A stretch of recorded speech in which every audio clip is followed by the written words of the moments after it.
good morning and welcome to the Coolidge Cricket Ground, the home of Cricket West Indies. It's round 5 action.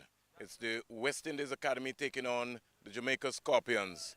Today is an important day for West Indies cricket and we are off and running. The home captain, Akeem Ogis, will toss and let's find out what will be happening. Match referee today is Mr. Stuart Rollins and so we're ready and ready to go. Akeem? John said tails.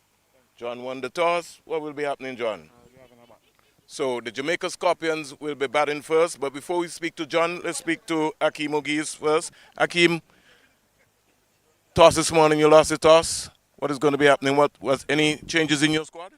Teddy Bishop comes in for Justin Jagasa, playing 4 fast bowls today. So looking forward to making use of whatever assistance the wicket has on day one and just looking to have a good bowling display today. Talk to me about the improvement from last game. Where can you guys get better? In all areas, we're looking to improve, but I think the bowlers were fairly disciplined. I think if we can do the good things for as long as possible and for longer periods, then we'll be better as a team. All the best, Akeem. And we now have the veteran, the Jamaica Scorpions captain, who missed the last game at Sabina Park, and I know he would have been very disappointed of not playing at home, but he's back here at the Coolidge Cricket Ground. Did you pray for this toss? Yes, I mean, wickets looks pretty dry. I mean, would always want to bat on this first. All right. Tell me about your squad. Basically 2 changes from the last game. With myself coming in, as well as who comes in? I can't remember. Anyway, don't stress yourself. Going forward, your own fitness. How are you coping? I'm doing pretty well. I think my grind has improved over the past couple of weeks. I mean, it's been happening since the first game, so I basically just been taking it game by game. All right. Jamaica's not been batting well, and we saw what happened when you were chasing the last game without you. Maybe if you were there, they might have maybe got closer. What's your concern for the season? Kirk McKenzie got a big 100. It's good to see Brandon King back. What's your concern? It's just about players being consistent. At some point in time, all batsmen this season have gotten runs. So it's just for us to be consistent. Once we be consistent, we'll be good. All the best, Skip. Thank you.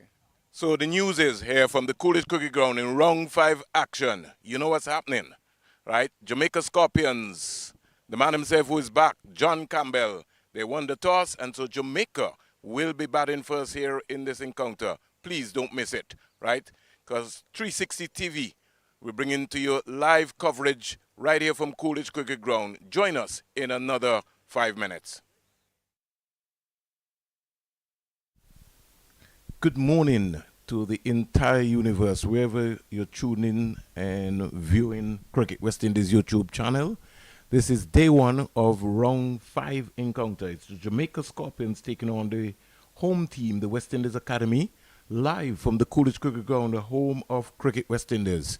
You heard on the toss, Jamaica Scorpions, John Campbell, who's returning after he missed the 4th game at Sabina Park in Jamaica, opting to bat. So today is expected to be an exciting day.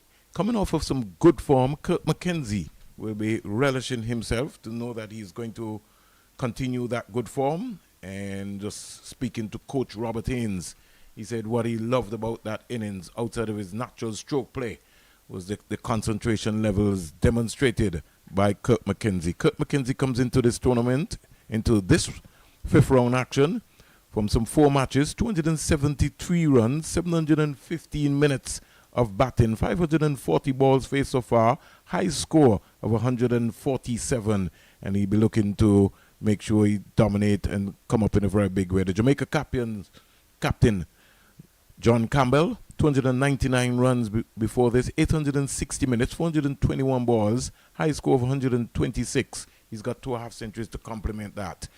The West Indies Academy team, we look into their squad. Teddy Bishop is back, so that will bolster their batting in a very, very, very big way. But their attack, will be led by the man himself, Ewan Lane, who continues to make an impression in this tournament so far. 103.4 overs, 20 maidens, 16 wickets, best bowling figures of 5 for 56. Kelvin Pittman playing the lone game so far, 31.4 overs, 5 maidens, 6 wickets, 4 for 48. And Blades Jedediah Blades, 105 overs, 21 maidens from 4 matches, 8 wickets, best bowling figures of 4 for 37. And one will be hoping that Nathan Edwards would keep his foot behind the line. He played in his first game, looked very, very, very impressive. And so they'll be looking to make sure that they can put up a fight in this encounter. As you heard, the coach Akeem Ogis did indicate that they need to be able to improve in all areas of the game. The 2 opening batsmen are out already in Kirk McKenzie and John Campbell. Campbell will be facing first. Campbell indicated to me at the toss in a brief interview that he was recovering nicely from his groin injury. Originally, they were going to start with a short leg for Campbell. They have since switched that. Let's see what's going on. So, looks like they're going to start with 3 slips, and they've pulled the short leg out. That's pretty strange. After you're playing 4 fast bowlers. So, a 7-2 feel very early. Maybe Campbell is just coming off of an injury.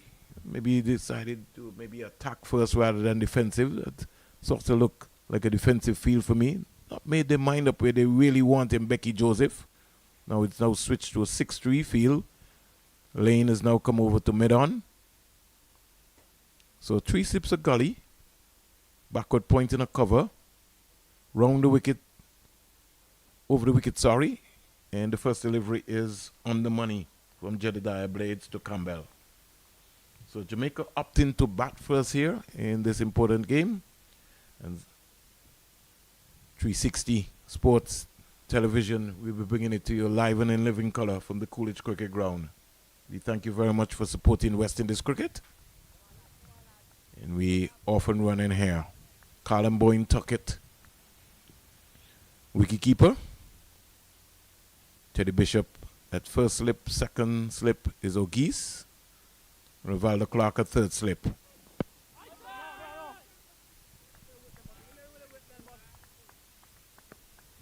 Another delivery pitched around middle and leg. It was amazing that at the toss, John Campbell said that the wicket sort of looked pretty dry. But I guess maybe the team might have said the same thing in the last game when they were skittled out for 44 at Sabina Park in Jamaica. It was easily, we listened to the commentators, they thought that it was easily one of the best batting tracks that Jamaica would have batted on or had to receive. But that is life, that is cricket, that's behind them. Campbell is coming forward and getting a very easy singer. Now, this is something that the West Indies Academy, Jordan Johnson can't stop that singer. In the game against Trinidad and Tobago Red Force, they were caught napping, especially the folks who are, as you would say, close to the wicket, caught on their heels. And one thing Campbell's experience is going to test them, especially coming back from an injury. He's going to look to rotate the strike, which I hope that some of the young batsmen who are looking at this coverage will pay attention to. Blades from the CIA Road end, left arm fast bowler, made his debut for the West Indies in ODI earlier against Bangladesh. 3 slips go down. Squared him up completely, McKenzie. And he was playing with his nice top hand. Looking at the Jamaica team so far, Jermaine Blackwood from 4 games started well. 246 runs, 790 minutes, 489 balls, 1 century and 1 half century. Odean Smith, he's also got 1 half century. He comes into this game with 146 runs. So Coach Robert Haynes will be very much concerned about the Jamaica batting overall.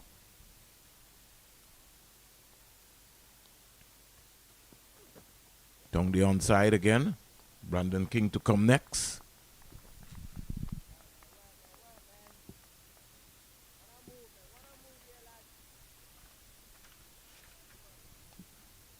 Javel Glenn, 118 runs. Brad Barnes, 139. I like the look of Brad Barnes. He looks like a very accomplished player and can only go from strength to strength. Half century he scored at the Sir Vivian Richards Stadium really caught my eye. Got some time for him.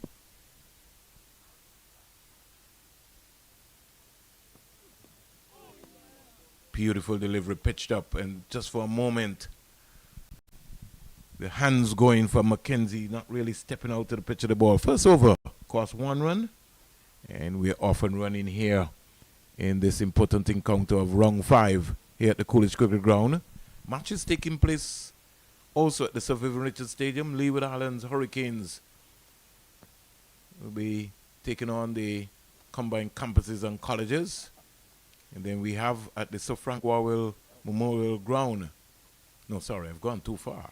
Going ahead of myself. Because at Kensington Oval, that's a big game. Trinidad and Tobago Red Force taking on the Barbados Pride. And at Providence, at the Ghana National Stadium, leaders, Ghana Harpy Eagles, against the Windward Island Volcanoes, who came off of a remarkable win against the Leeward Islands Hurricanes at the Darwin Sammy Cricket Stadium in St. Lucia. So good morning to Roland Cox. Thank you very much, Roland. A magnificent personality. But Ewan Lane was coming to this game, was bowled 105 overs, 21 maidens. 103.4 overs, 20 maidens, 16 wickets. A best of 5 for 56. Yogi Lane, you'll be looking to get some big wickets here. He starts to Campbell with a beautiful Yorker. Campbell had to come down very quickly on that. He starts on the money.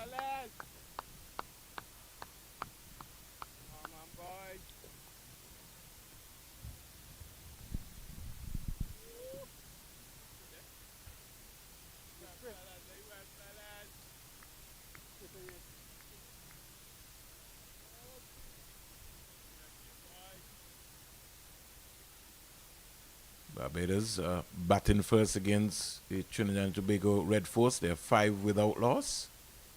And 360 will give you an update of the matches around the region. This is going to be a very, very important round going into the break. Windward Island Volcanoes batting against the Ghana Happy Eagles. They're 7 without loss. And at the Sir Vivian Richards Stadium, we can give you the good news is that the Leeward Islands are 3 for 1. So they've already lost a wicket. And that wicket happens to be Mikael Louis, who's already been back in the hunt. He's been bowled for 3. Good delivery there by Lane.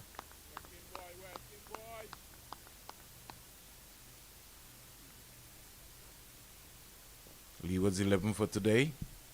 Louis, Mikael Louis, Henry, Casey Carty, Rakim Cornwall, O'Shane Thomas, Karima Gore, Joel Andrew, Jama Hamilton, Justin Graves, Alzari Joseph, and Daniel Durham.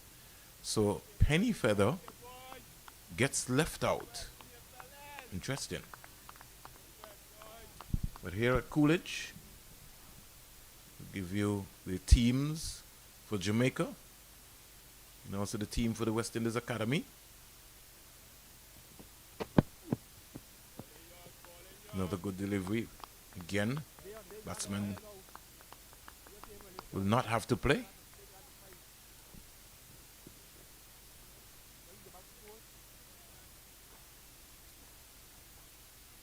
Jamaica, John Campbell, captain, Kurt Mackenzie, Aldane Thomas, the wicketkeeper, Jermaine Blackwood, Brandon King, Javel Glenn, Odin Smith, O.J. Shields, Jevar Royal, Markina Minley, and Brad Barnes. We'll give you the West Indies Academy squad as well too. A lot of people like Basil Morgan and company like to take stats in Montserrat. Lane, good delivery going across Campbell. So 5 good dot deliveries so far. Akeem Ogis, captain, Callum Boyne, Tuckett, wicketkeeper, Nathan Edwards, Rivaldo Clark, Jordan Johnson, Teddy Bishop, Johan Lane, and Becky Joseph, Joshua Bishop, Kelvin Pittman, and Jedediah Blades. Umpires, Nigel Dugid and Zaid Bassarat. And the match referee is Mr. Stuart Wallins. And Mr. Felix O'Geese as the standby. Wide delivery. Campbell with an extravagant leave. So the first over was a maiden. Second by Lane. And a quiet start here at the Coolidge Cricket Ground. Jamaica batting first. They're 1 without loss.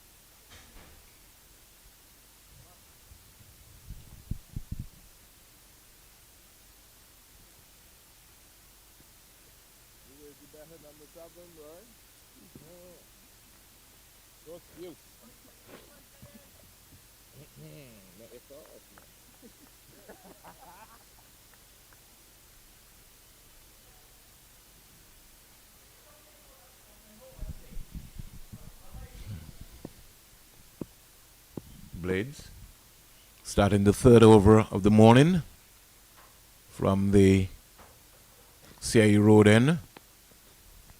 Pushing this delivery down the onside. Callum Boyne Tuckett skipping across.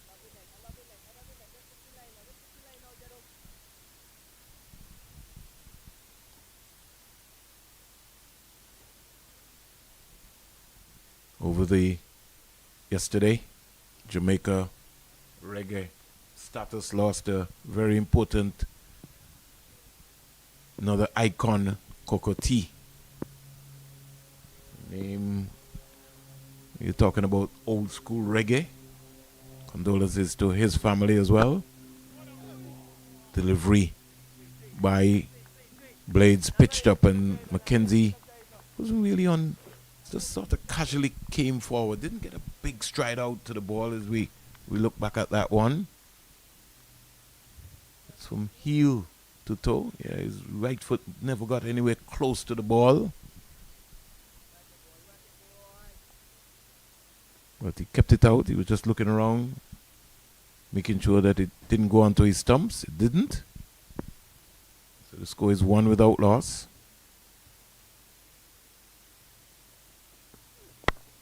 He's driving beautifully, half volley for 4. That really was almost like a throwdown. Blades just pitching up a delivery there. And Campbell, in his elegant way, just drove to the line, and it sped away sweetly for 4. It's got good hand speed. That's one thing, that something that he's got. He's got good hands. His eyes lit up there. It's just the delivery that is going across. I would just like to see him transfer of weight from heel onto his toe. Just get confident, get forward, pose for the camera.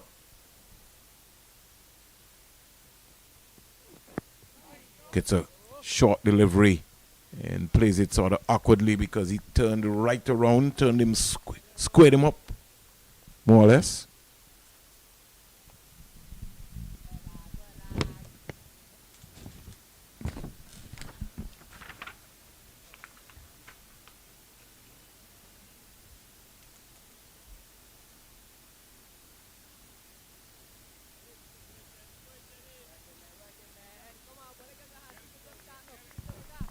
Quiet start here for the West Indies Academy and for the game in general.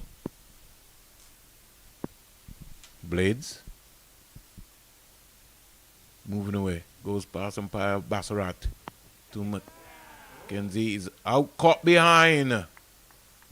A nothing delivery. There was no feet movement at all from Kurt Mackenzie. He's looking at the pitch there, but I just thought that he just walked across the crease casually. Didn't seem confident at all, Mackenzie. No feet movement. Just hung around. And really, nothing delivery, more or less. He goes back for 4. And Blade strike early. Jamaica Scorpions, they are 5 for 1.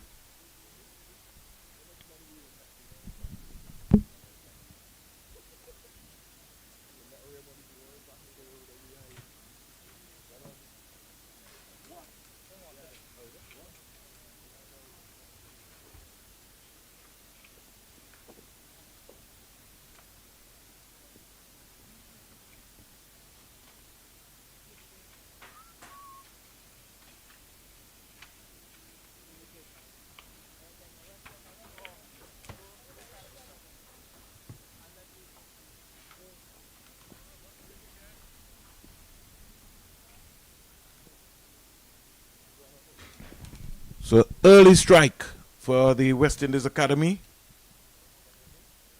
The wicket of the century maker for Jamaica in the last game. And what a wonderful catch there by Callum Boyne Tuckett. He's now picked up his 13th catch of the season coming into this tournament, into this round with some 12 catches. Callum Boyne Tuckett from the island of Nevis. I want to say good morning to his mom, Sonia. Carl Tuckett, his father, is standing at the Sir Vivian Richards Stadium. First class umpire. Also from Nevis, played for the West Indies in ODI cricket.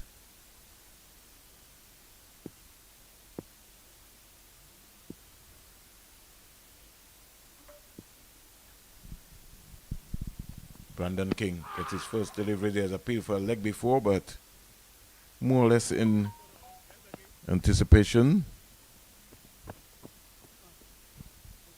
In the end, he recognized that that would have been outside the line of the leg stump. So Blades strikes early, and Jamaica, they're 5 for 1 at the end of the third over.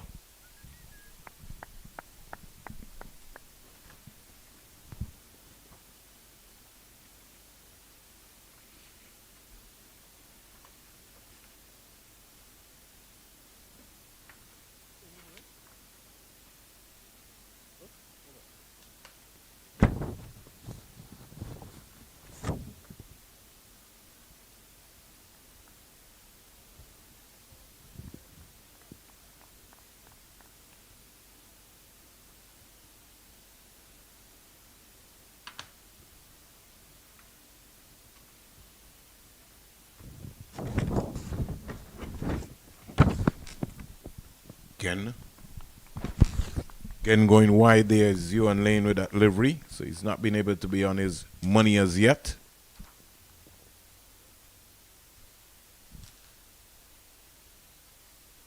Leading this championship in runs has been Jason Mohammed, the veteran. Trinidad and Tobago Red Force, 515 runs. Jonathan Drakes coming into this round, 403 runs. Joshua De Silva, 372. We'll come back to that.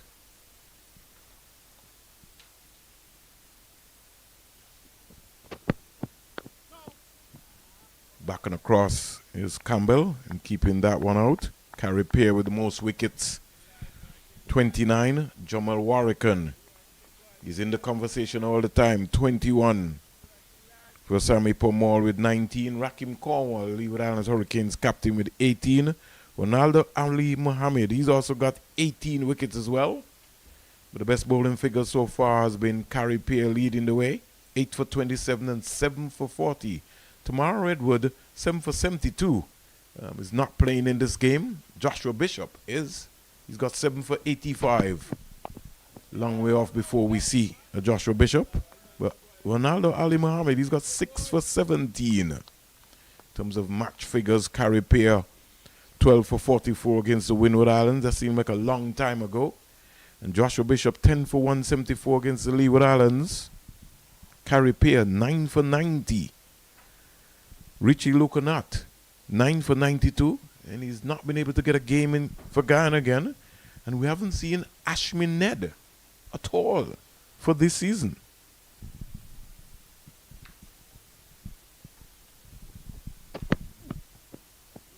Short delivery, but it really had no pace. It was outside the line of the off stump. Campbell not interested. Decided that next time around he'll smack that into the mid-wicket area. Total of some 27 centuries have been scored so far at the end of round 4 in this West Indies Championship.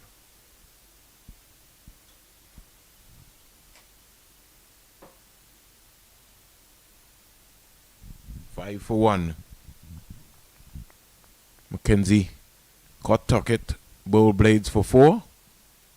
The only boundary of the morning so far. And again, wide delivery. Lane just has to be patient. He's got a new ball in his hand. I would like to see him attacking Campbell some more. I know what he's trying to do.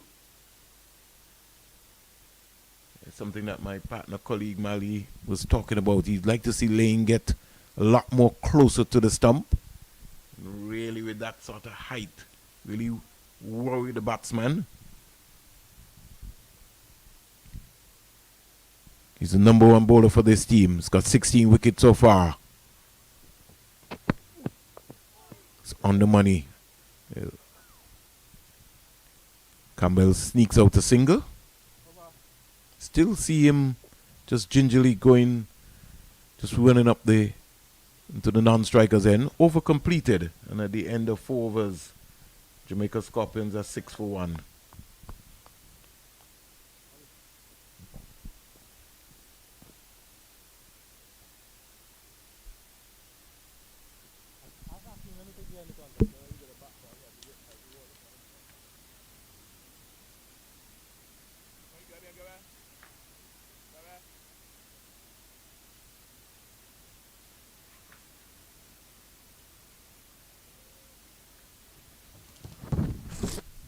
Jason Mohammed has scored some 3 centuries so far. Joshua De Silva 3, Jonathan Drakes 2, Kevlin Anderson among the conversation. He's also got 2 as well.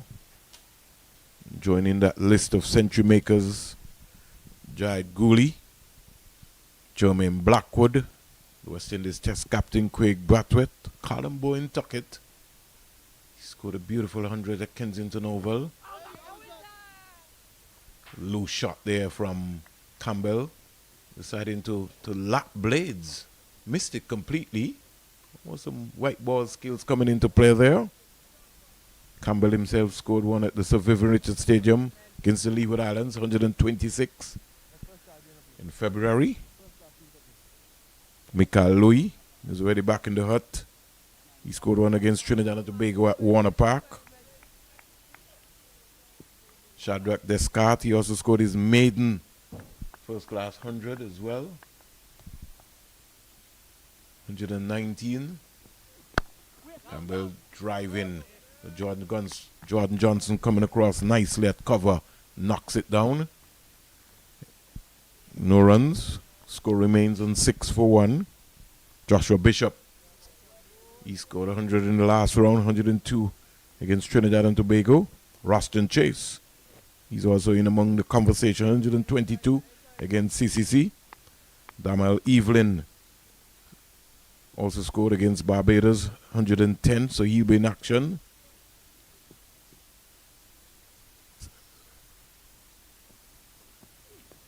Ken Campbell trying to bring out something that really is not there.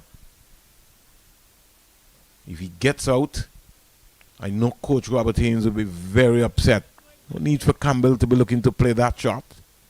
Just play the ball up the V. Yeah, one of the top batsmen in the region. But Johnny Campbell will be Johnny Campbell. So good morning to Michael Chambers in Connecticut, United States of America. And all the Jamaicans, Nehemiah Perry, Delroy Morgan and company.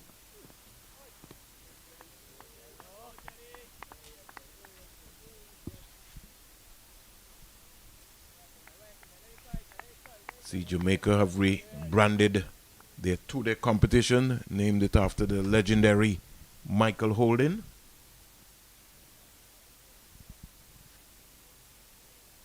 So we've also got a sponsor that has come forward to support red ball cricket in Jamaica.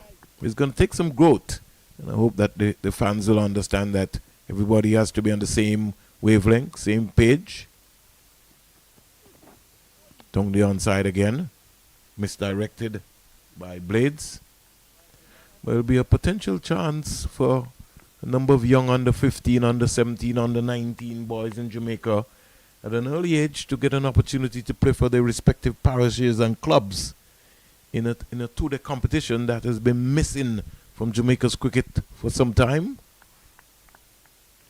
I think one of the challenges that the Jamaica Cricket Association will have with this championship is the seasonal and professional players going off to play in the United States of America. That's where I think that's going to be the balance. Wide delivery, and in the end, maiden over But the end of 5, 6 for 1. And that's the latest score here at the Coolidge Cricket Ground in this 5th round encounter. Jamaica Scorpions. Campbell won the toss. And so Jamaica have lost Kirk McKenzie already. Colin Bowen Tuckett Bow Blades for 4.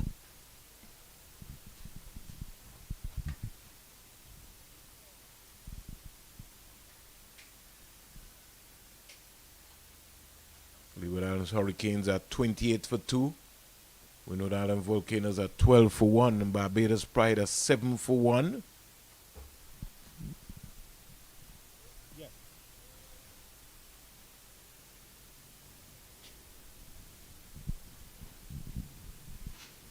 Lane. The ball to the right-handed Brandon King, who's on north. 3 slips. In the gully, backward point, cover, mid-off very close. Brandon King, ball sort of like it sort of kick when it passed him. Had some height. You know, Colin Bowen Tuckett is not a tall guy. He was just able to just put up his hands and take that.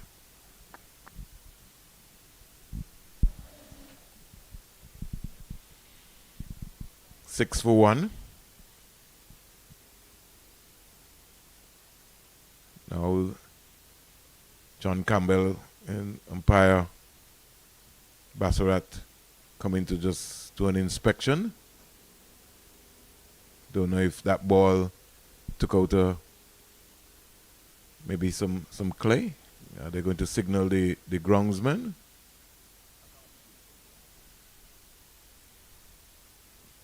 I think the umpires are satisfied. Maybe just one of the one-off situations. That's a solid track out there, I can tell you for sure. It bounced, and it did kick. I don't think that Brandon King looked at the ball more or less anyhow.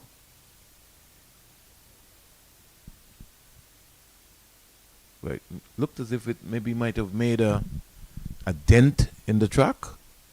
The 2 umpires are satisfied. Brandon King is not. And I think we're back to action.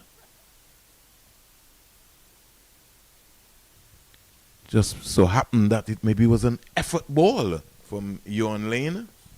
It maybe might have just took some turf out of the track. The umpires are satisfied that this is a solid track here. And I can tell you, those guys have done some remarkable work in getting this ground ready. Here goes Lane from the media center end. The ball to King. King very apprehensive in coming forward.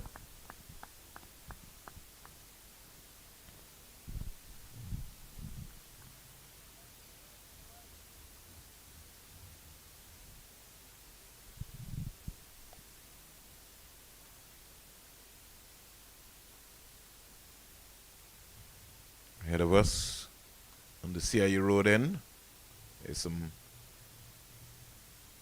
clearing of some land taking place. Going to be some extra driving in the air. Brandon King didn't stay over that ball long enough when it left his bat. Went to Nathan Edwards, it was a mid-off. Just for a moment, Nathan Edwards thought that he had a chance, but it came off the bat sweetly but airily. King would want to stay over that ball a lot longer, look to find a gap. Now they're taking out the 3rd slip. I think O'Geese just has to be patient. Don't try too many things. He's now brought a short extra cover. Right in front of the bat for Brandon King. Rivaldo Clark. Squared him up completely. Almost caught on the crease there, Brandon King. He was neither forward nor back, but the most important thing is that his back face was straight. That saved him. Controlled by the top hand, more or less. 6 for 1. Jamaica batting first here.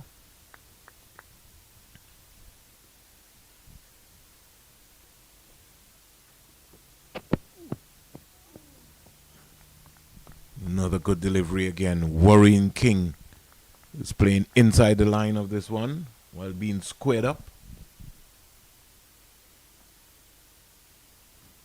Yeah, I'd like to see that right foot go deep into the crease and look to punch the ball. He's an attacking player once he's balanced, Brandon King.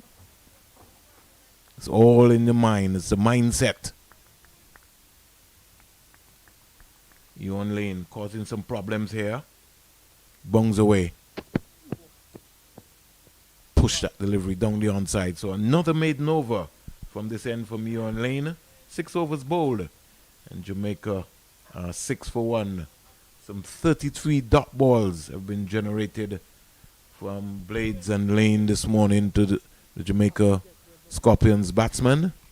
But after winning the toss, they'll be looking to try and occupy the crease, have a look, and maybe think about batting once on this track. 6 for 1.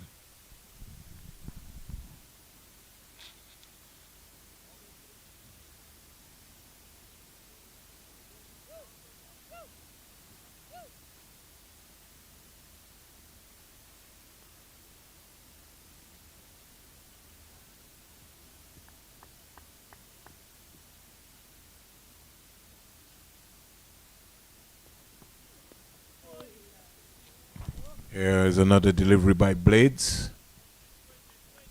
And Campbell looking for an extravagant drive there. But maybe more in dream than contact.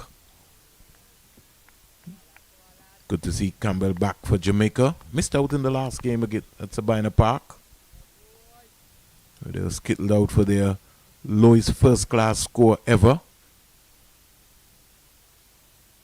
2 slips, a gully. Now they're going back to Blades wants a 3rd slip. I think they just have to be patient. This is just only over number 6. Don't start trying too many things.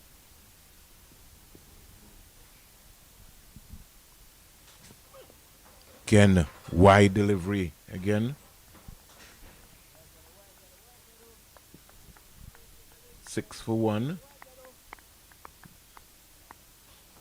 Blades into his 4th over. 1 for 5 so far. 1 maiden to complement that.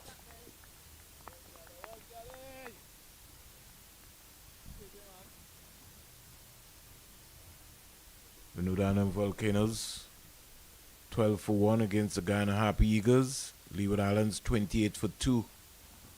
And Barbados 7 for 1. We'll keep giving you an update from 360 around the region. Another wide delivery. Barbados in trouble. 10 for 3. Winwood Island Volcanoes 13 for 1. Leeward Islands Hurricanes, they are 36 for 2. And here at the Coolidge Cricket Ground, Jamaica Scorpions are 6 for 1. Mackenzie.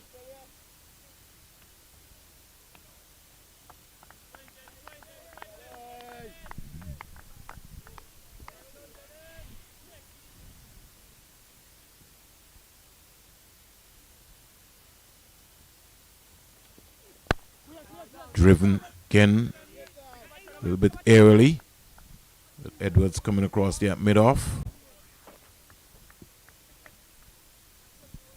Stops the ball. Advancing there, John Campbell to that delivery from Blades.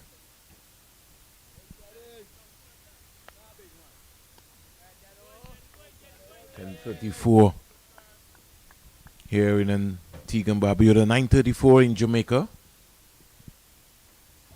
As Blades bungs away. Goes past umpire Bassarat into Campbell. Down the onside. Pushing that ball again. So the alignment here from Blades, not consistent enough. Just has to keep working. Body alignment is so key.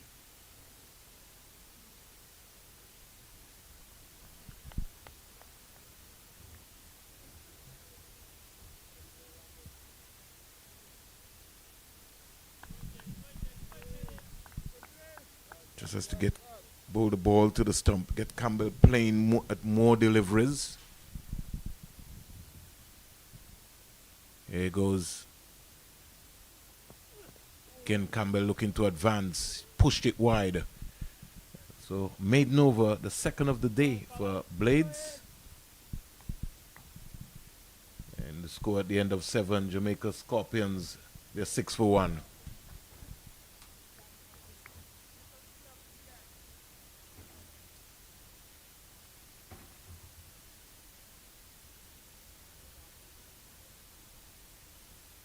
Did indicate to you that Barbados Pride at Kensington Oval.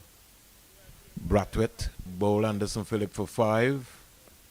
McCaskey not out 1. Jonathan Drakes.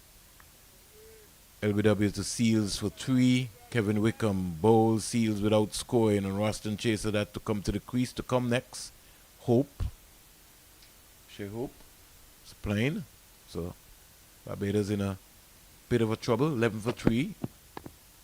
Here is Brandon King here at Coolidge Cricket Ground standing up to good delivery.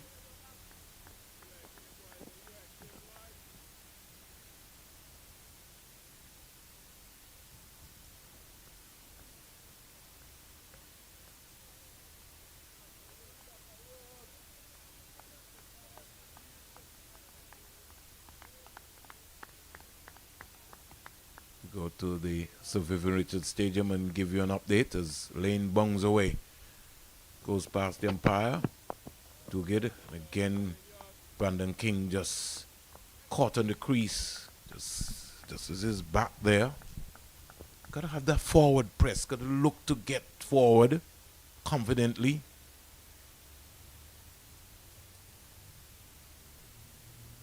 Mikhail Louis bowled holder for 3. And Casey Carty, LBW to Akeem Jordan for 14.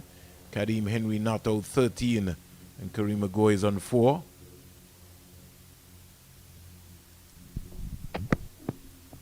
Pitched up delivery beautifully. Good line there from Ewan Lane.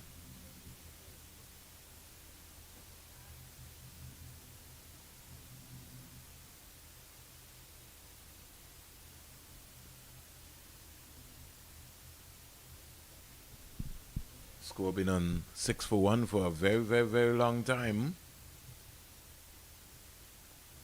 It's almost pedestrian, so long as Lane has been bowling.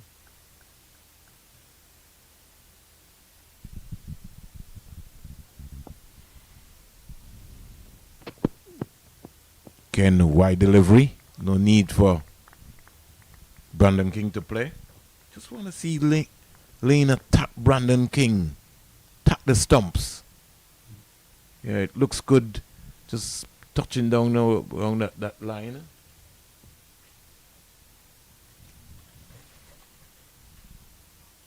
Six for 1.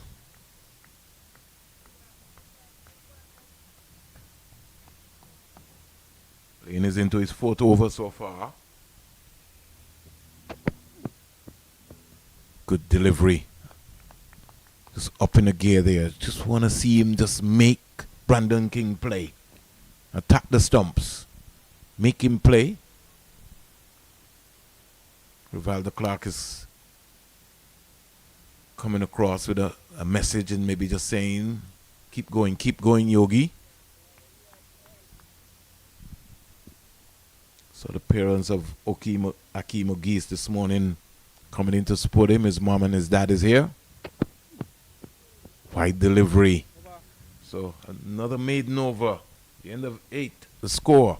Latest score here at the Coolidge Cricket Ground. Jamaica Scorpions batting first. They're 6 for 1.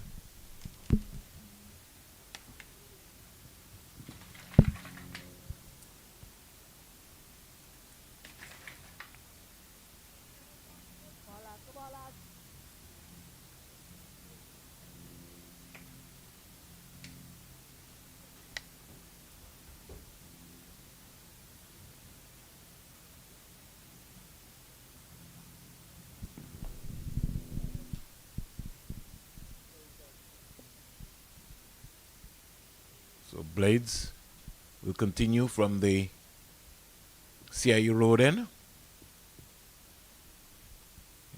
Moving away to bowl to the left-hander, Jamaica captain John Campbell, who advances, gets an inside edge, turns it down to Kelvin Pittman.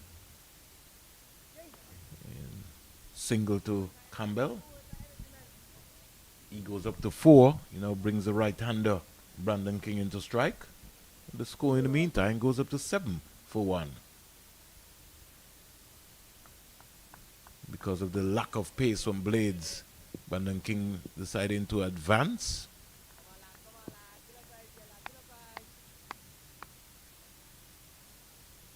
Not Brandon King, sorry. Campbell. Let's see what the approach will be from King.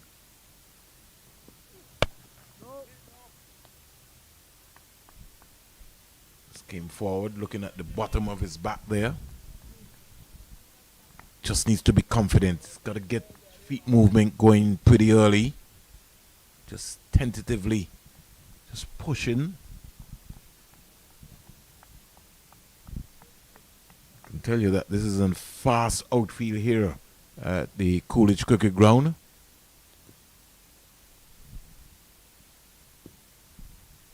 King North. He's faced some 14 deliveries so far. Blades into King. And King is tucked up. Missed out there. Just needed to just get some bat onto the ball.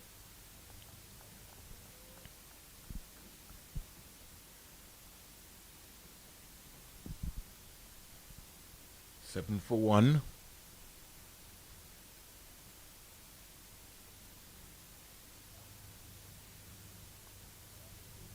Jamaica Scorpions captain John Campbell just having a conversation with umpire Zaid Bassaret from Trinidad and Tobago. Blades to King. King is defending.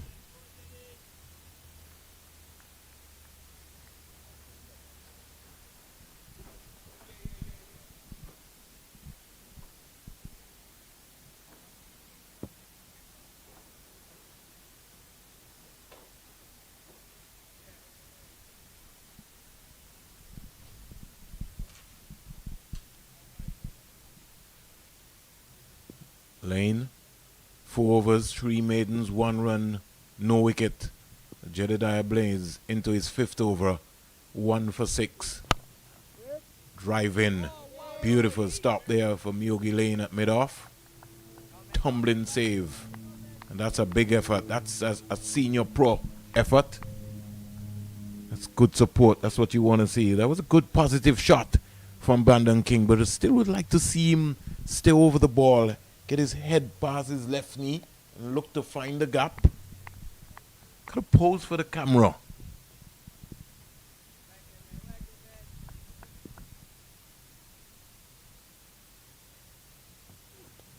Wide ball. Over completed. So the end of over number 9. The Jamaica Scorpions are 7 for 1. 7 for 1. Brandon King is on 0. John Campbell is on 3 from 28 deliveries. And it's been a very disciplined pressure situation here from the opening bowlers of the West Indies Academy in this game. Remember,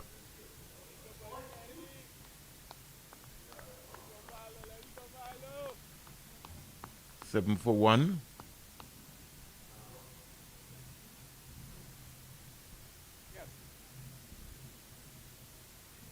Very disciplined lineup. 7 for 1. 3 slips and a gully go down on a backward point. You've got a short leg, or more or less, don't want to say a short leg, but he's very square. Campbell is advancing and looks as if he got something onto it there, but it Callum Bowen Tuckett was jumping, giving us runs. Don't know if it was a chance. Came off, it lobbed up. Oh, just didn't get to Callum Bowen Tuckett. It was like a jack in the box jumping up. And sometimes you just need that luck. But in the end, Campbell got 4 runs. So, the second boundary of the morning. The score in the meantime goes to 11 for 1.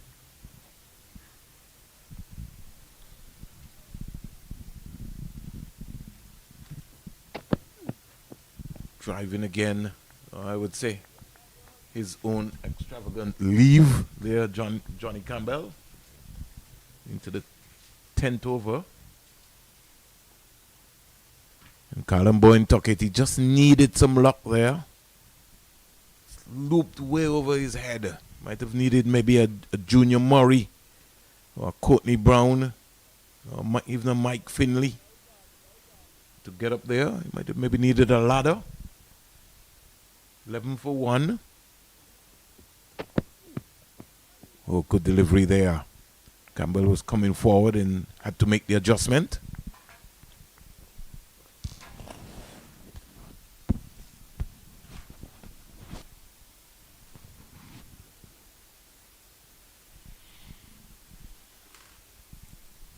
Jamaica opting to bat first here after Johnny Campbell called right. In fact, he was celebrating at the toss. He was saying, yes, yes, yes. Don't think he wanted to field first here. Sun has come out nicely. Campbell is advancing, and when he gets there, he just opens the face of the bat and stares it down the backward point. Jordan Johnson putting his body on the line, knocking that one down.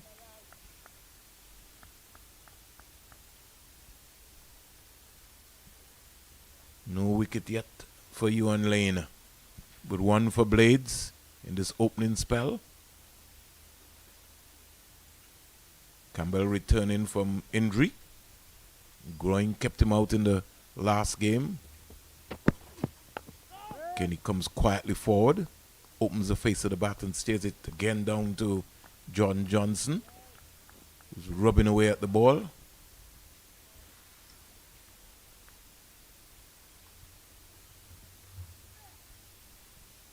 Into over number 10. These two have been very, very, very disciplined.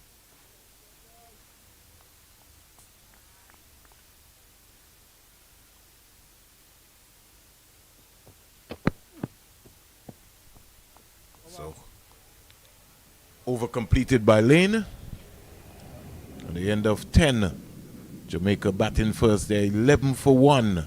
Campbell is 7. Brandon King is on naught.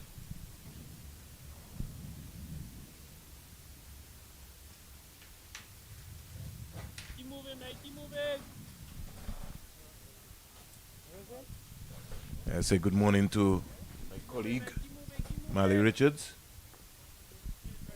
Morning, Vernon. Morning to the listeners, wherever they may be, not just in the region, but around the globe. And you know, we have quite a few viewers of this regional 4-day championship all around the world.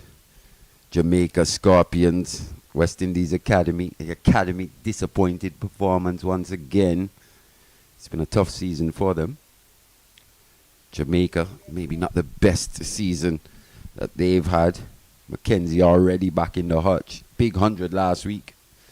So, what's that, 100 first 100 in 2 years for Kirk Mackenzie? Yeah, 147. And as you rightly said, Marley, in a losing cause. Yeah, it's been a struggle for Jamaica with the bat this season. We've seen them one time already here at the Sir Vivian Richards Stadium. Now at Coolidge. Here goes Pittman, who starts on the money. Kevin Pittman coming into this series. 31.4 overs, 5 maidens, 6 wickets. Best bowling figures of 4 for 48. He really bowled impressively, Marley. Yeah, he was really good in terms of his lines and lengths. Maybe didn't start that way. Was under a bit of pressure in that first innings, like most of the academy bowlers were. Johan Lane picking up a 5 in that first innings, but Pittman coming back strong in the second. And let's hope he can just build on this performance. Yeah, that one tailoring in at the line of the off stump to a Brandon King. Started well here. He's going in confidence, and that's what happens when you get wickets. He's a lot more consistent, isn't he, in terms of his lines and lengths. Yeah. Kello. Tried desperately to get 5 wickets in that game. But sometimes that's the luck of the draw. That's how it goes sometimes. 11 for 1. Kelvin Pittman bounding away. Goes past Umpire Bassarat into Brandon King.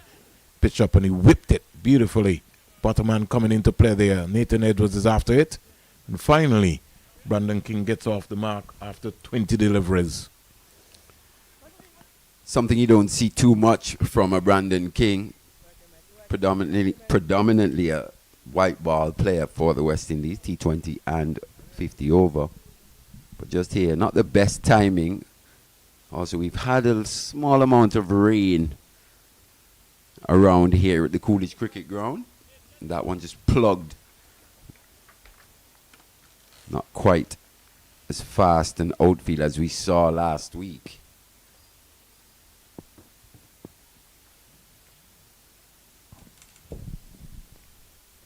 Ken, another wide delivery from Kelvin Pittman. Left alone by King.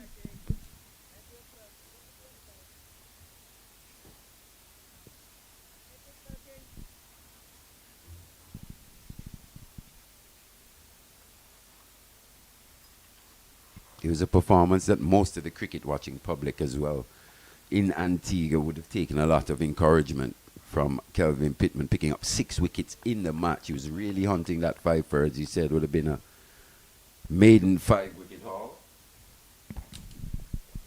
Ken down that corridor of uncertainty so far. So his line has been very impressive so far here, Kelvin Pittman. He started well. And not only that, he's coming to the attack pretty early here for the West Indies Academy, which just tells you they're starting to trust him a bit more as well. And that's what performances do. When you put in good performances, your captain trusts you, your team trusts you a bit more. Here he is. Bounding away, Kelvin Pittman. Good aggressive delivery. Making sure that he reminds Brandon King that he's a fast bowler, so don't be coming forward to me. And over-completed. 11 overs, 13 for 1 after Jamaica would have won the toss. Seems like a long time ago, over an hour. And they've lost the wicket of Mackenzie for 4. Yeah, Brandon King getting a half-century in that game last week, a match in which the Scorpions would have lost. But a decent performance for him back in the red ball format. We've seen Shea Hope. He's in that Barbados 11 versus Trinidad down there in Kensington.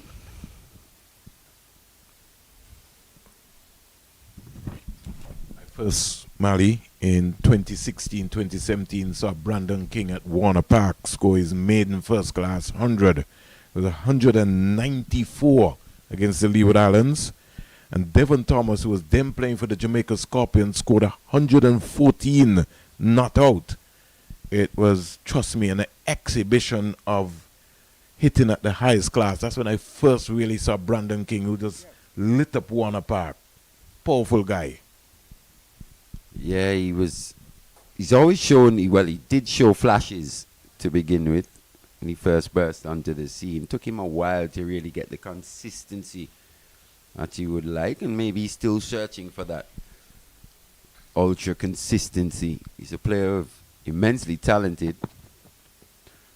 I'm not sure what Johnny Campbell is thinking about here. It's the second time we've seen him play just a strange stroke out of the blue. We saw it when the Scorpions were here a couple weeks ago up at the Sir Vivian Richards Stadium. Ended up scoring a pretty sublime 100. He'll be hoping that maybe this lapse will mean that he'll just knuckle down, concentrate again, and hopefully he'll get 100 again. Brandon King has come down to him. It's just a strange cricket shot in this situation. It's something he's been trying since morning, Mali. So, I don't know. Johnny will be Johnny. Let me just leave that for the meantime. Oh, that squared him up. Nathan Edwards on the money here. Yeah, he's bowling from the pavilion or media center end. Nathan Edwards had his no-ball struggles from the CIU road end last week versus Trinidad and Tobago Red Force. Just overstepped that front crease far too many times. So let's see how this rhythm looks here this morning. He would have gone away and done a bit of work in those few days in between games. Oh. Beautiful delivery, that. Maybe just doing a bit too much, though. Yes. Once again, though, Vernon, we're back where we were last week. Left-hander, left arm seamer, left arm over the wicket. Just getting that ball to swing late. And look, just turn Johnny Campbell all the way around. It's just got to find the right length here, Nathan Edward. Not the quickest Coolidge cricket ground pitch. But he did show glimpses of making this ball swing here. Oh, that's a beautiful delivery. And it's forced Johnny Campbell to really get out onto his front foot. Big innings this, well, big season this for Johnny Campbell. He's made a very productive comeback. He's already got that 100 half century missed out last week. Was unavailable. Here he is back at the top of the innings.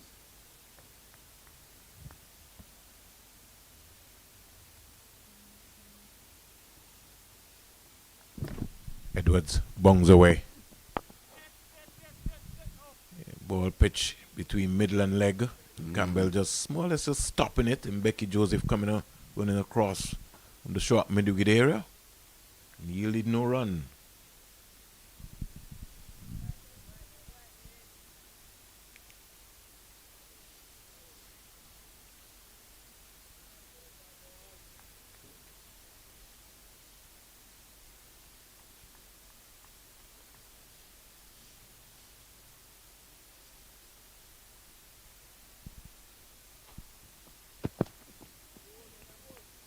Leave to end. Made over that for Nathan Edward. Good start for him considering his troubles last week with rhythm.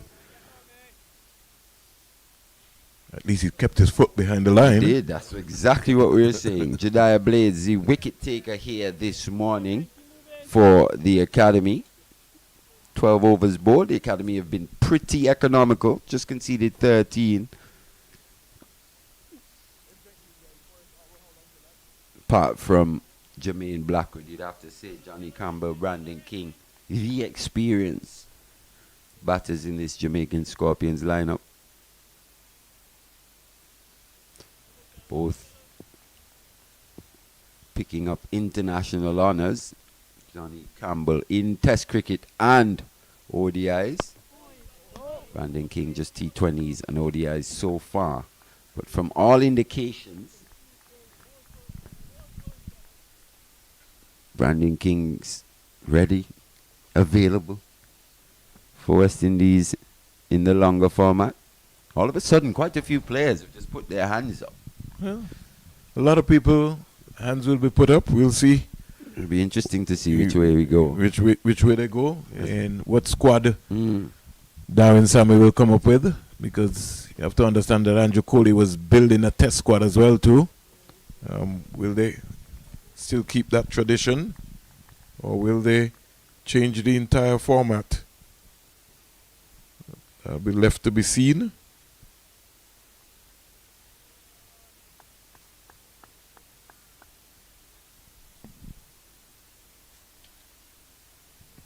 Last time Brandon King would have scored 100 for Jamaica, it would have been back in 2022, 119.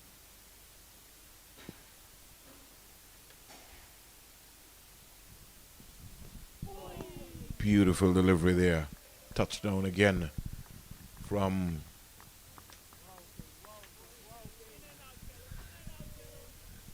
Kelvin Pittman.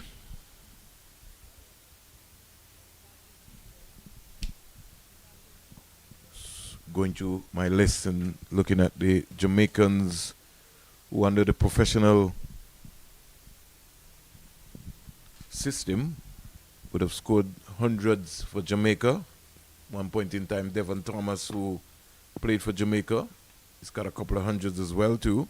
122. Come back to that. Short delivery. Just banged in there. Nothing much happening. Coming up to the first hour of play. Don't see Mr. Geese as yet, but it got to be maybe something around the corner. Andrew McCarthy, who scored 121. In 2015-2016, John Campbell, 135. Devon Thomas, 122. McCarthy, 121. 2016-2017, Brandon King at Warner Park, 194. That was a big 100. Devon Thomas is second for Jamaica, 114 not out. Chadwick Walton came to the party, 101. And in 2017-2018, Fabian Allen, 169 not out. John Campbell, 156. Fabian Allen, 105 not out. That was a year for Fabian. 2018-2019, Brandon King, 133. Walton, 125. Here is King in 2025, defending a delivery. Maiden over. And at the end of the first hour of play, Mali, 13 overs bowled. Jamaica Scorpions, 13 for 1. Campbell, 7 from 40. Brandon King, 2 from 30. Yeah, it's been a good hour this for the West Indies Academy. They've really come back in terms of getting over that disappointment last week. This first hour, they've been very economical bowls. They've been more consistent in terms of their areas. 13 overs gone, as you said. 13 for 1. We'll take 5 minutes or so. Join us back after the drinks break.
All right, so the first hours produced some 13 runs and a wicket to Blades. And Jamaica, Johnny Campbell has come out and will be looking to face young Nathan Edwards, who's bounding away from the media center end. Gets the delivery, which he tries to just work into the onside, and Becky Joseph darts in from the short mid-wicket area. And the score remains on 13 for 1, the latest score here at the Coolidge Cricket Ground. I'm joined by my colleague, Marley Richards. Once again, good morning, everyone. Nathan Edward, the young left arm seamer from St. Martin, playing his second match of this 4-day championship. As we said, so far he hasn't overstepped. That's a major plus for the young man, considering last week. Bit of swing this time. Squeezed away. Down past the gully into the third man boundary, the third boundary of the Jamaica Scorpions innings. Campbell second, and the score shots up to 17 for 1. Yeah, good shot that from Johnny Campbell. Just using the pace. They did swing, but at the end of the day, it was a long half volley. That's what you're going to have to do. Put away those bad deliveries.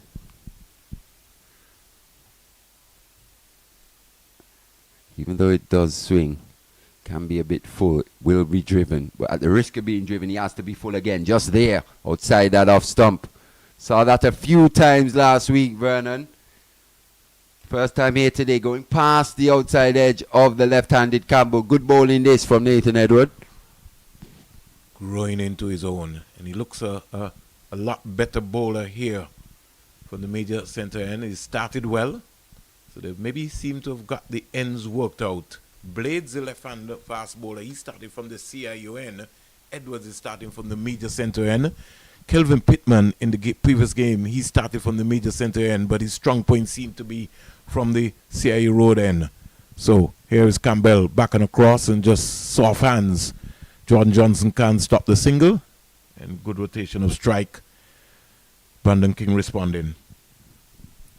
Yeah, good stuff. Gets off strike. John Campbell, good batting. That's what you're going to need. Left-hand, right-hand partnership. Just to break up the rhythm of the left-arm seamer, Edward. He's going to have to adjust his line and length here. The mechanics are going to just have to be slightly different.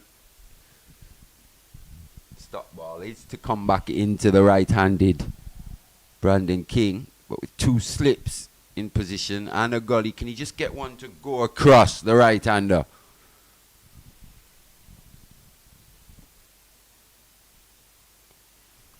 And for some strange reason, Mali, I don't know if it's a bluff, but they've got a deep backward square for Brandon King.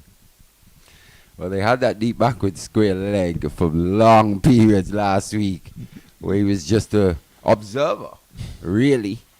Never came into play that much. I don't know. But they may be not something that I don't know. I think they really want to give Brandon King something else to think about in terms of that sharp ball. Maybe just hoping to catch him on the crease. Here's a ball going at the pads. King getting back onto it, down to Pittman at fine leg. Fires a return back to Callum Boyne Tuckett. So that over yielded some 6 runs. Score at the end of 14. Jamaica Scorpions are 19 for 1. And they're making Brandon King work really hard here. In fact, both batters, they're making them work really hard for their runs. Campbell 12 of 44 and King just 3 of 32. And we know Brandon King's a shot maker, stroke player, free-flowing type. How long can he keep his patience, Vernon? That's the big question. Yep.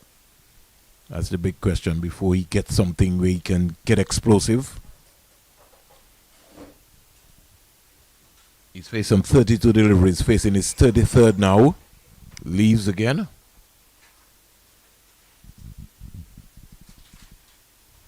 (19 for 1).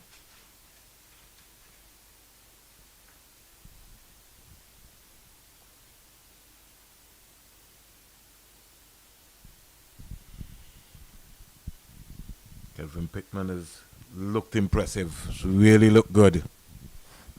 Seems to have found his rhythm, and like I said, I find every time, Mali, that Andrew Coley's been around, he's looked a different bowler. He spent some time with him, clipped away in the onside, and Becky Joseph is after it. Don't think he will get there. It hits the rope now. Boundary to Brandon King. Yeah, good timing that from Brandon King. Just lent on that delivery. And it's not necessarily his strong area, Brandon King, off his legs. But just clipped away. The head position was very good. Good head position. Didn't look to hit it too hard. Just looked to time it down the hill here at the Coolidge Cricket Ground. The fourth boundary for the Jamaica Scorpions. Campbell's first of his innings. King's first. King, sorry. Yeah. First. Campbell has got 2 boundaries already. And the other has been Kurt McKenzie. Was sent right back into the hut by Blades. Colin Boyne took its 13th catch of the season. He's having a very good season, a young man. Not just with the bat, but with the gloves as well, all around. It's a name that you're hearing more and more of the West Indian cricketing public talk about. Colin Bowen took it. Pretty interesting that you He's said letting his game speak. Oh, yeah. Pretty interesting that you said that, Mali, because Tevin Imler last year, that he was asking about prospects of young players. He said he did like Colin Bowen Tuckett based on what he had seen from the season. He's only 21 years, Mali. And you know when you hear Mali Richards and Colin Bowen Tuckett, it sounds like they've just started, but he's been around for some time. He started at the under-19 level. It would come to the ranks of the Leeward Islands from under 13 to under 15, under 17. Was a winning captain when the Leeward Islands under 19 also won that championship a couple of seasons ago. So he's got leadership qualities.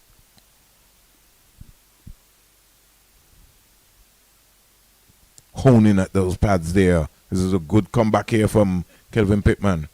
I think he's one of the players that has really, oh my word. That The is short poor runs, cricket. it's Mbeki By Joseph. Mbeki Is he going to get, that will hurt Kelvin Pittman no end. Not sure why that throw was necessary. Just wasn't, the lane is right there by you. Batsmen weren't looking for a run. In fact, Johnny Campbell's back was turned. He wasn't aware of the situation at all.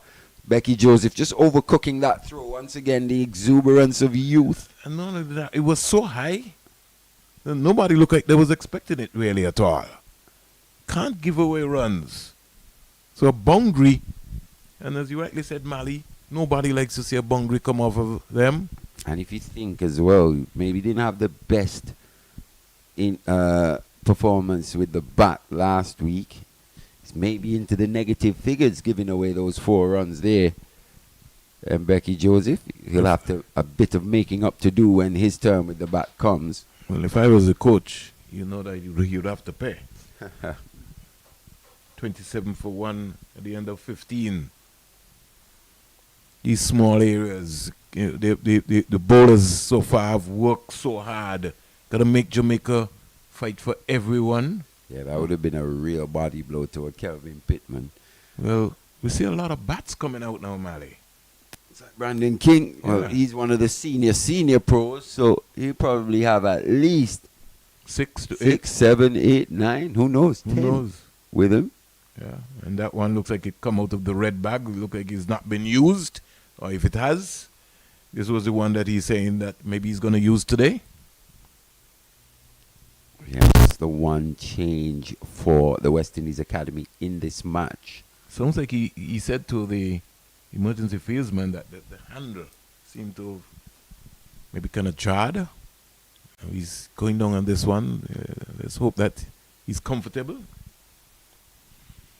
Teddy Bishop back into this West Indies Academy lineup after missing out last week. Yeah. Justin Jagasaw, the player to depart, well, to miss out in this game. It's going to be Edward to continue. Once again, Campbell looking to play a lap sweep almost. And he's still rehearsing it, Mali. I think more than anything, it does say that there's not any real pace out there to trouble the batter. If he's that comfortable getting as low as he is, putting his body in the line to play that shot with a fine leg there. Big point. Lack of pace. It's real lack of pace here. And he was advancing to blades this morning as well too. So shows that he's in some good touch. Just for a moment, looked like he was coming. And have a look at this once again. The academy just falling asleep. Johnny Campbell sneaking through for that single.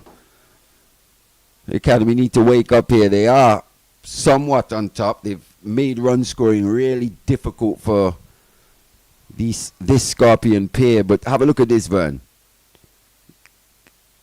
Campbell sensing that Edward was maybe just a little lackadaisical. Nathan has to cut that off.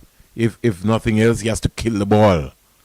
And again, simply the awareness of Johnny Campbell putting pressure on them looking for runs.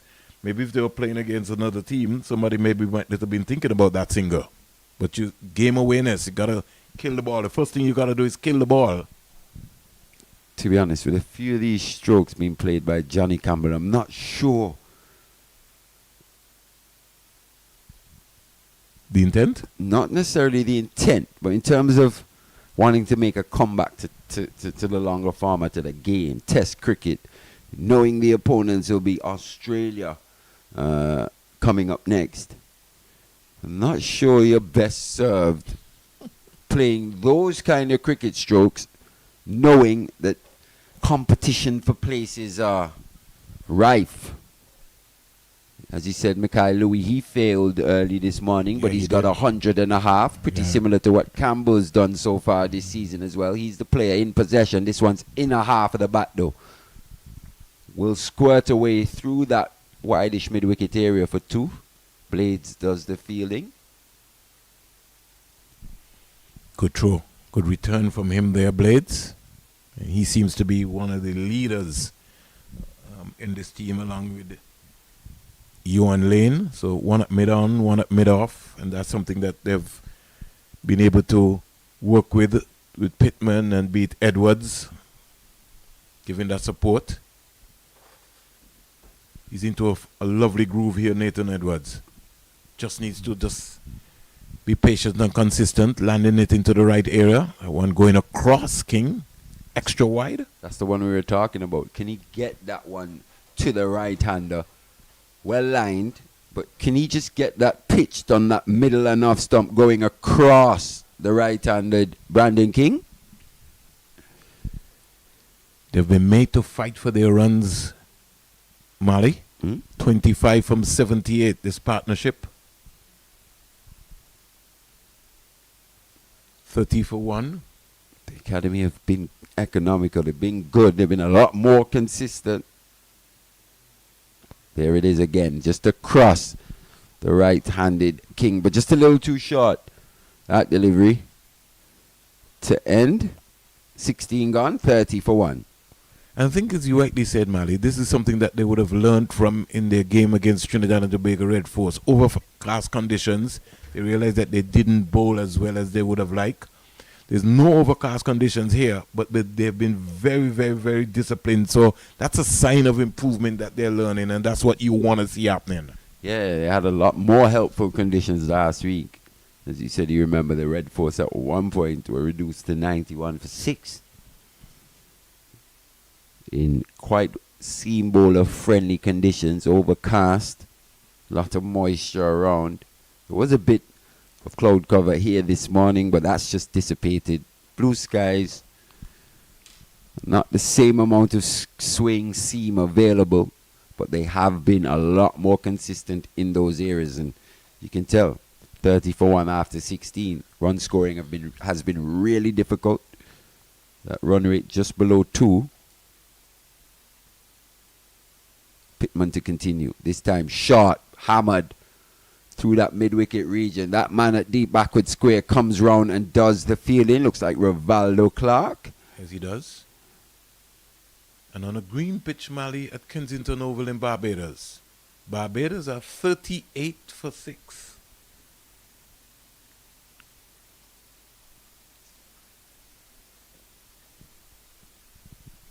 38 for 6. Bratwett 5, McCaskey 11, Drake's 3, Wickham North. Sorry. Repeat that. I was thinking about something else. Say that again. 38 for 6 on a green track at Kensington Oval. Wow. Bratwett 5, McCaskey 11, Drake's 3, Wickham North, Chase 11, Hope Not Out 3, Jason Holder North. And Matthew Ford has just come to the crease, clipped away by Brandon King. And listen this.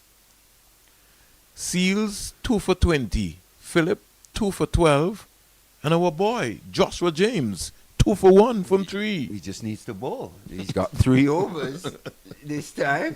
He was only given 1 in that first innings last week and then 2 in the second. Here he is. He's gotten 3 in a spell and he's picked up 2 wickets. Well bowled, Josh James. Good comeback that. You were looking a bit down Plus in that match. And dropped the catch as well. Yeah, not his best performance. Yeah. Didn't bat well either. But he's on the money. Full toss. Easy. Can't bowl that. Seemed to have slipped out his hand there, Kelvin Pittman, and spanked away through cover for 4. Yeah, just too easy that one for Johnny Campbell. Full toss outside off stump. Just needed to get some level of bat on that, and it would have sped away. In the end, it came straight out the middle, raced up the hill, raced down the hill, then back up it there at the CWI offices. Johnny Campbell picks up another boundary, taking him to 18. But he's just got to look to minimize the mental lapses that we've seen from him. As we said, competition for places, batting places up for grabs. This time Pittman comes back, comes round the wicket. Leeward Islands at the Sir Vivian Richards Stadium, 82 for 2. Kyle Louis 3 and Casey Carty scored 14. Kareem Henry is on 33 not out, 52 balls, 6 fours. And Kareem Agor is on 26 after didn't really get off to his best start in St. Lucia. But he's gotten off to a good start here today. And look at that tempo, 26 of 32. For me, that's when Kareem Agor is playing at his best. He's just got that positive intent. He's got 5 fours already. He's got, 2 half centuries already this season? He got 2 so half far, centuries. we've seen him play. When he's played well, that's the intent that he's shown. Penny Feather missing out in that game, Mali. They've gone for Daniel Durham instead. Yeah, I guess everyone can't play. And though Penny Feather has put in respectable performances, maybe changing conditions has just brought about that change. They certainly needed a spinner in St. Lucia for sure. I think they missed a trick because it's the fewest overs that Cornwall bowl. We're back with Pittman.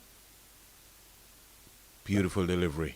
That's a leave outside the off stump. Oh, by Johnny Campbell. Yeah, he will tell us that. Yes. Indeed. Good end to that over from Kelvin Pittman, sorry. 36 for 1. And Becky Joseph is leaving the field, so I wonder what happened to him. I'm quite sure.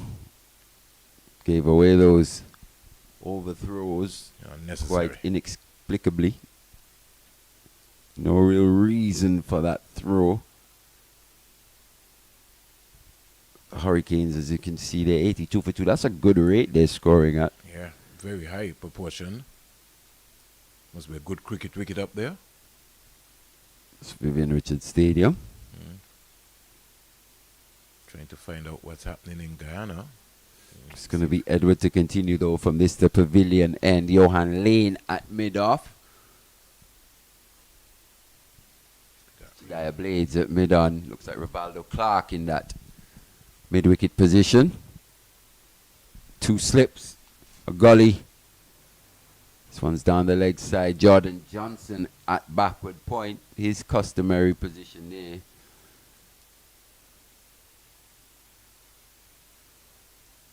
And McKenny Clark, the substitute fielder, on for Mbeki Joseph. They're at extra cover. So big gap in that cover region there for the right-handed Brandon King.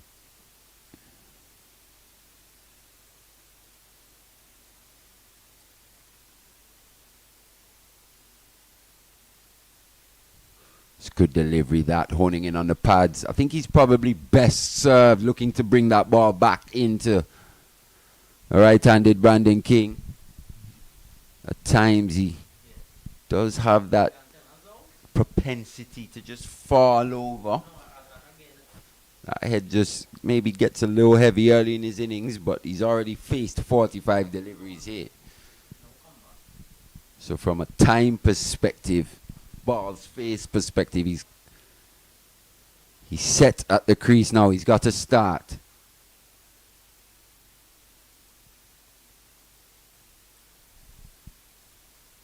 I think he has to be patient as well too. He looks up for it. Yeah, and not try too many things. Just work into that groove, because he's gonna have to bowl some extra overs today, completely, especially with this new ball. This ball is still under 20 overs old, so you want to pick up as much wickets as possible with it. Thing what I like about this Brandon King innings so far is he looks up for batting for a long time. Looks like he set out his stall. Oh, that's the delivery there as well. That natural variation, just holding its line, going across Brandon King. These are the challenges that can be posed by the left-arm orthodox from over the wicket. Have a look at that. Just threatening to shape back into him. Upon touching down, just holding its line, pitching on that middle and off stump as well. This is good stuff, this, from Nathan Edward. Bishop and Oggies waiting in that slip cordon. Followed up by a pretty solid block that from Brandon King on the front foot. Once again, Vernon, no pace really to worry about. Yeah, but he did get, there was a bigger stride from Brandon King, which is what you want to. I think that's when he's most dangerous, Mali. When he's onto that front foot and he's striding, especially looking to hit the ball on the offside area. I think the issue for him, especially as we go up the level, is, and you think maybe Brandon King will probably play some test cricket at some point in his career. Will he be able to have that confident stride as well to maybe bowlers that just a little bit quicker?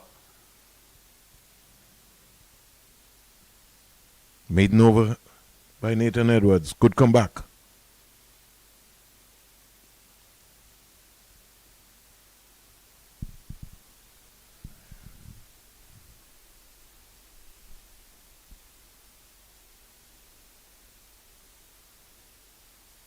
So the end of 18 overs, 36 for 1, some 92 dot balls in the Jamaica Scorpions innings. Johnny Campbell, 18 from 51, and Brandon King, 14 from 49. As we say good morning to the viewers and the listeners in Jamaica, wherever you're following us. We thank you very much for supporting West Indies cricket.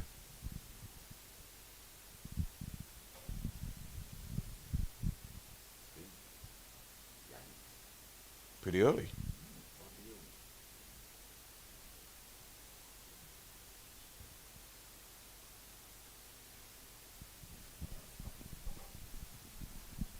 Spin for the first time today. Maybe looking to exploit that early moisture here. Joshua Bishop, left arm orthodox from the CIU road end. Once again, Johnny Campbell looking to play that lap sweep. He's yet to come off for him here today. I mean, yet to make contact. Yeah, at all. He's yet to do anything really, apart from put himself in a bit more trouble. He's made contact now. That one's a bit shorter. A lot easier. Don't like this in terms of constructing an innings here from Johnny Campbell. Yeah. Not what you'd like to see. Just a few too many lapses in concentration for me early. 52 balls. I guess he's maybe made his mind up that day. Maybe he's auditioning for a different format. Yeah. Maybe. He's just maybe decided that like the test cricket, I don't think my body is going to be up for that grabs. I don't believe that's the case though. Well, we never know. We never know. Based on how he's gone about this innings, for someone who's in relatively good form. But there's also going to be a test here now for Brandon King. It's going to be important to see. Turn, He gives his wicket bounce. away. It's going to be a That problem moisture here. that we were speaking about, it's been exploited by Joshua Bishop. In fact, one of the top groundsmen here in Antigua, Kadeem Joseph, he was just telling us there's a bit of moisture in this pitch. Bounce is very slow indeed. Brandon King would be very disappointed with that, Vernon. Could have allowed that to go through to the wicketkeeper, or at least hammered that. More of a horizontal cricket shot. In the end, he's got to go. He falls. Second wicket down for the Scorpions. Bishop picks up his first. Scorpions are 37 for 2. Yeah, just never got off this morning, Brandon King. Just never looked at himself. And again, you're talking about Lane and Bishop. Here comes the senior pro, Joshua Bishop, in among the wickets very early. Well, he's got a new name here. We dubbed him last week the Archbishop of Coolidge, after bringing up his second first-class 100 here. Here he is in the game once again. He's now got 16 wickets. Mali came into this game, 127.3 overs, 15 maidens, 15 wickets, 463 runs, a best of 7 for 85. Joshua Bishop. Yeah, I was having a little look over the top wicket takers, run scorers, and the like, and to see Ronaldo Ali Muhammad. He's burst his way into that top 5. Yeah, he's always in the conversation, man. The only seamer. He's always in the conversation. In that top 5 at this point in time. But as he said, brings Jermaine Blackwood, former West Indies vice skipper, to the crease. Coming in at number 4 here. Blackwood comes into this game, scoring some 245 runs, 790 minutes, 489 balls. Had a good, magnificent start. Started with 109 and a half century, but he's fallen off badly. Yeah, they've just struggled for consistency, has the Jamaica Scorpions. As he said, he started quite brightly, 109 and 75, yet to get another half century since. Top score of 30 in that span. So, over number 19 completed, and Joshua Bishop 1 for 1 at the end of his over. Wicket of Brandon King. So, King and Mackenzie all back in the hut. King 14 from 51 deliveries, and it really wasn't his fluent self this morning. No, he wasn't, but he did look like he had set his stall out. Didn't look overly fussed. There wasn't too much that troubled Brandon King in that innings. The West Indies Academy were a lot more disciplined. Run scoring was just a little more difficult. And on that delivery, maybe not Bishop's best delivery, but a bit of turn, bit of bounce. So a little short. Brandon King, he'll be ruining that far stroke, but it's the end of him. 2 wickets down now. The Academy with an opportunity. If they can remove Johnny Campbell, one of this pair here. They're in the conversation. Still got Brad Barnes to come. Definitely, but very inexperienced Brad Barnes. Yeah, who we saw at the Sir Richard Stadium. There's a lot to like about Brad Barnes, to be fair. Good all-round cricketer. He's got good temperament as well, too. That innings, that half century that he scored, stands out for me. Looked quite stylish as well. Team was in a bit of trouble. He's played just the 5 matches. The best of that 63 that we saw. Javel Glenn is also under some pressure, too, because he's been talked about since the under-19 level coming up. Edwards, can he produce that magic delivery, Mali? 37 for 2.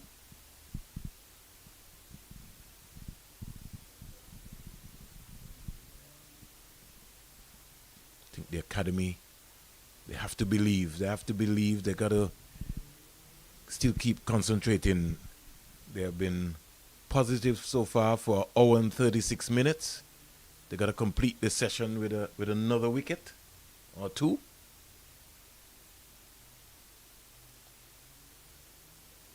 Just slightly floated up there by Nathan Edward. Maybe just looking to sucker Johnny Campbell into that loose stroke outside the off stump. Yeah, Campbell, in hindsight, thinking like, hey, maybe she should have gone through with that.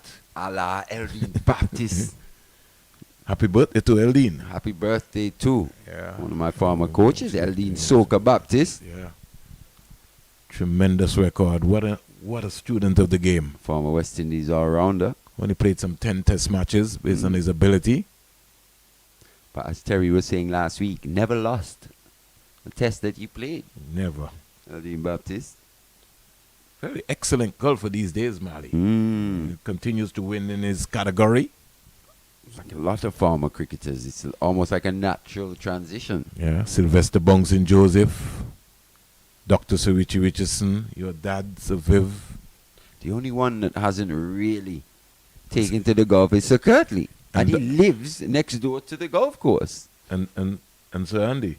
Well, it's a little different with Sir Andy. He's had quite a few surgeries over his time, you know? So the golf would not be an option.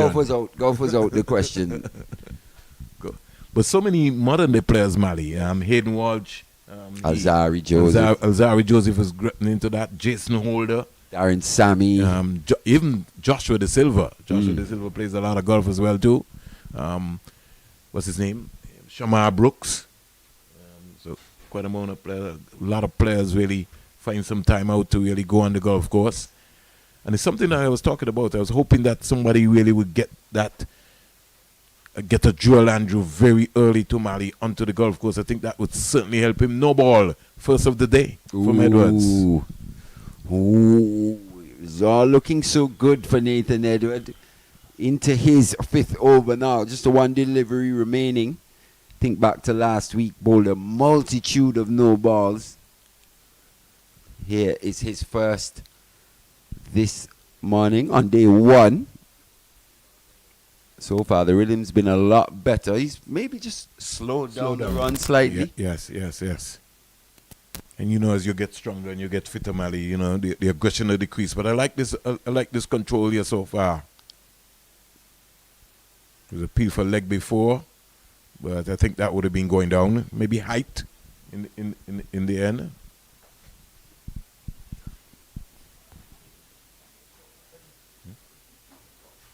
The umpire, the scores. End of 20 overs now. 38 for 2 of the Scorpions. 2 wickets to fall. Kirk McKenzie going caught. Colin Bowen took it by Johan Jediah Blade, sorry. Josh Bishop just took in his first over, removing the dangerous Brandon King.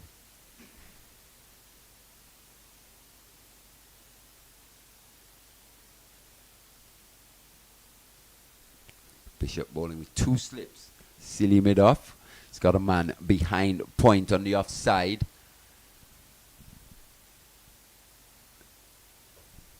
Jediah Blades in that cover position. Looks like Rivaldo Clark in extra cover. Kelvin Pittman at long off. Johan Lane in the mid-on position. Jordan Johnson at mid-wicket. And Becky Joseph back on the field now in that Silly Point region there. Just looking for something lobbed up in that area. Better start this from Josh Bishop to what we saw last week. Probably his least effective spell of bowling that we've seen from him here at the Coolidge Cricket Ground. Conditions may be just a little more helpful here for Josh Bishop.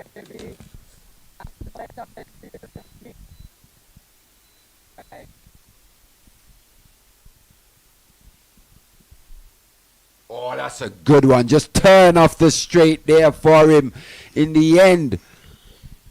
Played with very soft hands by Jermaine Blackwood, something you're not too accustomed to seeing from him. Let's have a look at this again.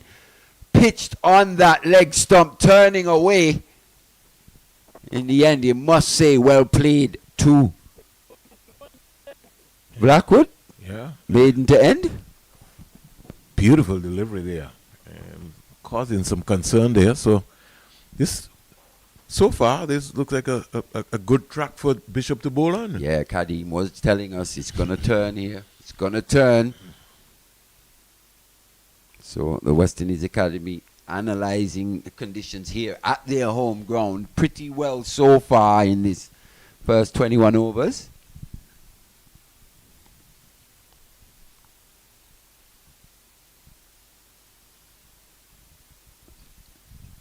See a good shot of the CWI offices. Everyone Decked out in blue. in their blue, looking busy. Campbell is advancing again, and as Matty says, he keeps trying to understand this constructive innings from Johnny Campbell. Well, we saw that approach when he scored the 100 at the Viverita Stadium, so he's maybe just made his mind that he's going to continue this way. I thought he was a lot better in that decision making. We did see a couple really strange strokes in that innings as well, but here today we've just seen a few more. He seemed to really, after those few lapses at the Sir Vivian Richards Stadium, really went back into his bubble. That focus was tip-top. He was very positive. In the end, it's probably the best 100 I would have seen this season so far. In terms of not just the application, but just how easy he made it look. This one's driven sweetly down the ground. Beats the man Blades for 4. Yeah. He was quite straight there. Maybe could have put his body on the line. Had a little dive in the end. Blackwood gets it past him. Or maybe even stick out his left boot. Lane is just saying to him. Especially as he's left-handed. Left-handed. It was to me on his stronger side. If we can just get to see that again from Billy Joe. Mally. He just didn't get his feet together. He couldn't sort his feet out in the end. He was hit straight. He was straight, as you said, Mally. But we'll come back to that one. Bright sunshine now at the Coolidge Cricket Ground. It was hit straight. Look at that. Bit of bottom hand coming into play, but He came. I think he had already gone past Yeah, it. he has. Yeah. He couldn't stop that. did everything he could, Jediah Blades, to try and make up that ground, but it was timed just well enough by Jermaine Blackwood.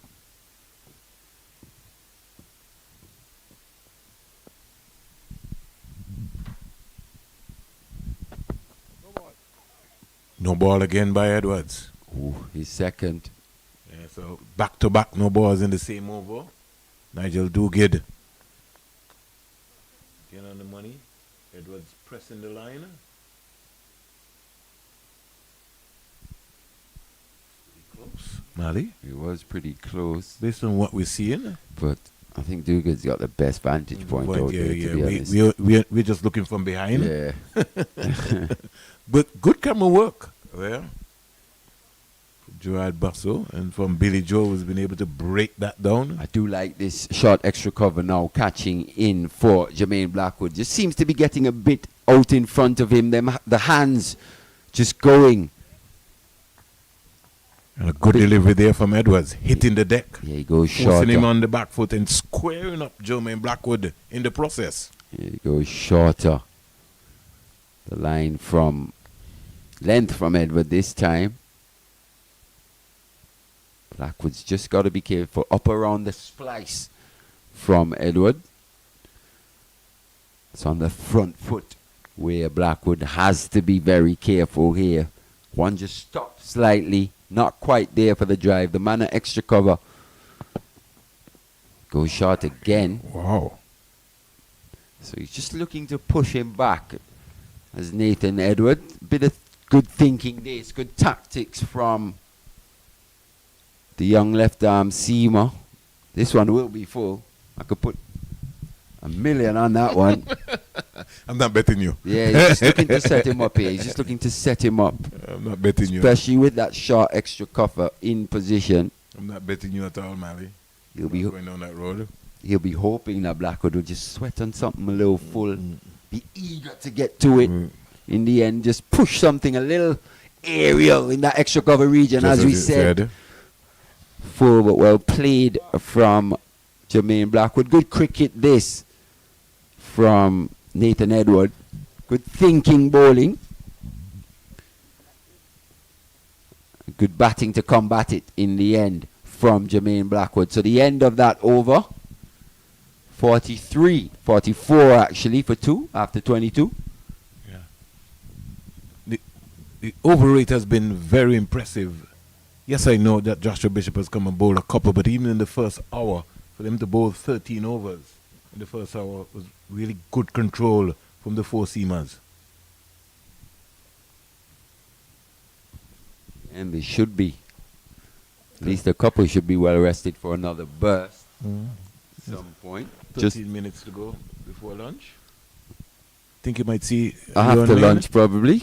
I'm not Yeah, sure, will we? How many has Edward bowled now? He'll probably just look to go to lunch.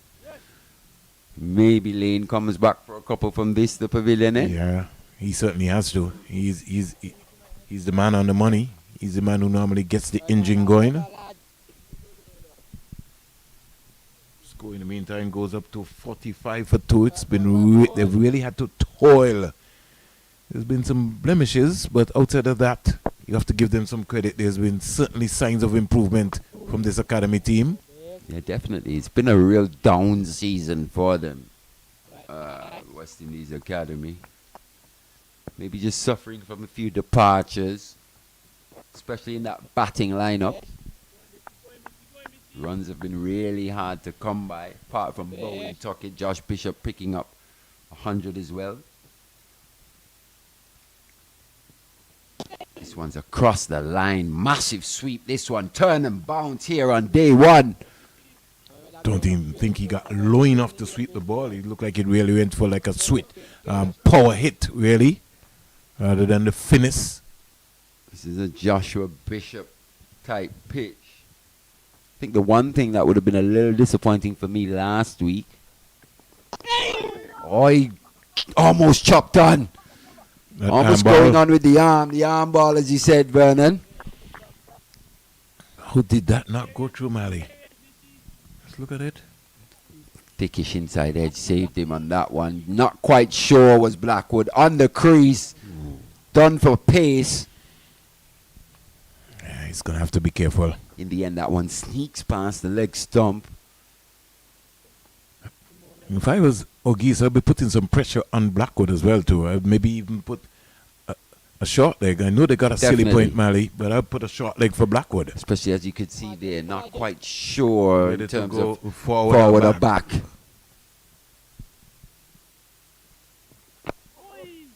See, just too easy. Short leg now would have cut that out now. You'd have had to be thinking about something else. And I was saying after, in fact, a pretty good over again from Joshua Bishop. We were just saying that Josh Bishop last week maybe was a little disappointing in the conditions. Not the most friendly spin bowling conditions, but what you do expect as a top spinner is that regardless of conditions, you still find a way. Here he's looking up for it. There's a bit of turn, a bit of bounce available on day one. You want to see him look like that, the same body language and everything, when conditions aren't quite as helpful. And you know, the fishermen will always say, right, Mary, every day is fishing there, but every day is not catching there. It's not.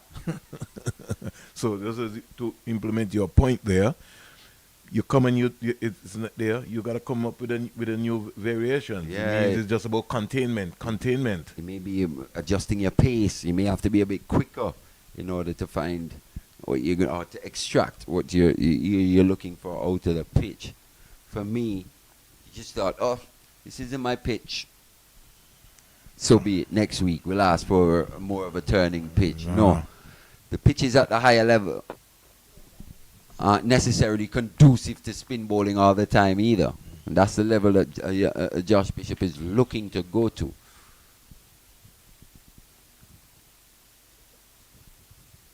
It'll be Edward, though, into his 7th now.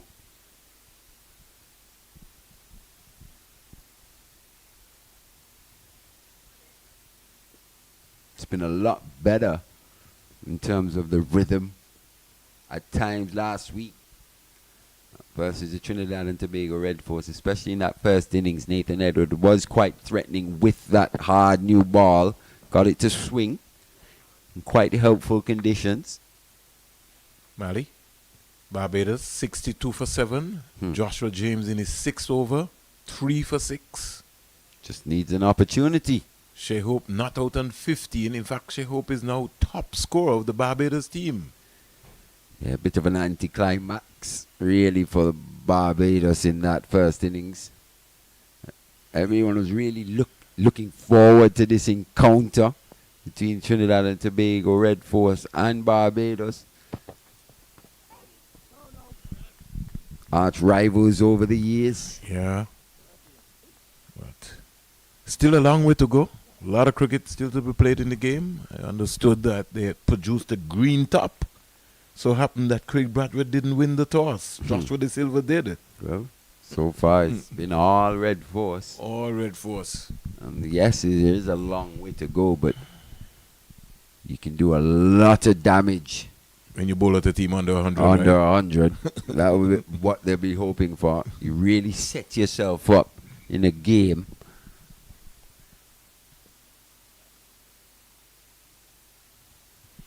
Edwards. It'll come down to what the Barbados bowlers can produce. Yeah. This one's in the air, just a bit of extra bounce. A little disconcerting for the right-handed Jermaine Blackwood, looking to play off his hips. Every now and again, something happens. Yeah, ball just every now. And these are the moments that the academy has to sense and to grips. You gotta look at the time. What is it? 7 minutes to go before lunch. How do we put some pressure? Blackwood is not his fluent self. Gotta put some pressure on Blackwood. He's batting like he's for survival. Give him something to think about. Once again, that one hitting up above, up near the splice, near the handle. Jermaine Blackwood's bat. That one carried almost to a short mid-wicket. As we see a mid-wicket in position now, just out of screen, just out of touch. Just out of shot, sorry. Good comeback that from Blackwood, allowing that one to swing. Played quite late. Have a look at this burn. Allowed it to swing. Played it right under his eyes. Nice high elbow there. Almost tends to hit across it the slightly with a straight bat. Does Jermaine Blackwood. Because his bottom hand strong in that area. Sneaked away past the gully fielder. And we'll go down into the boundary now for 4. Gotta save runs. 50 up for the Jamaica Scorpions. 52 for 2 at the end of 24. Good delivery there again by Nathan Edwards. Yeah, Nathan Edwards just a little unlucky there. Good effort in the end by that man at gully. Just evading, running away down the hill. Akeem O'Geese has to give up in the end. As he said, 50 comes up for the Jamaica Scorpions. 52 for 2 after 24. This rate just above 2 now. The Academy have done a pretty good job in terms of making these Scorpions batters work hard for their runs. Blackwood as well, he's 11 of 25. Campbell 21 of 62. He's tried to get out on a few occasions, Johnny Campbell. It hasn't gone his way. He's still in. This one just picks up the line outside the off stump, allows it to go to Bowen Tuckett. Bishop in at slip. O'Geese now at that point region. Jordan Johnson marshalling extra cover. The lanky Yogi Lane at mid-off. Kelvin Pittman still positioned down there on that long on boundary. This time Campbell gets back, pulls powerfully to the man Jediah Blades on that deep backward square. Leg fence. Fielders now come into the circle for the right-handed Jermaine Blackwood. Rivaldo Clark, who was at a deep mid-wicket, comes into cover.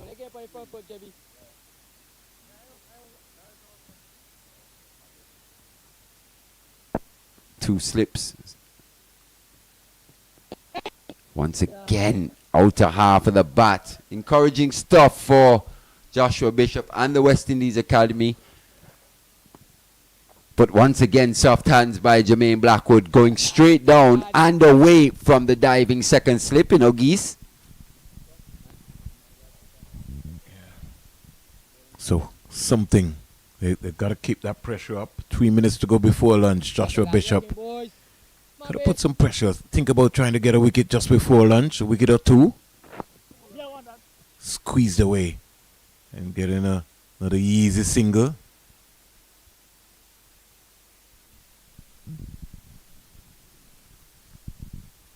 Campbell, the Jamaica captain, goes up to 23 from 66 deliveries. And as simple as he looked, Mali, Blackwood has faced 26 deliveries for his 12. Yeah, most of the batters here today, maybe apart from Mackenzie, faced quite a few deliveries, quite a few dots to be specific. Got to get that short leg in. When Blackwood is on strike, you've got to get a silly point on a short leg. So you force him to just get off strike. Just too easy. It's too easy, especially when he's just looking to play a defensive stroke. He gets a run for it. Moves on to 13.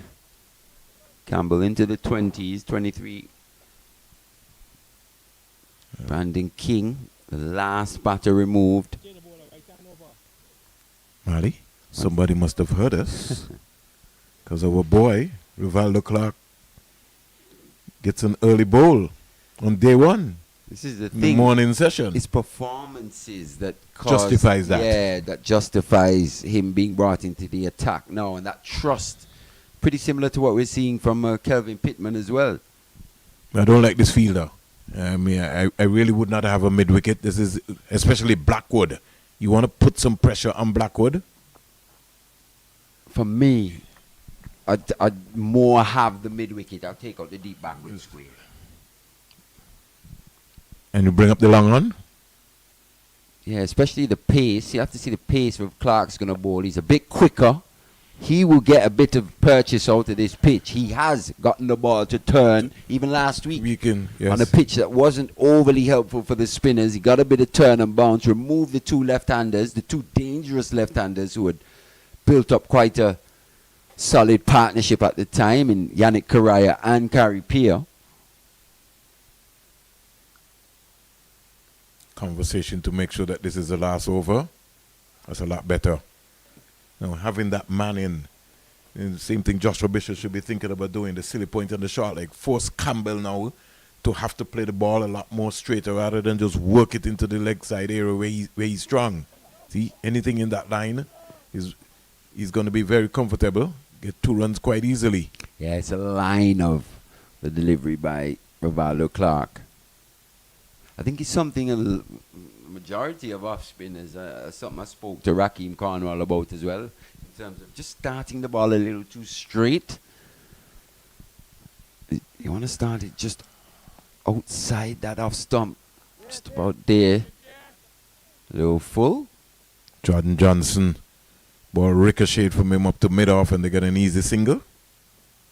So, 3 runs out the over so far by Rivaldo Clark in his first over. 59 for 2. This could be cut into our watch. The final delivery of the morning session. It should be.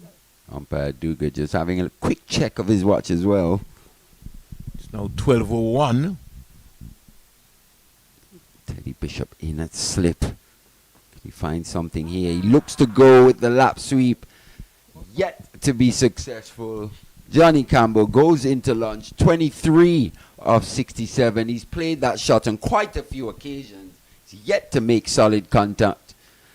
Jermaine Blackwood, his partner, not out on 16 of 32. Brandon King was the last batter dismissed for 14 from 51. Jamaica Scorpions go into lunch, 59 for 2 after 26. Must be said, the Academy have come back quite well after their disappointing performance last week here at the Coolidge Cricket Ground. They'll be looking forward to lunch. Jamaica hoping to recover from what has been a pretty slow start, winning the toss and opting to bat. Join us in roughly 35 minutes or so for the resumption after the luncheon interval.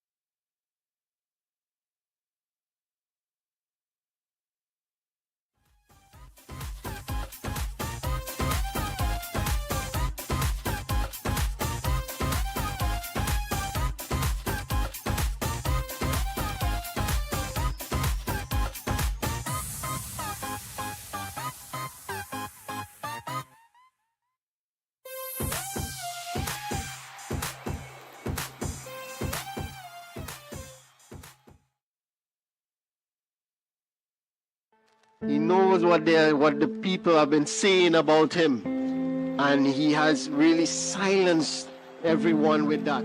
Age is truly just a number. This has been a flawless knock from Jason Mohammed. He's been methodical and calculating. He has really shown relentless perseverance in reading the game.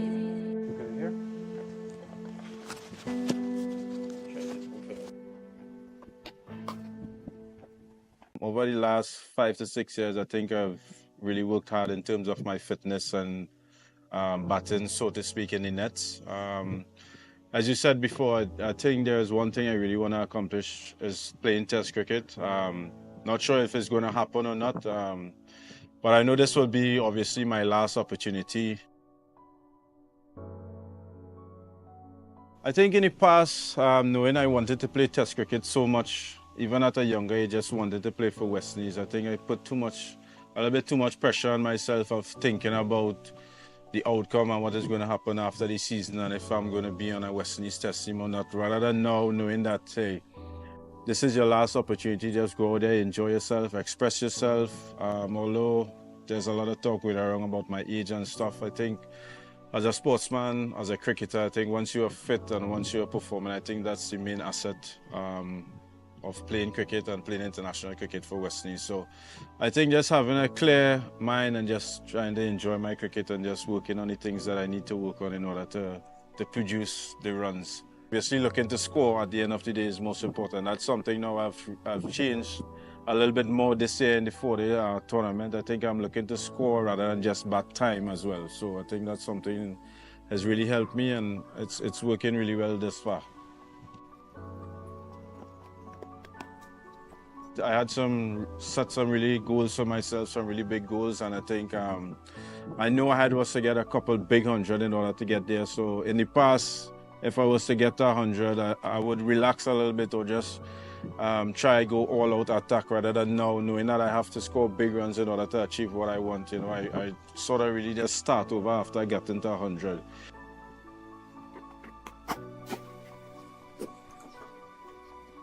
Myself, I just want to be remembered for someone who has really worked hard. Obviously, I've gone through a lot of difficult times in first-class cricket and in my career, but you know, I've never given up. Some people might have, and then with everything else happening with age and everything, I know a lot of people would have walked away. So I just want to be remembered for someone who was strong mentally and always had the love and the passion for the game and always worked hard to achieve whatever I think I wanted to achieve in this game.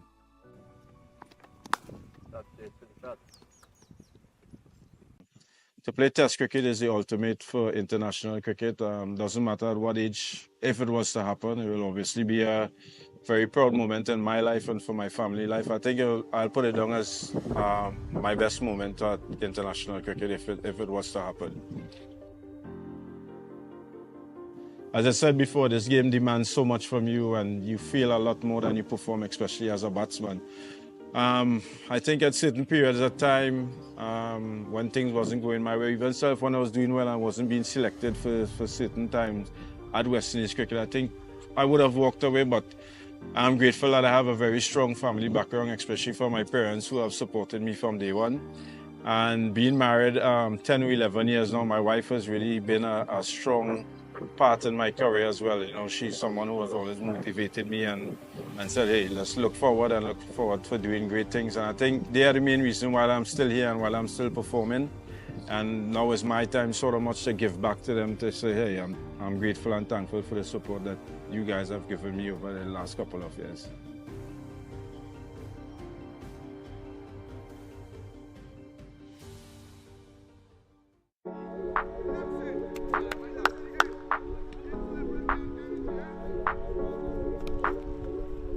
When we hear the words Antigua and cricket in the same sentence, we're often thinking about names like Sir Vivian Richards, Andy Roberts, even maybe a Sir Richie Richardson. Maybe one day we could be thinking about Jewel Andrew.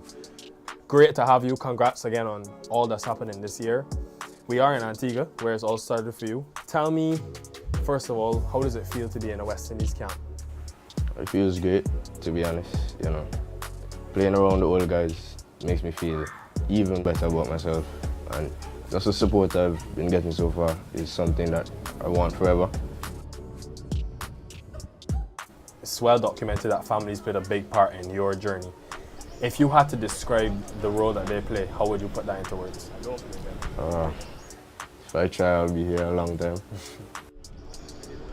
My mom, very neat, you know. She's just my backbone, I should say. I mean, she's more confident than me. You know, just seeing her in the stands, you know, gives me that extra push. And, you know, she's just joyful and a good person to be around and someone that you should have in your corner.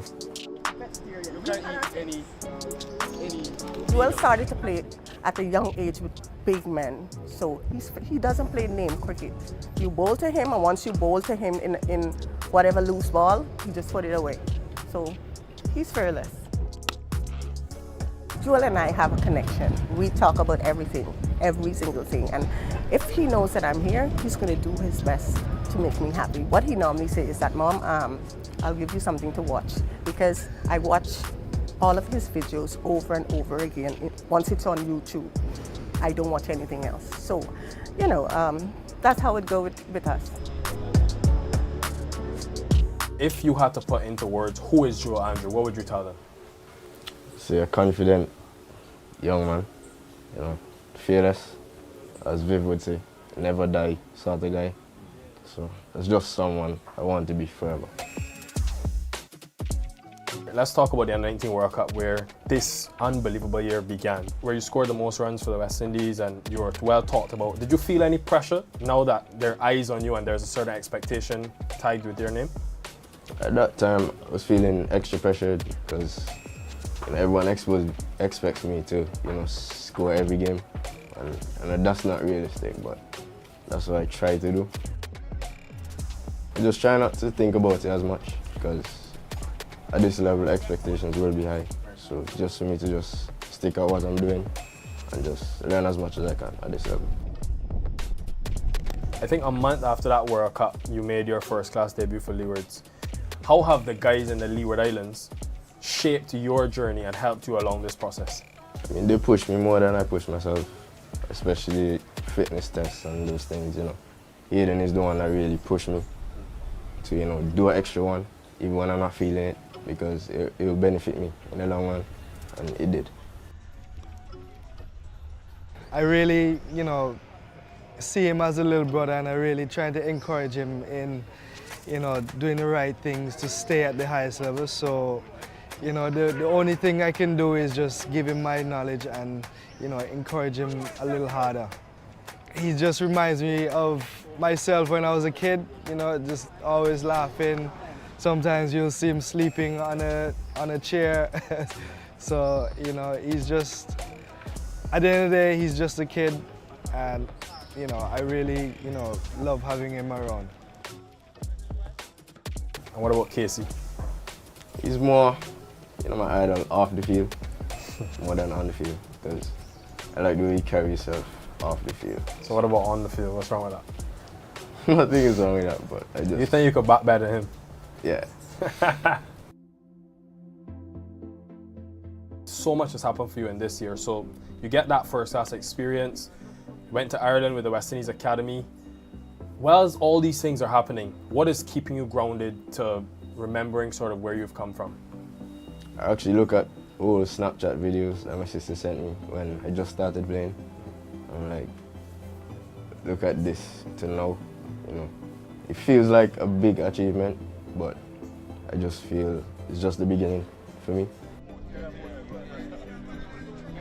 June 2024, CPL draft is around, and Joel Andrew gets picked. Not only does he get picked, he's going to play for the Antigua Falcons.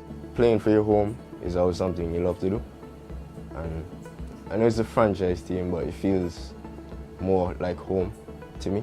Receiving, that call was something that I always wanted, to just be in a part of the CPL, because, this is the biggest part in sport, so I always wanted to experience it for myself.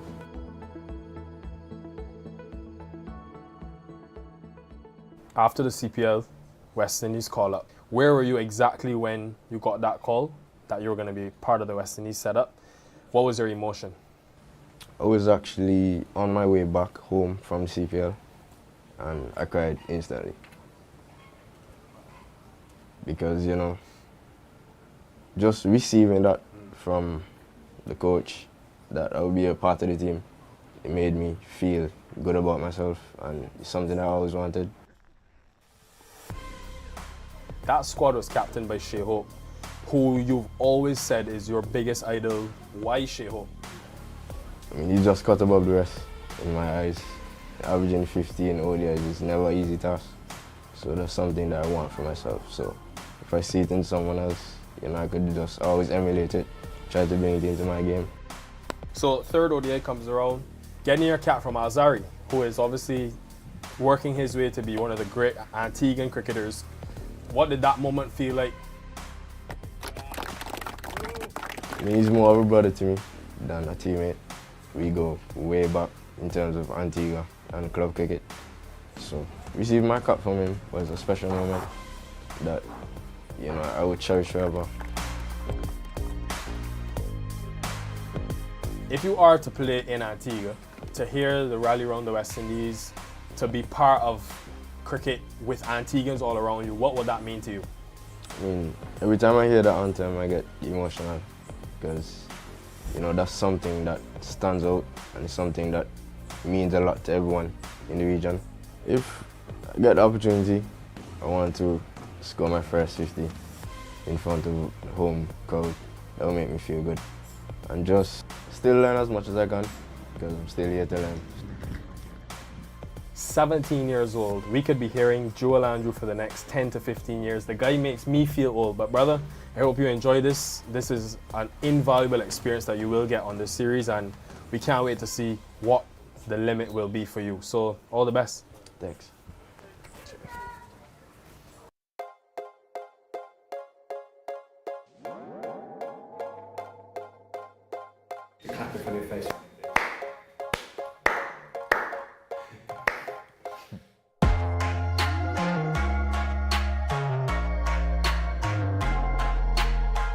But to play 85 test matches in a row, it means a lot. I have to be extremely thankful to be able to be fit.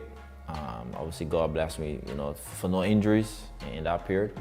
But to play 85 games in a row is hard work. You got to be mentally tough. It's knowing where you got to improve, because oppositions always come, at different ways throughout your career, and it's just knowing what to do, how to improve as a player. Up to this day is the same thing. But hard work for sure, and dedication and discipline is very, very important. And obviously to pass Sir Garfield Sobers, that's almost unimaginable, to be honest.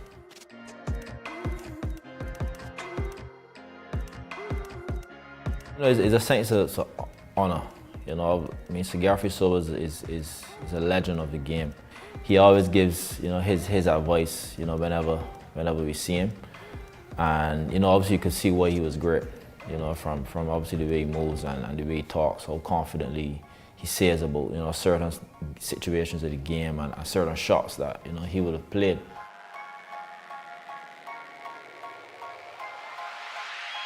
Obviously injury could happen at any point for any player, albeit batting is a lot easier on the body compared to fast bowlers. You know, so to be on the park for all 85, I've got to be thankful, you know, for being blessed with, you know, the strength to be fit for every game. That's one. And then obviously performance, you know, comes into play.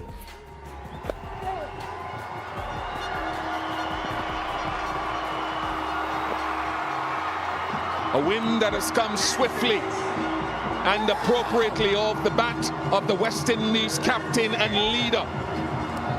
And he has given them a series victory. Would have loved to be playing, you know, T20s and stuff around the world, but, you know, that's not how it worked out for me. And everyone has a different way of going for their career. But for me, it's been easy, you know, just, you know, doing to be a successful Test cricketer. And, you know, and the ups and downs, I think that's one of the biggest challenges. And I will always tell any younger guy, any guy aspiring to play as a batsman, yeah, it's good to come in and get a debut 100 and a maiden 100. That's lovely and your average looks nice. But it's when the failures come in, you know, it's how you deal with it. And I think that's what makes you a Test cricketer. If you can deal with those pressures around. And that's my advice for everyone. You know, everyone aspiring to play. It's obviously the greatest format. You know, it's where legends are born. And I would say I'm extremely thankful to have been playing for this period.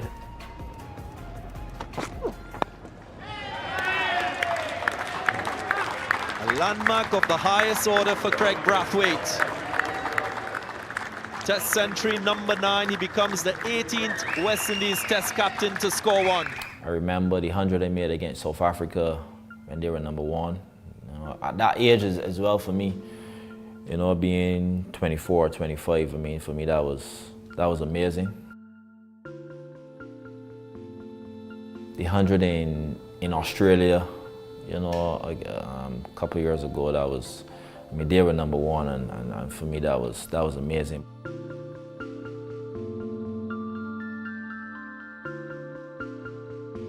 But for me, I'll say, you know, the Henley 100, unfortunately, I didn't get the double 100, you know, out for 95, foolishly, but that happens.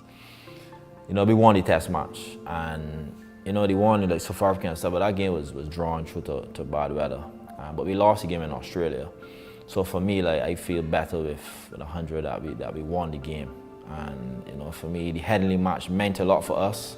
You know, coming off from a massive defeat in the first pink ball test. So to come at Headingley and to be able to contribute to the team, you know, getting 100 during that game, that one meant a lot. Majority of my 100s I really loved, really enjoyed. But beating England that day, I think that was very special for us as a West Indian group. And for now, I would say that's number 1, but it's very tough to choose one. It's 12 now, hopefully it'll be 12 more, you know, in my career. But I tell you, every one of those 12 has been special to me. But the one in Sharjah, that was nice as well. I remember, you know, for the spinners, I used my feet a lot. One of the most times I used my feet in a Test match. I'll never forget that. And you know, that was a great feeling, man. We were down 2-0 that series, and obviously winning the last game, you know, was obviously a nice feeling. You know, after obviously Pakistan had us 2-0. And being knocked out in both of those innings was special as well. So I mean, to be honest, all 12, I could say all 12 are special, because the feeling hadn't changed. So, you know, obviously you ask a question and I'm trying to answer it, you know, by choosing one, but really, I don't really think I could choose one. Like, I have a friend back home, he has his idea, which is my best, but then I don't agree with him. So it's, both of them were special. I must say all 12 have been very, very special to me, because it takes a lot of hard work to score Test 100. Unfortunately, you can't make it in 30 and 40 balls to make it easier. You know, you got to grind for a couple of hours to get 100. Now this will do very nicely indeed. Very deftly, very sweetly, tucked away behind square on the offside. And this is the reward for monumental effort and concentration and a lot of skill as well. This is what's known as leading from the front. I mean, as any batsman will say, but obviously for me in my journey, if you come on tour and you're now looking to play work, like we said a week before and stuff, it's too late. So I'll say one thing I've learned is, you know, you go through a series whether you do well or not, and you got to understand what you got to work on, because the guy's going to keep coming with something different always. And the key is to do it in your off season. Make sure you put in that work, you know, before you get to the next tour. Don't wait till the next tour then to start, you know. And that's one thing I've learned, and obviously continue learning, because as I say, every series, every game is always different. One thing I'll say is putting in that hard work, you know, off season before a series starts, putting you in a better position, you know, to be able to score runs. How you doing? You good? Nothing beats hard work, and what is important is doing the hard work always, and not just when coaches are there. I think that's what will make you go to the next level. Well done, well done. Test cricket is the ultimate test. You will be a legend from Test cricket. That's one thing I know. You know, if you look at all the legends in world cricket, Test cricket is what they come from. And, you know, playing a simple defense is what the basic stuff. And once you can do that, then you can play any cricket in the world, T20, T10, T5, whichever you want to play. So once you have that foundation from playing Test cricket, you know, it will set you up to play every cricket in the world. Alzari Joseph is one for me. He loves Test cricket. He loves Test cricket, and obviously he's being IPL and everything, CPL, everything, and he's still here. And that's one example that I could give the guys to follow. You know, he does it, and obviously I hope he plays a lot more Test matches as well with a lot of success. But that's a great example that you balance both. You can do it. To play 100 Tests was my dream, and one thing I'll say, I could never be in this position without God. I must say, you know, putting God first has helped me throughout my career from primary school, never forget. And obviously, my two grandparents who, you know, are not with me now, but, you know, they've done a lot for me, you know, through their prayers and stuff. I would never be in this position without them. And also, obviously, my father, you know, who has been there, you know, for me for cricket from a young boy. So, and my goal, and I'll never forget, my coach, Mr. Ashley at the time, and he never forgets that my goal was to play 100 Test matches, not to play for West Indies. You know, I didn't just want to play and, you know, or score 100 and stuff, and then it done there. No, I don't want to finish there, I want to play 100. So, you know, to play 100, yeah, that would be everything. That's what my life has been, playing Test cricket. And yeah, it's very thankful to be in this position right now, to be captain and played 95 games, obviously closer, you know, to that turret. So I can't really express how I will feel on that day, God willing. But it's everything. Test cricket is everything to me. I can't express the feelings that I will feel towards, you know, that special day, to be honest.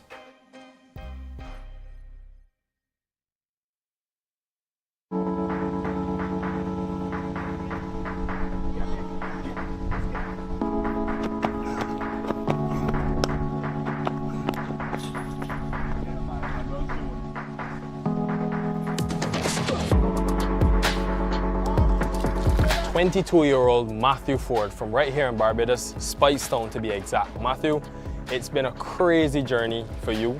I remember actually being here a year ago when you made your one international debut against the same England team. That journey, all that's happened to this point, one word to describe it, what would you say?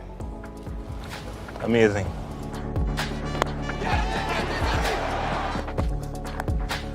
And he strikes again. Good delivery, good delivery.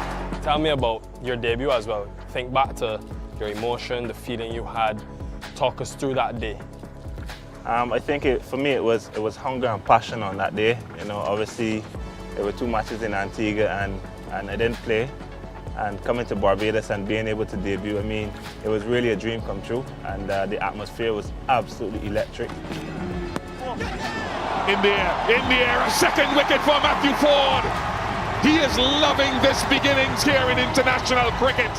So be able to do that in a series decider, and you know, we're back here again for another series decider. So for me, it's just about repeating the basics and doing the good things over and over.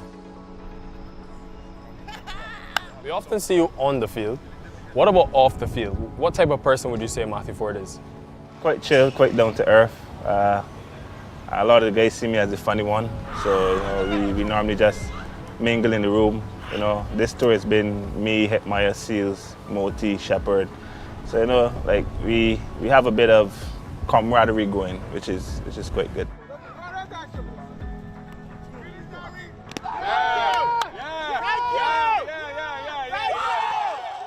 How did you find that balance at school, and when did you know sort of that cricket would be something you put all your eggs in that basket? I think I made the World Cup team at, I was like 17, and it was from then I was like, nah, Mom, I'm sorry, but I want to be a cricketer, and I am giving it my all to be a cricketer. You know, for me, it was always cricket. I've always dreamt about it. I've always aspired to play cricket in the backyard. Miss Susan Bell, as you would know, she's my neighbor, and she was always telling me from young days she knew I was going to be a cricketer because I had the ball string up, and at 12 and 1 o'clock in the night, she can't sleep because I'm just on the ball string. So. Speaking about, you know, your school days, we kind of played at the same time. I was obviously not as good as Matthew, but I do remember that Jacob Bethel was also playing in and around that same time as well, and you got him out in the first ODI. Oh dear, this will be soft as. He'll be disappointed with that Jacob Bethel, but more celebration for the men in maroon. What do you remember about him at school? Bethel was a menace on the field. I always hated bowling to Bethel. You know, he would be there all day, like without even worrying. So, you know, to get him out in that first game, and for me, like he's evolved into such a great player. You know, kudos to him.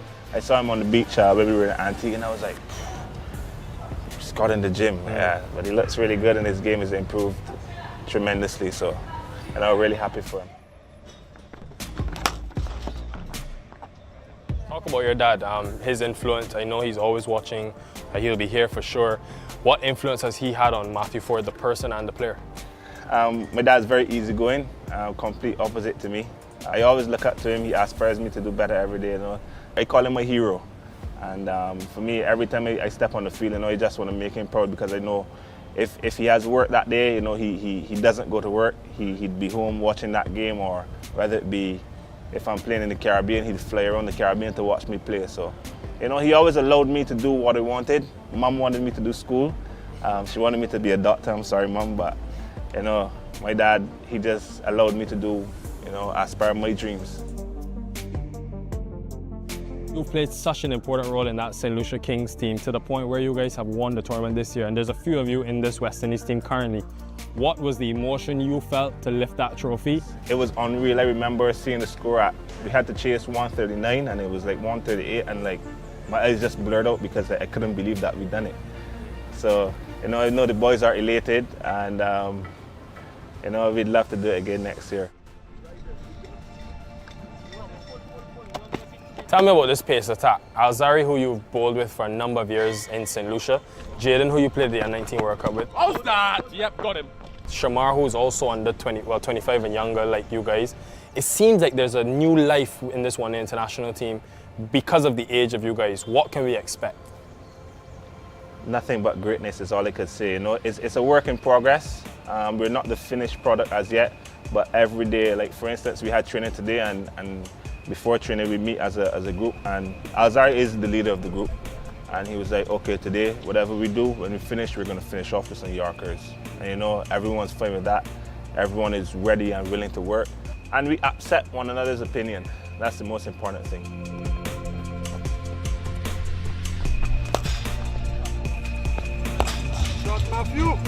Coach Darren Sammy, from when you first came onto the scene in the Caribbean, he was your head coach, and now in the West Indies, he's your head coach. Describe the role he's played in Matthew Ford, the international bowler. He's a phenomenal guy, and he makes the dressing room so easy. You know, he tells you as it is. He just made things a lot easier, and you know, he would always give you that opportunity. He would always give you that chance. He would let you know what he thinks versus what you think. A lot of the guys trust him, as he's a leader, as we've seen in the future. He's a natural leader. I've never asked you this, but show us these tattoos and what is the significance of those? Because I've been your friend for a long time, but I never remember seeing these tattoos until recently. So can you tell us about these? This is a dove, and these are 3 crosses, Father, Son, Holy Spirit. So for me, like, I'm a big guy on prayer as well, and the dove is the messenger. Before we go out to every practice and every game, like, we huddle up, I'd say the prayer, you know, and for me, like, I like doing that. I like being the messenger. I like praying for the boys. Matthew, as a fellow Barbadian, I want to tell you on behalf of the entire island, we are very proud of you. I think you've inspired so many, and you continue to inspire. And it's just a joy to watch you on the field, man. The energy that you bring, the vibe, the presence that you have, I hope you keep it up, and I wish you a long career full of success. Thank you, Nikhil. Go well.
Good afternoon and welcome back to the Coolidge Cricket Ground. Overcast conditions here after lunch, and the news is that the umpires are out, the players are out, and so too is Blackwood, Jermaine Blackwood from Jamaica, and Jamaica Scorpions captain John Campbell. 23 not out from 67 deliveries. Jermaine Blackwood 16 from 32, and Mackenzie was caught. Colin Boyne took it for 4, his 13th catch of the season, and Brandon King cotton bowl. Seemed like a very long time ago at lunch. Jamaica 59 for 2 of 26 overs. The first hour yielded some 13 runs up with 1 wicket, and Jamaica's 50 came off 146 balls, 110 minutes, and so far they've notched up 129 dot balls. Looking to see who will start after lunch. And it happens to be Joshua Bishop, who will start the proceedings. Bishop, coming into this contest, has also had scored 280 runs. Joshua Bishop with a century and 2 half centuries. And in terms of his bowling, coming into this game with 127.3 overs, 15 maidens, 15 wickets for 463 runs, with a best of 7 for 85. And straight away, the Blackwood conversation is about to start anytime soon. It'll be raining and ready to go here at the Coolidge Cricket Ground. First run to Blackwood, and second run here, well, it's a paddle sweep, something which Johnny Campbell has been trying almost all day. And so both batsmen after lunch picking up singles. The score goes up to 61 for 2. 61 for 2. Jamaica Scorpions batting first. Here's a delivery from Joshua Bishop, which has Jermaine Blackwood, the right-hander, in check. Still would like to see them get a silly point. Put some pressure on Jermaine Blackwood. Stands up straight and punches that up to the field at short extra cover. Score remains on 61 for 2. Bishop gets through his overs very quickly. Short and banged away past the cover, extra cover, and down to the boundary for 4. That was a loosener there from Joshua Bishop, and for sure Blackwood was able to pounce on that and smack it into the vacant boundary for 4 on the cover, on the offside. Blackwood goes to 21 from 35, and Johnny Campbell 24 from 66. Some 9 boundaries have been scored so far. Comes quietly forward. That's what you want to do, get him onto the front foot. So the end of the over after lunch, and maybe one of the most expensive overs so far. 6 at the end of the 6 runs coming out of the over, including a boundary. The 9th of the Jamaica Scorpions innings. So 65 for 2. So Captain Ogis has decided that Bishop will bowl from the CIU road end, so they'll maybe use spin. Well, we did see Rivaldo Clark bowl the lone over, but after lunch they've decided now that they're going to overcast, sun not beltering out, no breeze, and they're going to concentrate on having the seamers come from the media center end. Blades, who originally started from the CIO road end, 1 for 6 from his 5, will now start his second spell from the media center end. Here's Johnny just paddling this one around, finally making contact, and he gets a boundary. Something he's been trying all day. And out it comes. He just glided it around, more or less showing his versatility in batting. Sort of risky shot for a captain because he could get a leaning edge and go right up into the air. But he made proper contact. And Blades will be maybe thrown off. The 10th boundary of the innings so far. Score goes up to 69 for 2. And John Campbell goes to 28.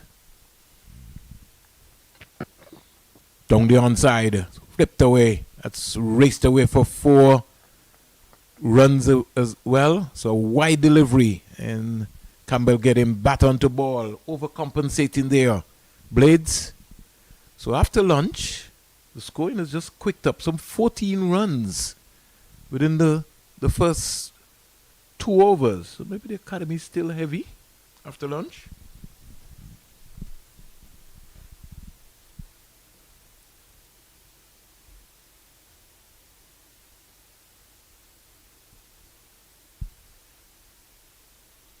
Here goes Blades. Bungs away. 8 off the over so far. Make that 12. Smashed away down backward point for 4. No pace at all. And Campbell leaning in boundaries here. The 4th. After lunch.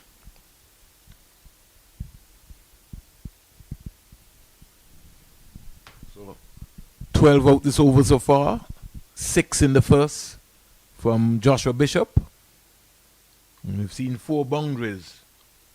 Campbell in the meantime goes to 36. He's maybe worked out, listen, I've assessed, survived the first hour. It's now time for me to cash in. Blades will have to be on the money. All of a sudden his figures goes 1 for 18. Here's Campbell getting the delivery. It sort of kind of climbed them in, but he just fended it around into the square leg area. Almost had a slight collision with Blades and Campbell. All in good spirit in the end. Now brings Jermaine Blackwood, who is on 21 of 37 to face.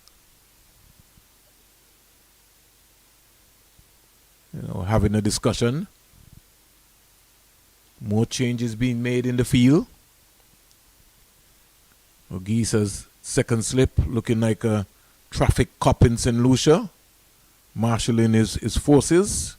2 slips, a gully, backward point. Cover, or more or less a short extra cover. Mid on, mid off. Short mid wicket. And a fine leg. Looks like the lone fielder in Kelvin Pittman. And Blackman is driving through cover. He'll have the legs, hits the rope now. Boundary. Jordan Johnson just goes to retrieve. And Jamaica, you've just upped the ante here after lunch. Partnership is now 45. I think Coach Robert Haynes maybe said, listen guys, if we want to bat once, we certainly have to begin to accelerate and put the pressure back on the academy team. Well, they're certainly feeling the pressure here, the academy. 17 runs out the over so far.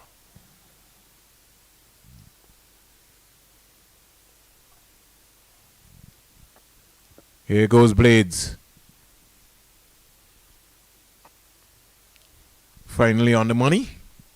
And over completed. So at the end of over number 28, Jamaica Scorpions, they are 82 for 2.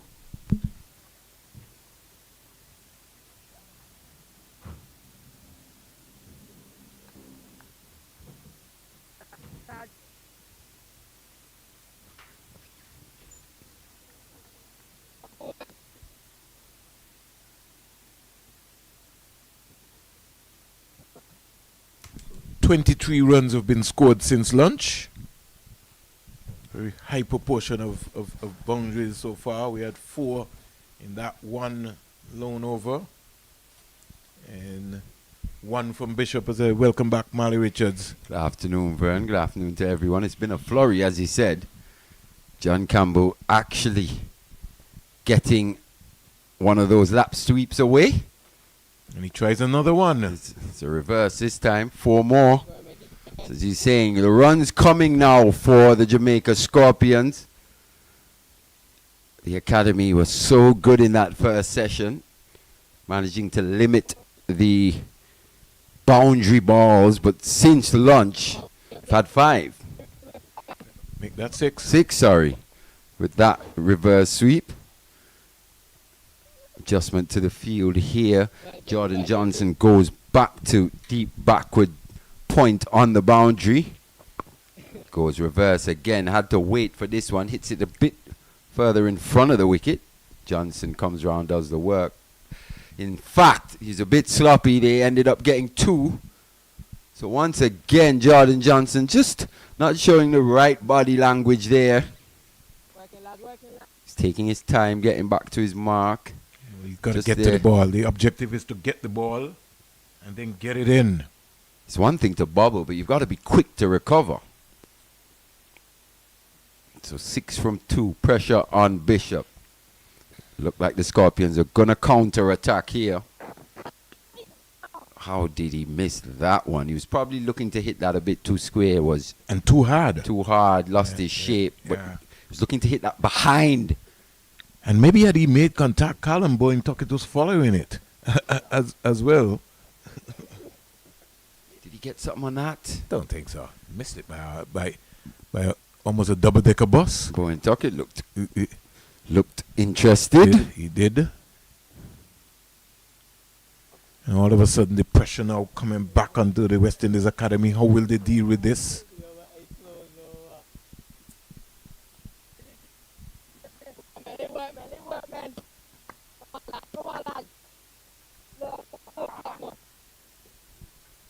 "30 runs after lunch in just only the third over." I think there's a concerted effort by the Scorpions to up the run scoring here since lunch. They've gone in, had a bit of a chat. I think lunch came at the right time for them in terms of just forcing them to regroup.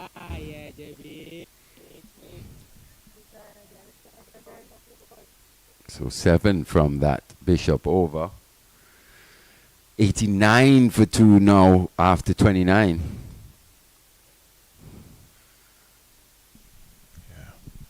Complex of the game is going to be pretty interesting. Very interesting scenario. 29 overs bowled, 89 for 2. And Jamaica will be maybe thinking about maybe batting once on this track, maybe all of today. It's going a huge total, getting 300, 350. Very well knowing that the academy has not been batting as well. Jamaica themselves have not been batting well either. And we saw what happened up at the Sir Vivian Richards Stadium when they played against the Leeward Mali. Once the skipper got out, John Campbell got out, it was almost the floodgates was open. So they'll be very mindful of that. Blades is gonna have to be on the money. 1 for 22 from his 6. His previous over cost him 17 runs, including 4 boundaries. 6 away from a half century now, Campbell. Another. Ups to go short. Just left. Goes away quite harmlessly past the left-handed Campbell.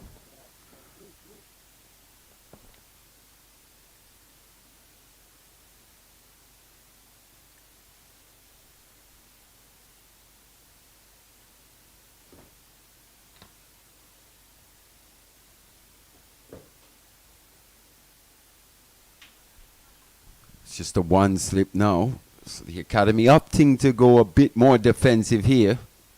Slip in a gully. It's good delivery that. Good bounce. Good carry through to wicketkeeper Bowen Tuckett. The field is Akeem Ogi's first slip. Josh Bishop in that gully position. Looks like Teddy Bishop at point. And Becky Joseph at extra cover. Nathan Edward marshalling the mid-off region. Johan Lane at mid-on. Kelvin Pittman posted down there at fine leg. Jordan Johnson at deep backward square leg. On the leg side this time. Just a bit of pace and carry through. For Blades. Hasn't managed to find his radar yet in this over.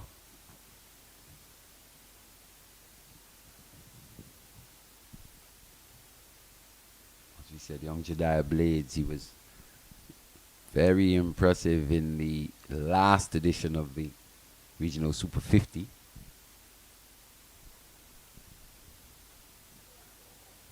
He was so good, in fact, that he was elevated to the West Indies team. Their last white ball series versus Bangladesh here in the Caribbean, playing that ODI in St. Kitts.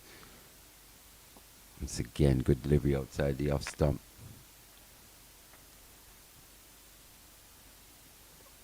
I think for John Campbell here, it's all about concentration. Can he limit the amount of mental lapses in an innings that he has? You've seen him on a few occasions today alone, within the first 2 hours of play quite a few loose strokes. The lap sweep in particular. Seems like he's using this match for a bit of practice with that shot.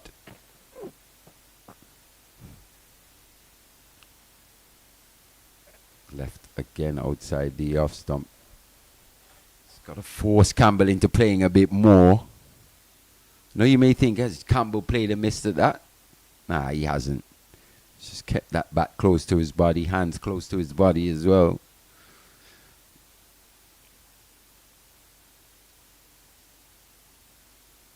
Never wastes an opportunity to practice a stroke, Johnny Campbell.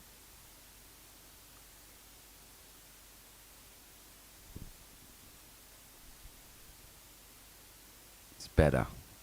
It's the only delivery that he's forced Campbell to actually play a stroke at the end of 30. 89 for 2. Yeah, very impressive comeback. Big effort, and simply because he was bowling more effort balls really and hitting the ball into the deck itself. Yeah, Blades.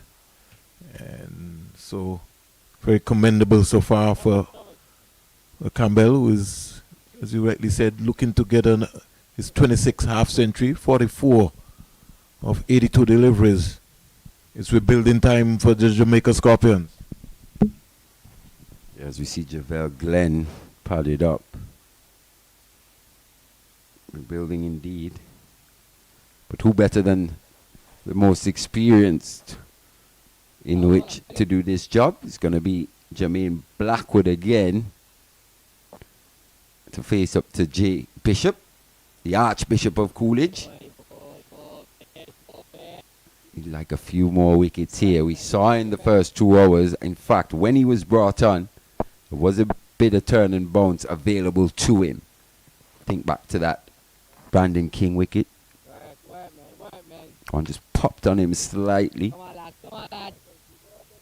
Everything happened quite slowly though.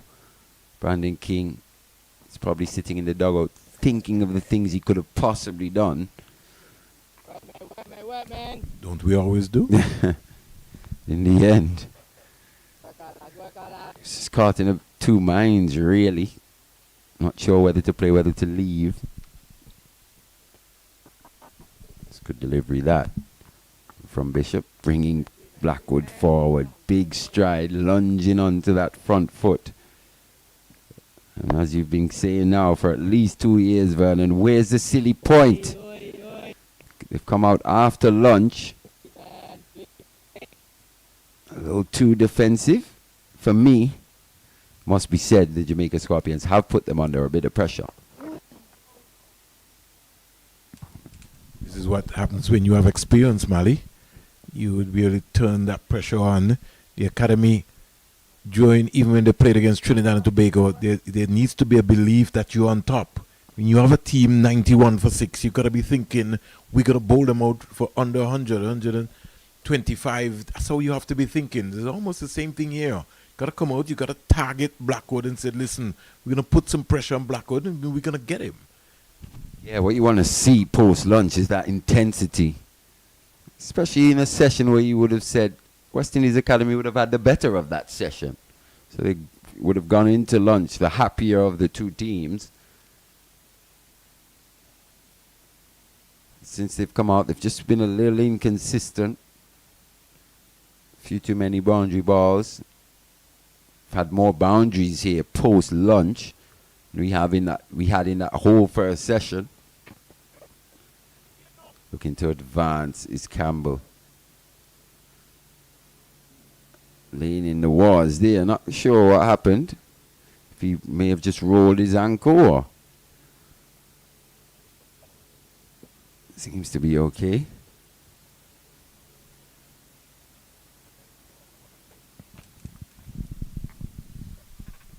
They're going to be expecting, they're going to need him sooner rather than later in the conversation.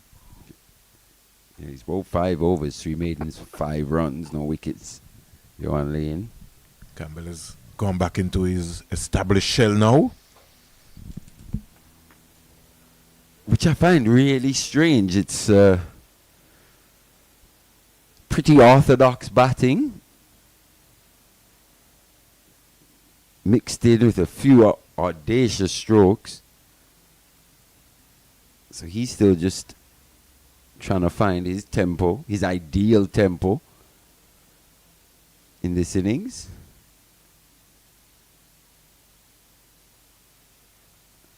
It's better. Bringing the left-hander forward, forcing him to play one just on or about that off stump, just outside.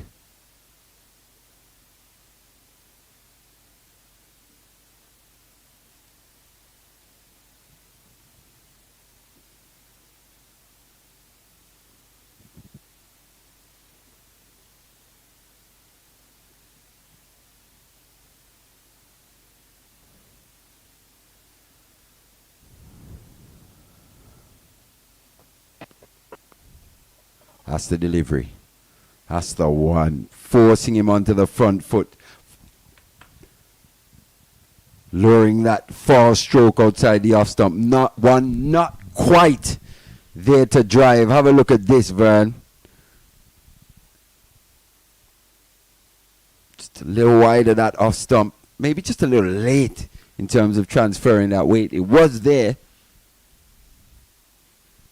For me, I would just like to see him stay over the ball a lot longer rather than coming back up. But I guess maybe because of also the groin injury, you have to take that into consideration as well. Playing a miss. So back to back.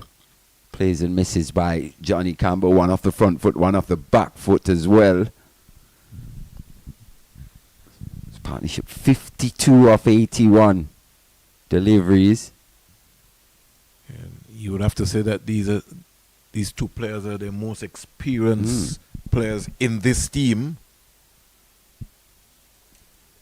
Yeah, this is the nervous system, as you'd say, the central nervous system of this Jamaica Scorpions batting lineup. Campbell and Blackwood.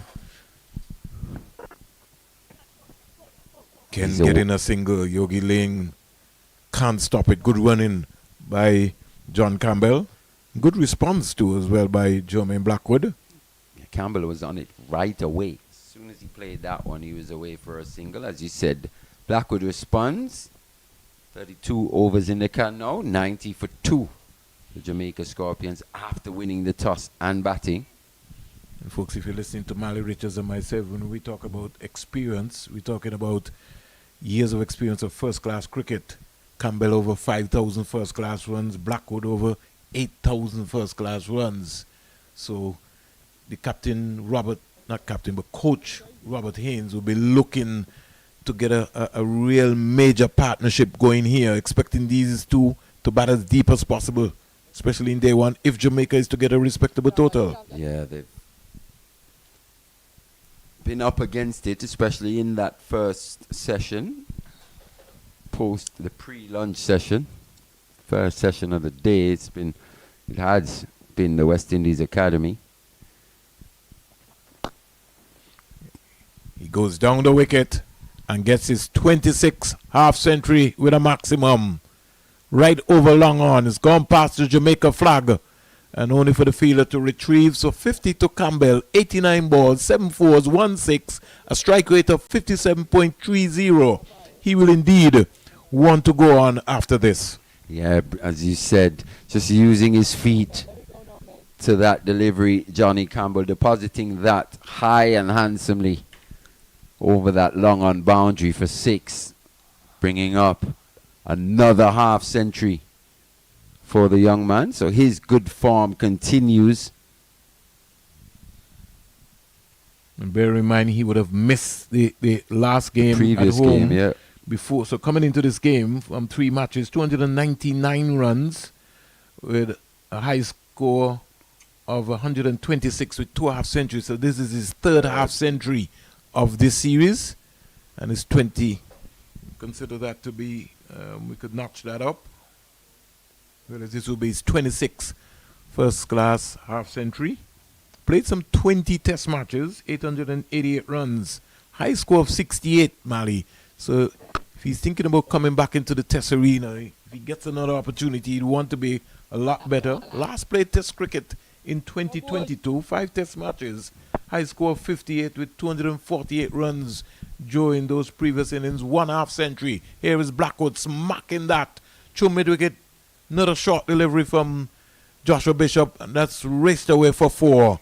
Runs in galore here. The 100 comes up for the Jamaica Scorpions. Yeah, just really struggling to stem this flurry of boundaries by both these Jamaica Scorpions batters. It's Blackwood on this occasion. Just a little too short, a little too slow by Josh Bishop on this pitch. And maybe what we saw earlier was him just exploiting or looking to exploit that early moisture in that pitch. There was a bit of turn and bounce for him in that first session, but so far here, post-lunch, not so much. For me, he's got to be quicker. That pace for me.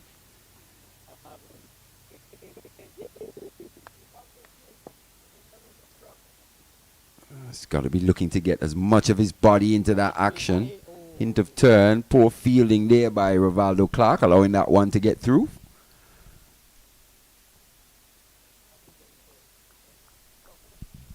They have to pick themselves up, Mali. They're falling away here. Jamaica have come out in an aggressive mood. And you know, the country of Jamaica, they play positive. They had a look in the first 2 hours and they've maybe decided it's time to step on the gas here. And the academy has just not been able to handle the pressure as yet. So we see 2 of the men in charge of identifying and looking after the next generation and the present generation of West Indian talent. Jamal Smith, the head of talent for Cricket West Indies. And the Jamaica Scorpions coach deep in conversation. Robert Haynes.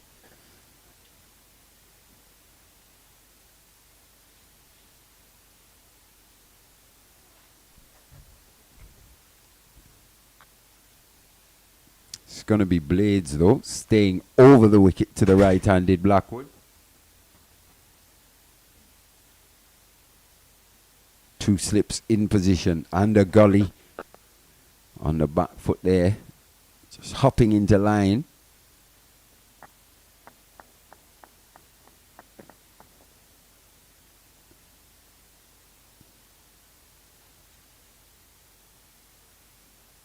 Academy need a wicket.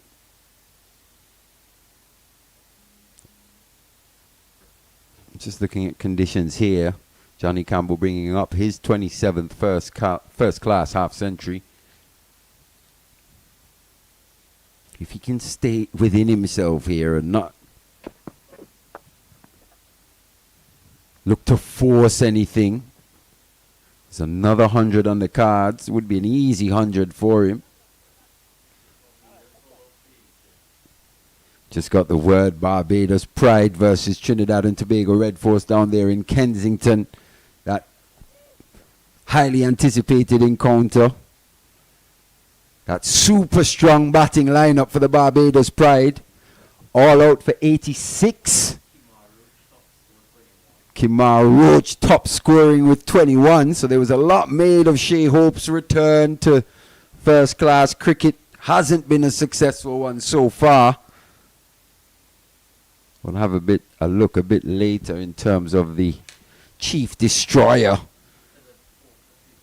Anderson Phillip, I'm told, chief destroyer, 4 for 36, ripping the heart out of that Barbados Pride lineup. So they're behind in this game. It'll be down to their bowlers to try and bring them back into this. Trinidad and Tobago Red Force batting lineup was very in form, maybe the most Centurions in their lineup in comparison to all the other teams in this 4-day championship 2025 season. They've had multiple Centurions at Trinidad and Tobago Red Force. But it's been the bowlers so far on day one, bowling out the Pride for 86 all out. It's a very serious dent there, Mali. Especially at Kensington Oval. Within 2 sessions on day one.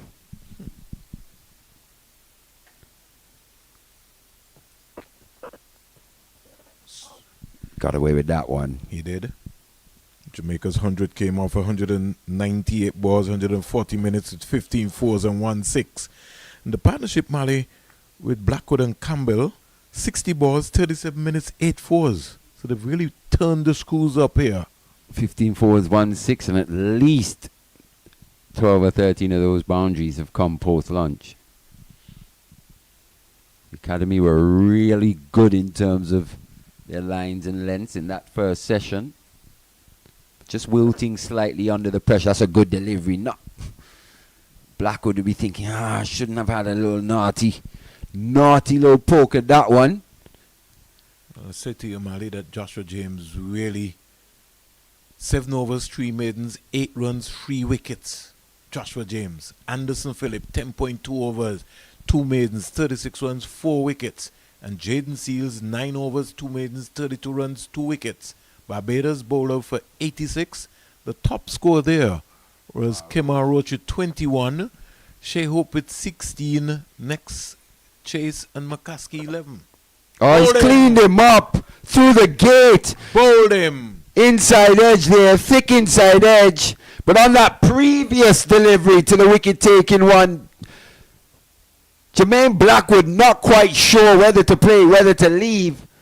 Was really worried about that ball swinging back into him. The next delivery, Blades gets it right on the money. Good pace. Knocking that leg stump out the ground. Blackwood's innings comes to an end. The third goes down for the Jamaica Scorpions. And if you look at this on replay, Mali, his left foot, that's the one there that kind of set up. Set him up, right up. And here is the delivery.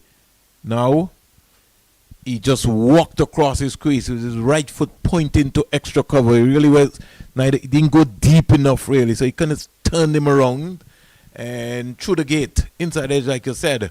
And Jamaica's lost a wicket that they certainly didn't need to lose after that 50-run partnership. He does tend to just hop about his crease a little bit there, Jermaine Blackwood, but on that delivery, didn't have that solid base that the coaches talk so much about.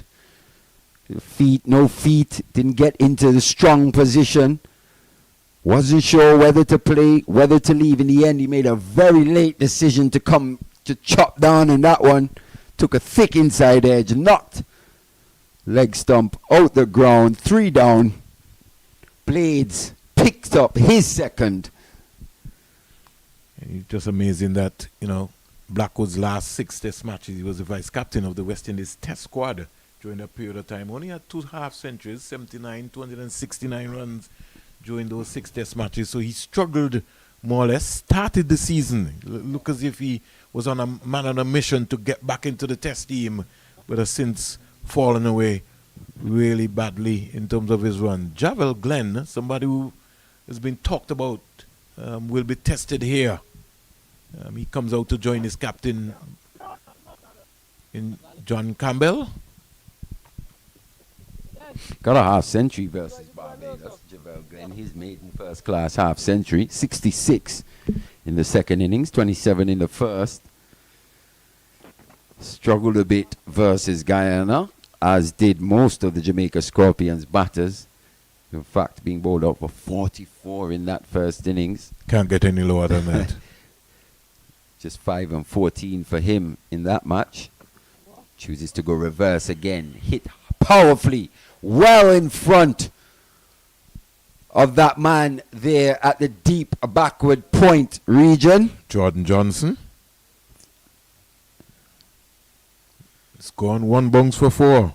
So every now and again, Campbell brings out something special that puts some pressure back on Joshua Bishop. I tell you what, if he does get out playing one of these little funky strokes that he has played, he'll be very disappointed, considering in these conditions, 57 off 94, the bowlers are at his mercy. It's going to take him making a mistake for me in order to get himself out. This time he covers up, gets in a good position, gets outside that off stump. Sometimes I think he gets ambitious, Mali. Yeah, he gets bored. Not quite sure.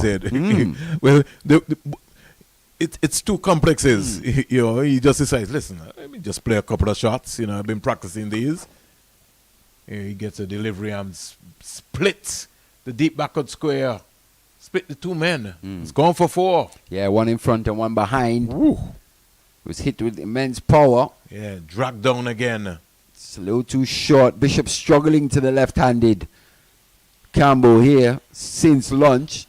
They've looked to be aggressive to him. He's conceded 42 with 1 delivery remaining here to bring up his 9th over. Almost every over has been like a boundary. Campbell comes out again. Reverse aerial. This 4 time more.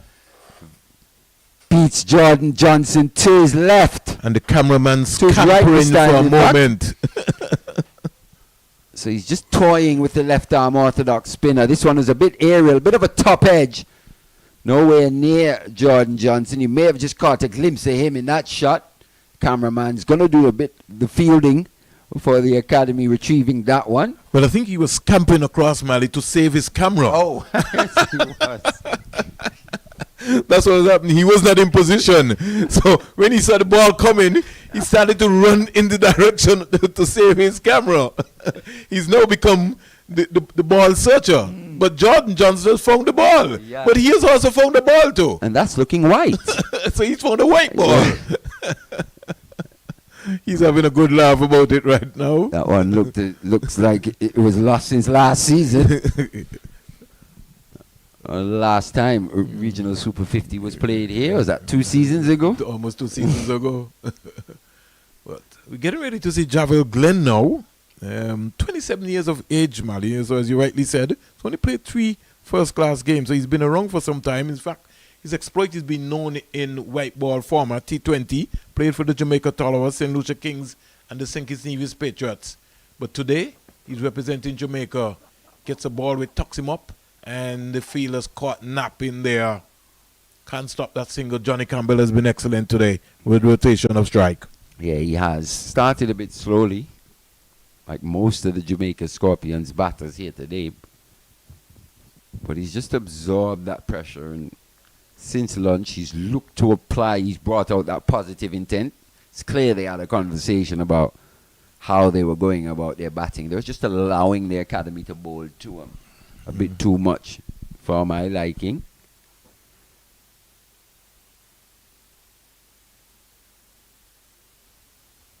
Glenn, the more heavy set of the 2 left-handers. Yeah. 31 on his back. Played some 13 matches in the CPL. Has really showed glimpses, but has not really gone to the next level yet. Another name which we saw around for a while, Mali. We'll come back to that one. The shot being played onto the offside. Return there from Nathan Edwards. Gets a single. Campbell goes up. Is a Leroy Lugg. We would have seen played some cricket here in the Cool and Smooth tournament. And that tournament, Mali, exposed so many players. I keep mentioning a Matthew Ford, who was playing for the West Indies, would have played for All Saints in the Cool and Smooth T20 tournament. Even a Gavaya. Mikael Gavaya, yeah. Yes, yeah. There was a left-arm seamer as well. From Jamaica the last time around. Yes. He ball good pace, hit a long ball. can't remember his Can't name remember at his this name right stage. now, but he did bowl a heavy ball as well. That one's just probably sneaking down the leg side. Yeah, I think that one would have pitched outside the leg. We also had Kyle Mayers, who had at some point in time played there, and in fact had his brother who was playing the last time the Cool and Smooth was here. Zidane Clark? Zidane Clark. Would have played for the Bowlands Blasters. Blasters. And the New Winthrops Lions. As well. He's been here for a couple of seasons. Right. He's opening batsman from Barbados as well to Mali, who played Test cricket there. August. His name pops him off. He's going to come up. Played in the last series. Not the last series, but a couple of series before. Went to New Zealand. Opening batsman from Barbados. Glenn driving loosely. Got nowhere close to the pitch of the ball. Even Kalitran. You had Kalitran who played for Pigots. So a number of players from around the region did come through and play in that Cool and Smooth tournament for so many of the clubs.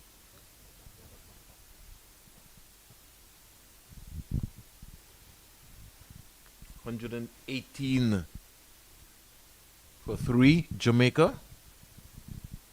Javel Glenn is on north. Blades will be looking to dismiss him. Worked into the onside. Jordan Johnson on the deep backward square leg boundary comes in.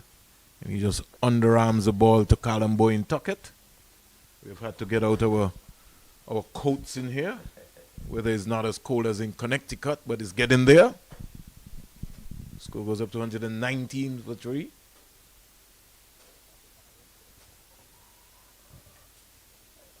Partnership 15 off 11 already, but mainly the bulk of the scoring being done by Johnny Campbell. Glenn just getting off the mark. His rate 3.32, which tells you just how rapidly Jamaica have scored post-lunch. This one's hammered. Good hook shot that. Not too often you see a competent hook stroke here in West Indian cricket. This one being played by Johnny Campbell. Played down. Beat that man in Pittman who's positioned there at fine leg. No chance. So the boundaries keep on coming for the Scorpions. 123 for 3 after 36. And lack of pace as well to Mali. Yeah, Yes, he banged it in and it stood up. You gave Johnny Campbell so much time that he could have just picked his spot as to where he wanted to hit that one. You don't fault the young man for testing it out. Not at all. But maybe This is his home venue. Yeah, this pitch, not at this stage, that conducive to short pitch bowling. And we saw that, Mali, even in the game against Trinidad and Tobago, where, yes, it had tinges of grass on it, live grass, and everybody thought that they could come and just bang the ball in, but it just had a tennis bounce going through. Yeah. And that's the thing, I mean, yeah, we've had quite a bit of rain here in Antigua over the last couple of weeks, and though the top may be dry and fit for play, that water has to go somewhere. Somewhere. And what it does, it just soaks in to the ground, goes deeper and deeper and deeper. And if you notice, the live grass stayed live throughout the 4 days. It did. It did, Mali. Yeah, which tells you they were just drinking, or those roots are finding that water from somewhere. Bit of revival taking place at the Sir Vivian Richards Stadium. Leeward Islands Hurricanes 146 for 3. Another half century for Kareem Agor. Hope that he can be able to convert that into a big score. He's 63 from 79 balls. 10-4 so far. Justin Graves is on 24. So looking to still keep Joel Andrew and Jamal Hamilton. It's rebuilding time at the Sir Vivian Richards Stadium. Yeah, Gore and Greaves there doing a bit of a repair job for the Leewards. Rain in Guyana, Mali. So What's said new? cricket in Guyana? What's new? Here is Glenn whipping this one around, coming around nicely is young Nathan Edwards. Rain in Guyana is like ice in Antarctica. Oh, yeah. How many times have we been to Guyana? From under 15 up, always. There was one under 19 tournament in particular where you're there for 3 weeks and literally there was not one ball of being bowled, not one stroke being played. In fact, you guys played cricket in the hallways of the Oh, hotel. yeah, that's where we there were a number of test matches that took place. And one time we actually had practice on a netball court. On a netball court? Yeah. It was one of those. That's Ghana for you. The rainy season. Wonderful country. Here is this delivery. He marched into it and smacked it. One bounce for 4. It was like a nothing delivery from Kelvin Pittman, and he just came down to him and said, listen, I'm the Jamaica Scorpions and West Indies player. Yeah. Can't afford to just put the ball there against a player of Johnny Campbell's class.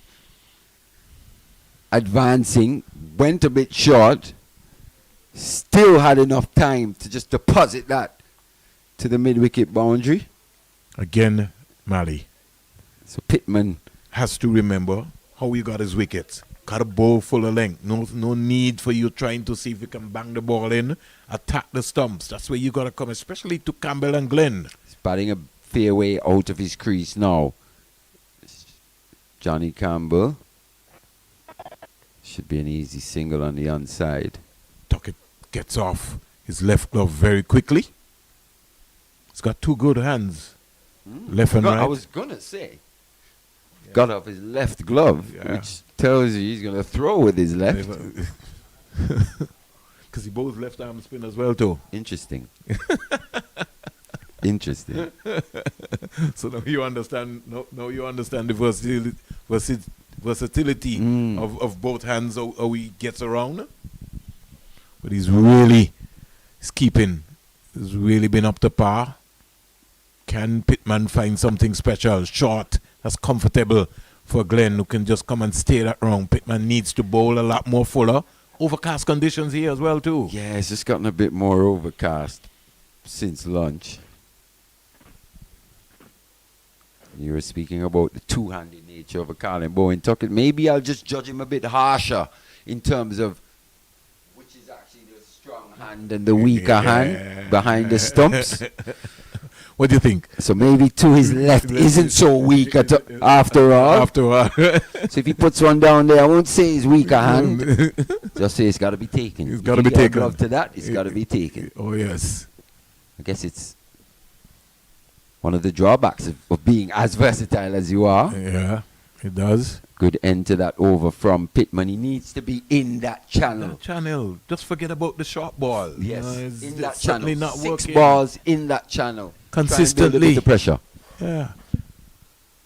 So 37 overs. Well, remember at lunch, Jamaica were 59 for 2.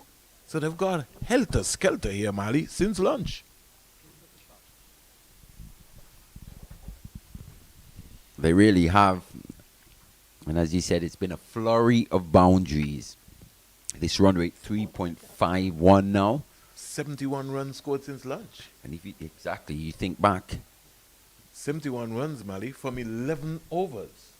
The rate was below 2 for long periods of that first session. Just about 2 when we got to lunch.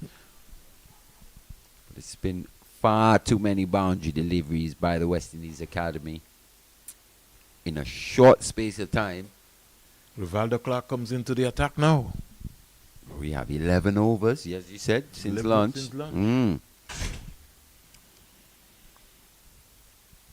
I don't know, Mali. I might have gone for a lane. This is overcast. Look to exploit the overhead conditions. Yeah, new ball still 37 overs old. There's a bit of turn here for Rivaldo Clark, though. Yeah. I think he fancies bowling to Jamaica Glenn. From this end too as well. Yeah, around the wicket. He's got to be careful about that natural variation. Just going on with the natural angle. A la, was it Yannick Correa, the way he was LBW? Yeah, but I don't think I would have had long on and long off so early with shot. Yeah. It's allowed him to get Slapped away. It square. Edwards won't get there. Edwards won't get there. Got to get their angles worked out. I just felt that Edwards was just too wide. The off-spinner bowling, that's the position really that he should be in. He was just too square. Yeah, he was in the air for quite a while, going past that man at point. Akim O'Geese in that position. He was in the air for a long period. for a long time. Maybe Ogis maybe needs to go to his left, Mali, if Edwards is going to be in that position. Yeah, you do. You want to force Glenn into trying to hit as square as possible. That brings the edge into play. Got to get the angles worked out. That's something Ogis going to have to find. He's going to have to learn on the job as well, and learn very quickly. Got to look at your angles. I fancy Clark to Glenn, though.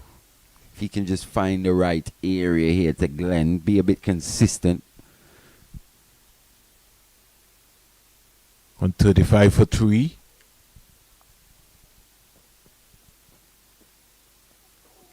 Chooses to go lap once again against the spin. He's not going to change, Mali. Yeah, it's just he's just going to continue mindset to be John Campbell. And it's working for him. I mean, these are the things that are going to be taken into account if you think of Director Miles Bascom really looking to explain the selection processes going forward. Comes out again. It won't just be, oh, you scored 100. How did you score that 100? Yeah, the data analyst. The data analyst will be going through the mental lapses, especially at this level against the weakest team in the competition so far. There we go. You expect to see a bit more from a Johnny Campbell. 76 off 104. You're not faulting him, but it definitely looks like he's using this match versus the West Indies Academy to practice that lap sweep. There's no other way to make to take it. So we were calling for Lane, but it's not Lane yet. It will be still Kelvin Pittman. I just would like to see Kelvin Pittman bowl a lot fuller, especially with the conditions or switched on now where it's become overcast here. No threat of rain really, but you got a heavy cloud cover in the middle of the sky.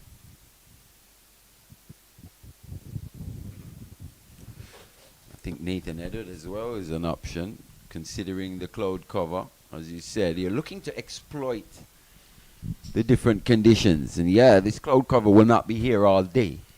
It will dissipate, the sun will come back out. Fast bowling will get a lot more difficult.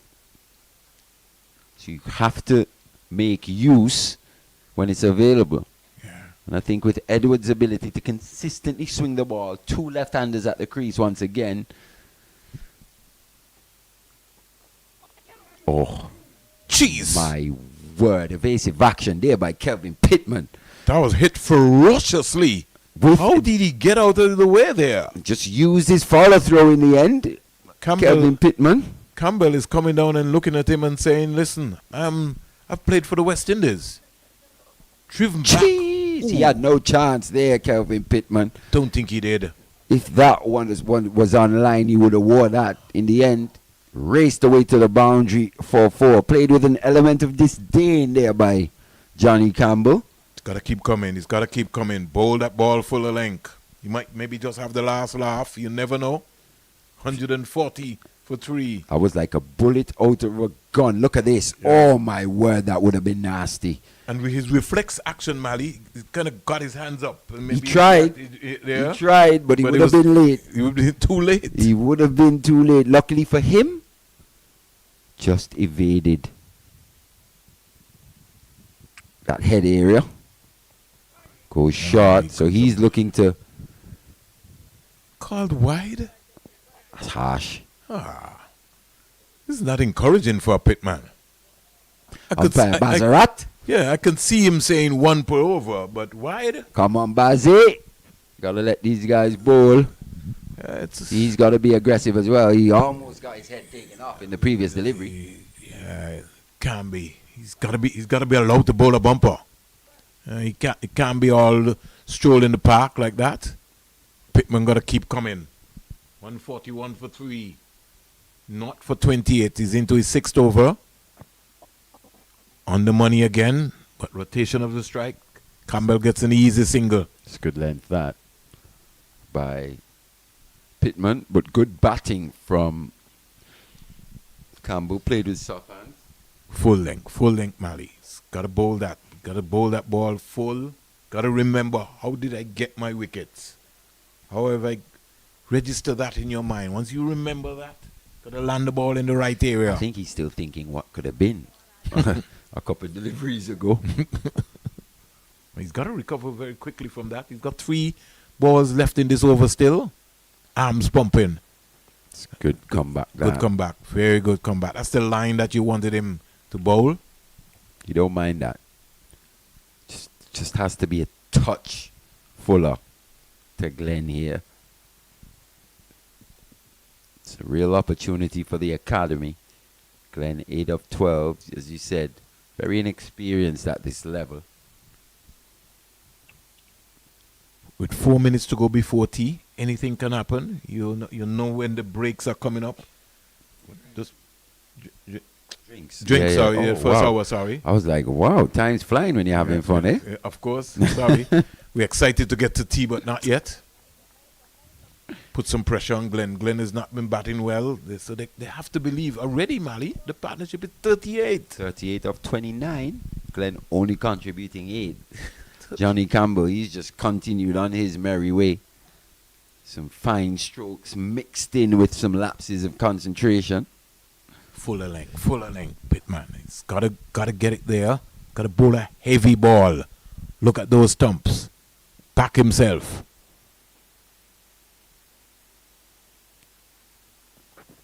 Pretty close there to the umpire, Bassarat, Mali, and coming through there when the and they get 2 runs there. And every time the academy have just let themselves down in the field, Jamaica have capitalized. Good running there between this pair, turning 1 into 2. Yeah, Edwards taking his eyes off the ball there. The first objective is to watch the ball. On an absolute peach of an outfield as well. We've had just a few too many misfields, bobbles. And this is their home ground. So you should know it inside out. You live here since last year. Can you just imagine this being your home ground and you doing fielding practice and the like on this? Wow, there were some grounds in the past. Oh, don't remind me, Mali. Where you, a lot of the time, you'd have to wear a helmet. Don't remind to do me. fielding practice. Don't remind me. In order to preserve yourself for a match day, just to make sure you're there. You know, you could wear one, nasty bounce. Or you come and you're trying to look for the best surface, the best area on the field. On the field. The only area with a spattering of grass. Here, these fields are well grassed, well watered every day. These youths have it real good, you know. Real good. Sometimes I feel too easy sometimes, Mali. But it's all relative, I guess. And the youngsters now are not as tough as when you guys came through, Mali. I mean, you guys were just looking, you wanted to play cricket. You didn't care what it was. You just wanted to play cricket. I just think it's a different mindset a lot of the time. The environment creates who you are, you know. You guys, when you came, Mali, and even though the pitch was wet, you were thinking about, boy, how are we going to get out there? We want to be able to make sure that we can get to play. You know, the guys today now, they're thinking about going back home. When is the next practice? They're not worrying about anything. They're not going to run. They're not doing anything. Boop, they're looking to get back home. Yeah, over my years, over my cricketing journey, I've met many a player like that, to be fair. Some absolute greats. Some not so great, some very, very good. There are times, especially in the English game, where it can be seen as a bit of a slog because there's so much cricket being played. The place to be if you want to learn cricket. Here is the delivery squeezed away past the backward point area and down to the boundary. Glenn gets 2. Yeah, I'm not quite sure how that got away as fine as it did. He's looking to play that in front of him. Just think he opened the face more or less there. The bottom hand coming into play. He's looking for something extravagant. He always does, Glenn. It's a sort of kind of power hitter like. There he goes. They just exchange a little dap on the run through. That's not something you see too often. Not at all. Partnership 44. So Johnny Campbell's liking what he's seeing from Javel Glenn. I guess that is always good from your captain, giving you that sort of level of encouragement to say, keep going, you will go in confidence. Just a little slower here. Slight pause by Rivaldo Clark. You can tell he's a thinking cricketer. 40 overs gone now. Scorpions doing very well post-lunch. 148 for 3. Just losing the 1 wicket in Jermaine Blackwood in that 1 hour session. We'll take a few minutes now for drinks. Join us in 5.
So welcome back to the Coolidge Cricket Ground. And the news is that Jamaica 148 for 3. They've lost Jermaine Blackwood.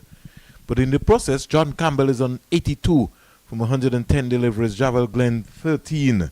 At lunch, Jamaica were 59 for 2 with 8 boundaries. Since lunch, they've hit 14 extra boundaries and 1 6.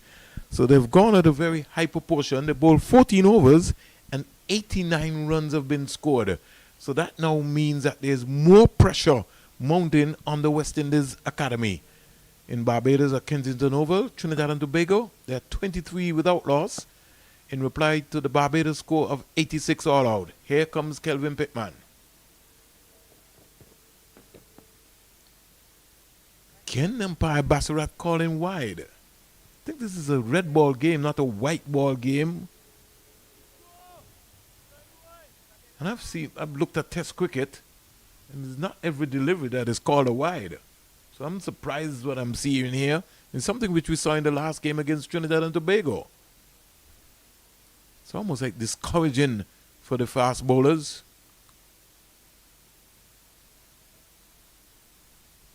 Score in the meantime goes up to 149 for 3.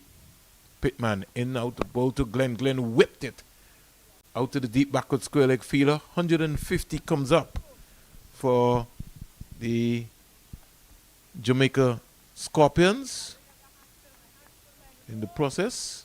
150 for 3 in 40.1 overs. Campbell on 82 comes back into strike.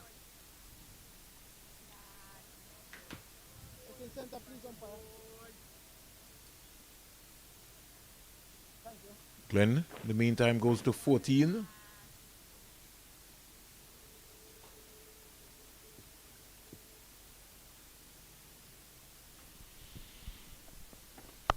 Short delivery. Ken just rolled the wrist over Campbell. Just helped it down to Edwards, the deep backward square leg boundary. Pittman's got a bowler full of length. He's lost his radar here. Kelvin Pittman. Yeah, he's charging in, but he's got to go back into check. Go back to the basics. He's a dangerous bowler when he bows the ball in a fuller length. 51 for 3.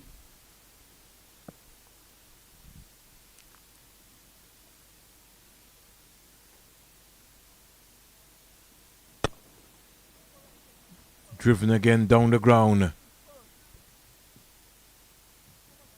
And the ball is gone for 4 more. So things are just falling apart here. 51 partnership comes up. There just missed the stats there on that partnership from Glenn and Campbell. Glenn goes to 18.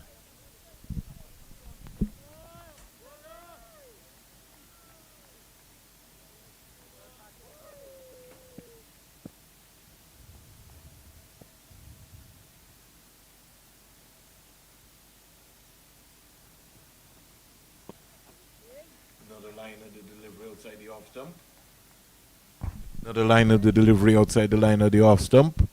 23 boundaries and 1-6 so far.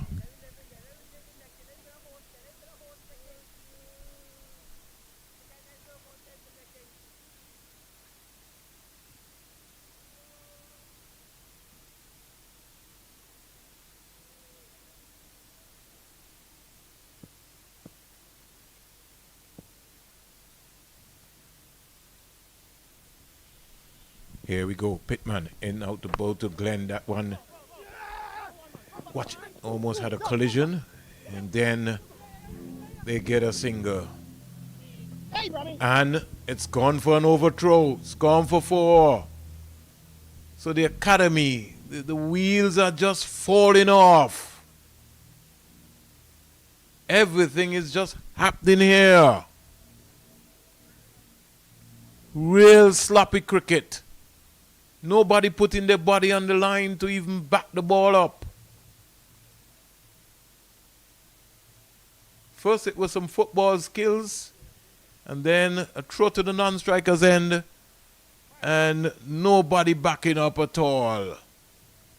So, Jamaica continues to put the pressure on the West Indies Academy here. 155 for 3. Campbell goes... Maybe it should, 4. Yeah, Campbell, no, Glenn goes to 22 and Campbell goes to 83. Should be 6. Partnership is 55 from 41 deliveries. Pittman into bowl to Glenn, down the onside. Colin Boyne, Tuckett comes across, skips across, in fact, and takes that. 11 runs out of this over so far, 159 for 3. Yeah, young Kelvin Pittman just tapping out at this stage, man. He's going to go straight off. Substitute fielder's going to come on. 11 runs from that over. The wheels just falling off slightly here for the academy. Some sloppy fielding. Really poor backing up. The basics of the game, you'd expect to see a lot better from this young outfit. Is that an American Airlines? There. An Amerijet. One of the American liners there. Taking off.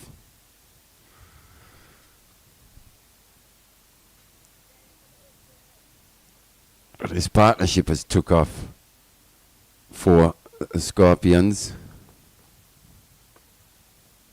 Once again, Johnny Campbell. Loose stroke.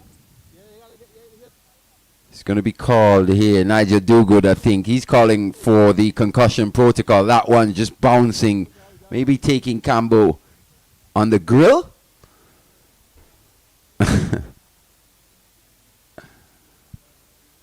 Bit of a top edge, bit of glove. Yeah, onto the side of the head there, the grill. That protection coming into play. Brings the physio onto the crease, so we'll have a break in play here as Johnny Campbell goes through his concussion protocol.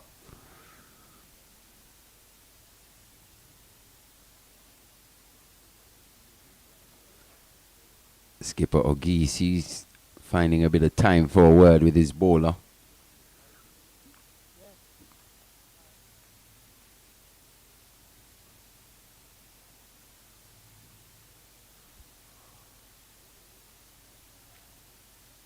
Should all be academic, really. So that's the protocol over with. We'll have play again. Campbell, he's fine. 83 off 112. 800 on the cards here. But for me, just a few too many lapses in concentration versus this West Indies Academy lineup. Thought he was really, really good versus the Leewards. Also in that first game of the season.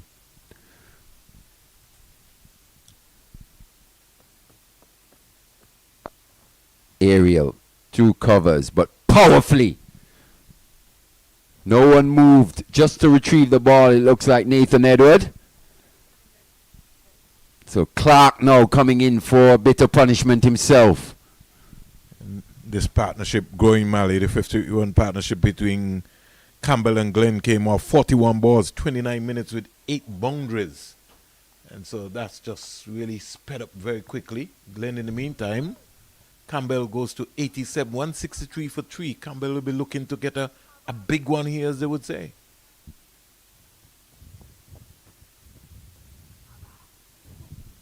That's the thing. If he's looking further afield in terms of his overall development, it won't just be 100. He's got to go big. As big as he possibly can. Yeah, you maybe have to be a Jason Mohammed join the process. Yeah, he has to be thinking in that manner, Johnny Campbell. If you think back to how Mikael Louis would have forced his way into that West Indies team, 300s last season. Campbell, he's got 1 and 3 half centuries. This one stopped. Would have definitely gone away to the boundary had Akeem O'Geese not done the fielding there. We've already seen 27 centuries registered for the season so far. Campbell has 1 out of 27. He'll be looking to get his second. Don't want to go far ahead of myself, as Mali always reminds me, but everything is possible. Smashes that again for 4. Is that who's the fielder there? O'Geese? No, it's not O'Geese. Can't pick the number up there. But the academy, they're just falling away here. I think it might be Jagasar who's on the field for Kelvin Pittman.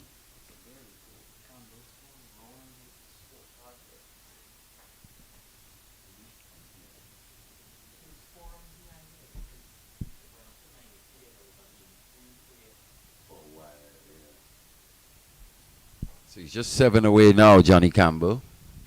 As you said, this partnership got off to a flyer. It did. And since then, they've really struggled to pull them back. Run rate is up to over 4 now, Mally. If you think Glenn hasn't really done anything outrageous, he's 24 off 22. The heads drop in. And it's cool, Mally. That's a good thing about it. The sun is not hot. So thank God. Well, we've got our answer in terms of the bowling change. It's going to be Nathan Edward from the CIU road end, an end in which he would have struggled mightily in the previous game versus the Trinidad and Tobago Red Force here last week. But at the same time, sprinkled into that, there were times when he looked unplayable, got that ball to swing away late to the left-hander, picked up that wicket of Amir Jangu. Can he find something here to Glenn? Just the one slip. Yeah. Hope that he maybe can just keep his foot behind the line. So already got 2 no balls already in this spell, which is a major improvement compared to the last game. I think what we need as well, to be honest, the next stage of development for this CWI 4-day championship is the addition of the speed gun. We need to know what pace these guys are bowling, especially these young fast bowlers. We need to gauge it. And it's all well for us to come and sit down and say we haven't seen any fast bowlers. But without that, we don't actually know. We don't know. It's just off the eye test, really. Some guys quicker through the air, some guys get a bit more bounce and carry, which makes it look a lot more threatening.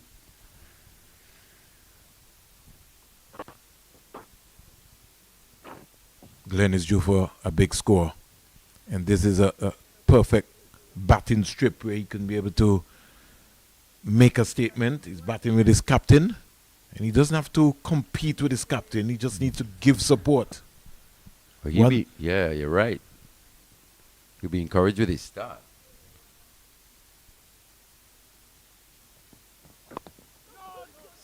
One thing Campbell has done well, Mali, is look for the singles. And it was good awareness there by Glenn thinking about trying to get a single. Campbell has done that expertly well, even when we saw him score that 100 at the Sir Vivian Richards Stadium. Yeah, and it's that pressure that's being exerted back onto the fielders that have allowed or forced the West Indies Academy fielders into the mistakes that we've seen. Seen quite a few overthrows, some misfields, some poor throws.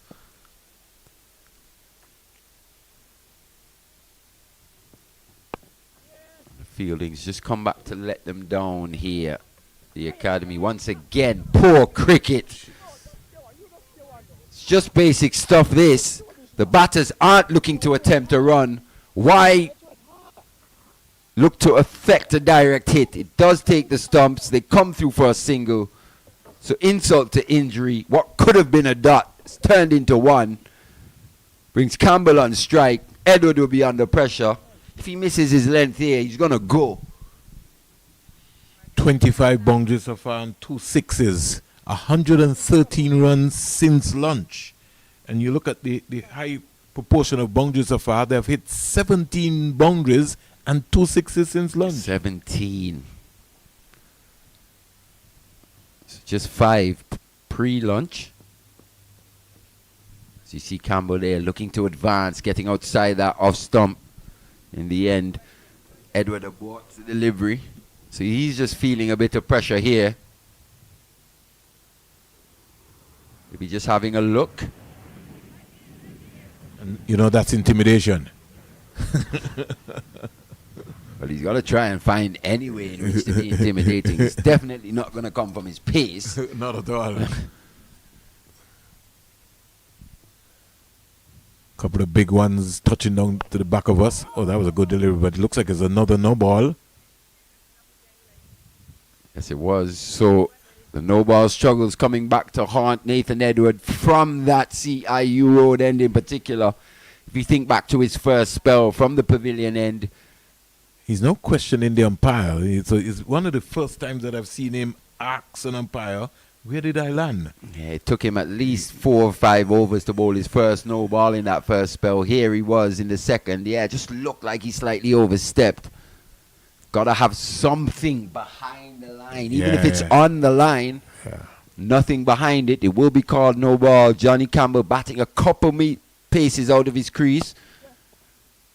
Once again, just easily dabbing that away into the onside for 1. 6 away now. Goes to 94. 2 deliveries remaining. Just 2 conceded by Edward.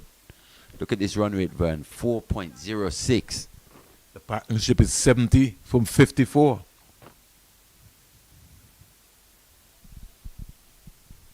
And counting. I think doing a very good supporting role here, playing a very smart role in partnership with his captain. I think for Edwards Malley, I would have maybe preferred to have a 5-4 feel rather than a 6-3 feel.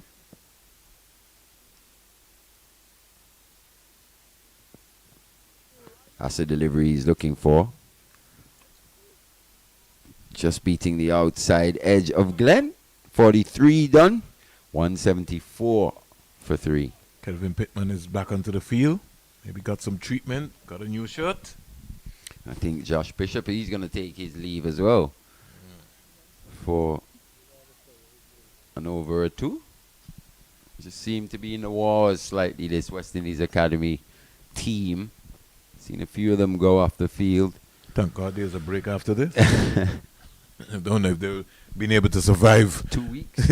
I don't like the 2-week break, to be fair. There are too many 2-week breaks for me. Yeah, and then it takes I think it takes away from the tournament really, because you have to now build back up that rhythm to come back again. It's one thing if it's a week off, but 2 weeks off. Yeah. There's a lot of load management. You know, they have a new word now. I'm sure Jason Mohammed in particular, he didn't want that 2-week break previously. Came at the wrong time for him, scoring 3 consecutive hundreds. Yeah, but he also got injured as well, to Mali, from the 3rd game. So he was nursing a groin injury. So it gave him a bit of time. Gave him a bit of time to recover if he realized where he was feeling. Fine leg, third man. There you go.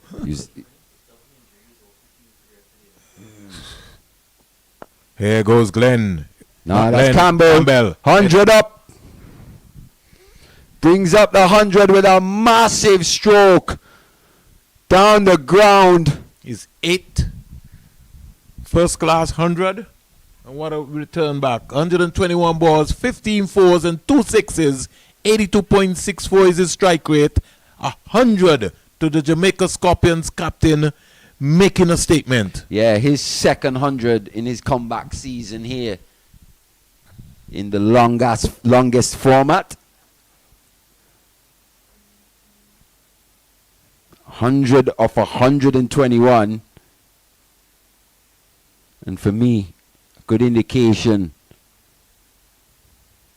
of just where Johnny Campbell's at mentally will be how he goes about it from this delivery onwards.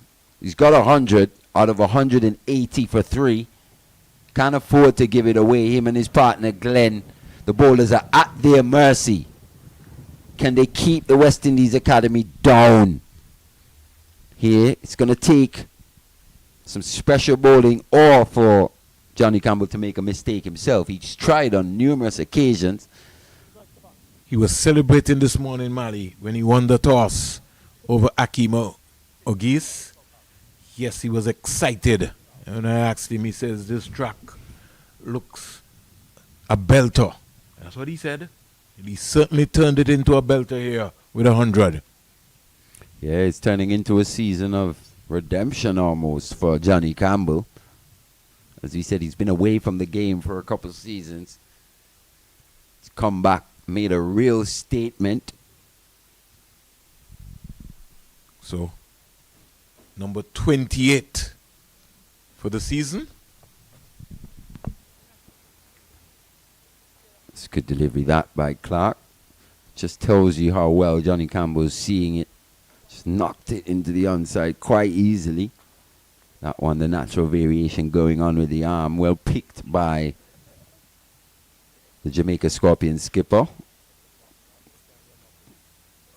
It's amazing to see this rate above 4 and climbing.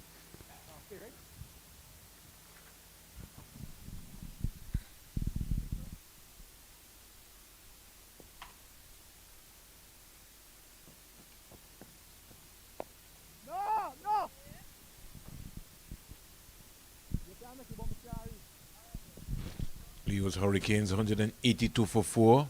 Trinidad and Tobago 42 without loss. Rain in Guyana. Glenn driving. Another Again, misfield. Another misfield. This time it is Edwards?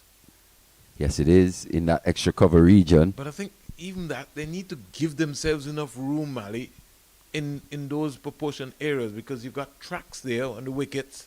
Got to give yourself some room so you can see the ball. If you're on the practice areas itself, it's going to be pretty difficult. It's going to get to you a bit quicker, especially if it's hit with some element of force. Not like you're trying to save a single, so you're in a run-saving position. Instead, they're giving away singles. Campbell is starting all over again.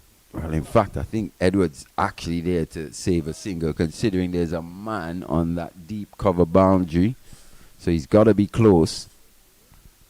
It's an end of that over from Clark. 44 overs now. The Academy just toiling, beginning to toil slightly. 182 for 3. As he said, 59 for 2 at lunch. Of 26 overs. The Jamaica Scorpions. Yeah. 182 for 3 of 44. So I mean, they're bowled 18 overs, Mali, and they've just been on the onslaught, seeming not to know. They've got 1 wicket, but runs have just been leaked all over. Yeah, that wicket was almost against the run of play. Seems like a very long time ago now. And it wasn't. Glenn 26 of 29. There was an opportunity for the West Indies Academy there. They've just let Jamaica Scorpions get away, but at the same time, not too far ahead. 182 for 3 could still turn into 250 all out. They have to take wickets. Another no ball by Nathan Edwards. Yeah, he really struggles from that CIU road end, Vernon. I think that's clear to see now. He was started from the pavilion end. I think he was mashing the crease, Mali.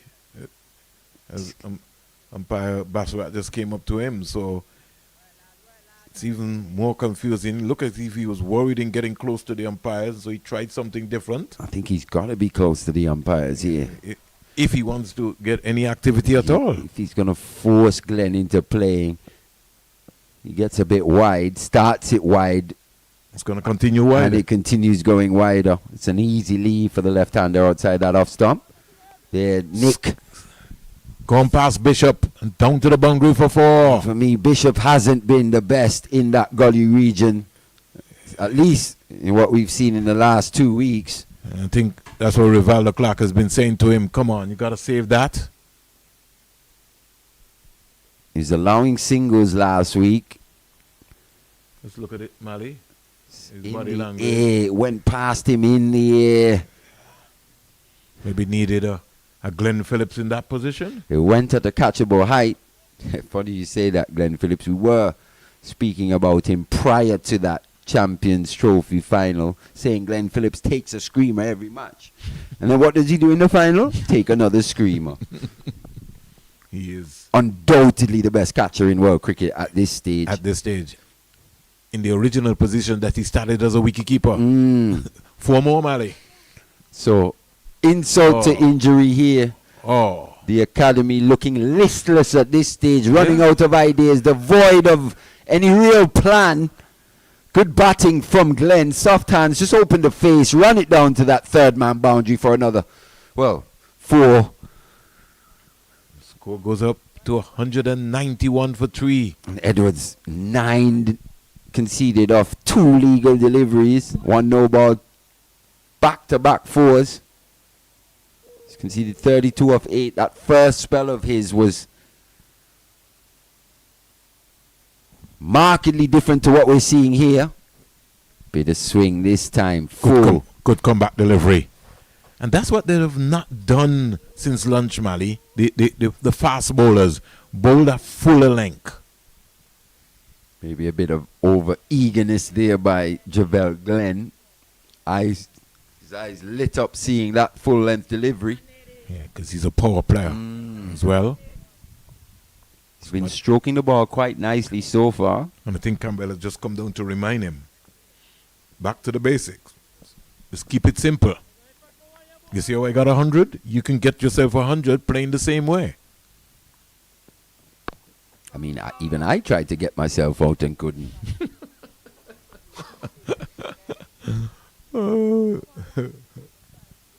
There'll be other days when maybe against tougher opposition where you think, I'm going to knuckle down, I'm going to be in and behind everyone. And then there'll be a good one with his name on it. Always. So you can't afford to waste good form. And it's something that Johnny Campbell threatened to do early in this innings. But post-lunch, he's really... 19 boundaries since lunch. Yeah, he stepped on the accelerator, hasn't he? Yeah. Put the pressure right back on the academy. Shot whipped away by Glenn. Hobbling is John Campbell. So maybe that groin, injury, just maybe trying to be conservative as much as possible. It's something to think about, especially with someone who have ambitions of making his way back into that test team. That's always going to be a concern. Yeah, fitness. the fitness. It's the second time. It's kept him out of a game as well, previous round. And that also is into consideration in terms of West Indies deciding where they're going to go. You got somebody like a Jason Mohammed, right? If he's going to constantly have that groin injury, it could cause some problems in the final selection. Still have a few months to go between now and July. Johnny Campbell there, I think Nathan Edward hid that delivery from Johnny Campbell. Just wanted to escape out of the over without any further damage. Seemed to have done a good job by escaping. He did. Have a look at Johnny Campbell here. Played with an element of nonchalance. Look, he could hit it. Nah, choose not to. Just go through. I'm already on 100.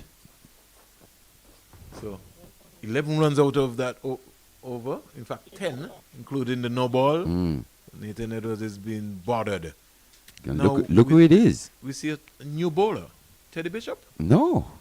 The leggy that we've been at times. I think he's a bit underbowled for this West Indies Academy. Bowls more in the limited overs format. Akeem Ogis. If I'm not mistaken, he's got a list A fifer.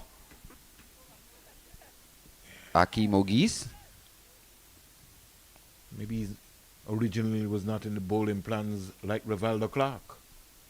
But I still always feel, Mali, and it's something that you talked about, that this team was still missing another spinner, despite the Joshua. And that is why it's so important. That's why Ashwin Ned is missed in the context and the lineup.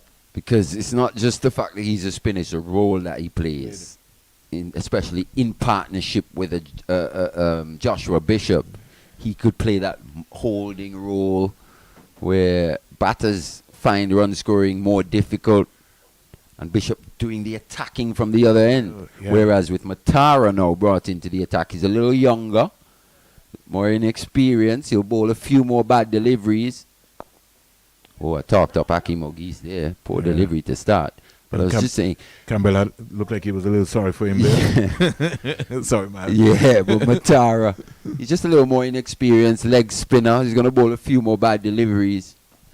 in partnership with Bishop. Oh, my he Lord. gets a wicket. He gets a wicket with an absolute goober, that one. You see what happens, Mali? Almost bounced twice. And Mali not almost bounced twice. His parents are here. So he waved to the pavilion to the mommy and dad to say, that wicket is for you. Wow. If there was ever a wicket more undeserved than that one, I'd like to see it. Short, nothing delivery. Once again, Johnny Campbell. What do we say about Johnny Campbell? How's the only way he's going to get himself out? Going to get out today? Is he got himself out? And yes, he does. He goes for well played 101 to be exact, off 123 deliveries. The score 192 for 3. And the wicket coming against the runner play. Short, nothing ball. It was a bit slow. In the end, he was waiting. Couldn't wait enough. Ended up getting that top edge. Bishop, big smile on his face. He knows how big that wicket is in the grand scheme of things. To see the back of John Campbell, he could have easily scored a double 100 here today. It'll be interesting to hear later on what Johnny Campbell makes of his 8th first-class 100. Nonetheless, he's back in the pavilion now. The leg spinner in Akeem Ogis picking up that wicket brings Brad Barnes to the crease. The right-handed Brad Barnes, right-handed all-rounder. Bowls a bit of off-spin as well. Quite decent off-spin, to be fair, Brad Barnes.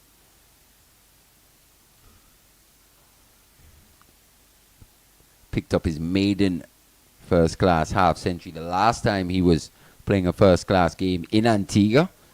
That was versus the Leeward Islands at the Sir Vivian Richards Stadium. 63 not out in that first innings.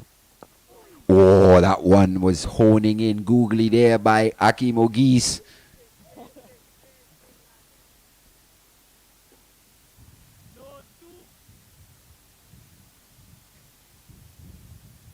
Just to highlight his all-round ability, Brad Barnes picked up 6 for 94 versus the Barbados Pride in their encounter.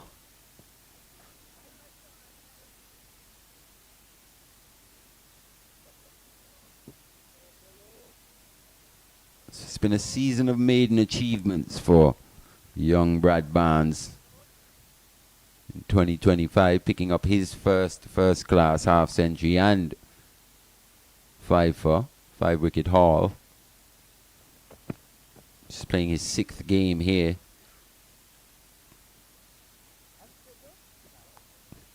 The end of what has turned out to be a very successful over for the West Indies Academy. Akeem Ogis coming into the attack, bringing himself on and breaking that partnership between John Campbell and Javel Glenn.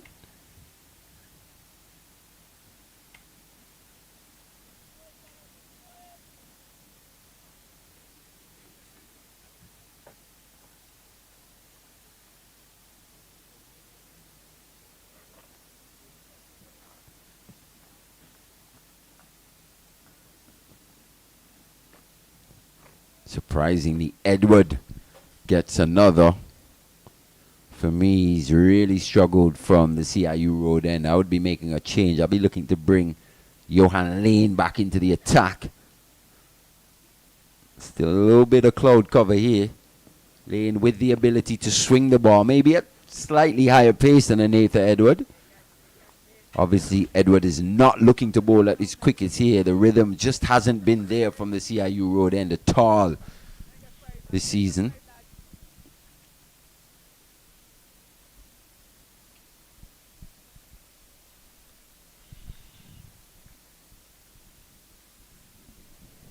Jamaica have lost Mackenzie King, Blackwood, their captain John Campbell. 2nd century of the season, 126 ball, 206 minutes, 15 fours and 2 sixes.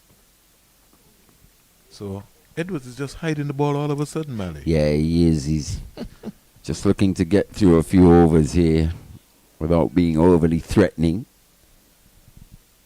As we said, that 89-run partnership between Glenn and Campbell just coming to an end in the previous over. If you missed it, Johnny Campbell brought up his 8th first-class century, in the end falling for 101.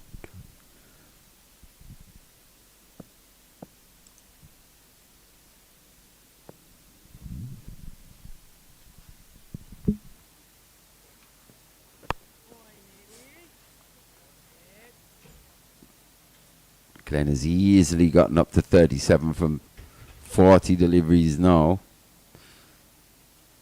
And with Campbell back in the pavilion, it's an opportunity for the academy to bowl a few dots, look to build a bit of pressure. New batter at the crease in Brad Barnes.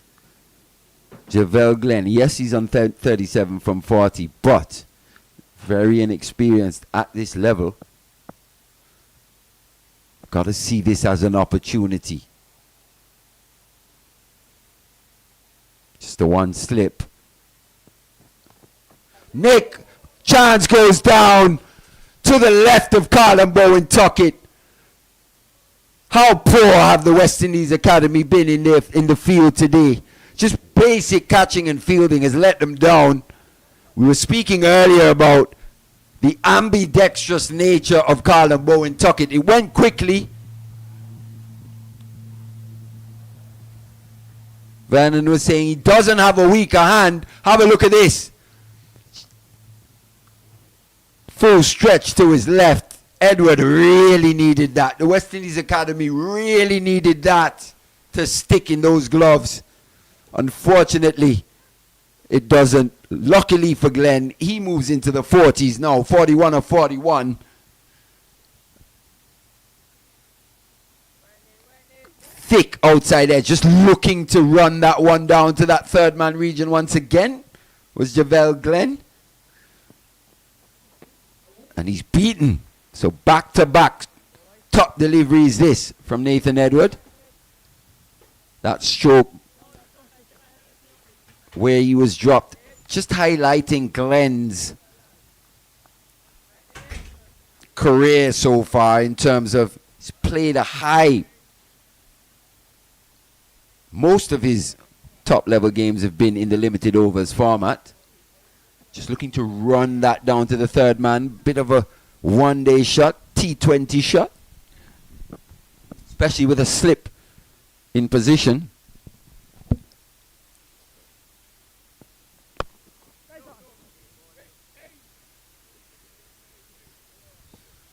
Bowen Tuckett's close. He's close there because Nathan Edwards not really bowling at his quickest.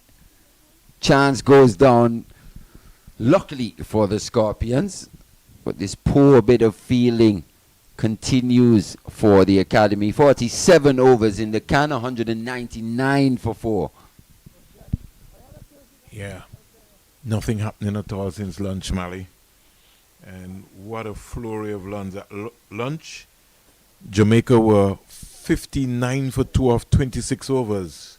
They're now 199 for 4 of 47 overs, which means that the Scorpions have faced 20 or no overs since lunch, and they've just gone on a helter-skelter in terms of runs. Yes, they've lost 2 wickets, but they've just scored at over 4.23. I think it was only 2s at the luncheon interval.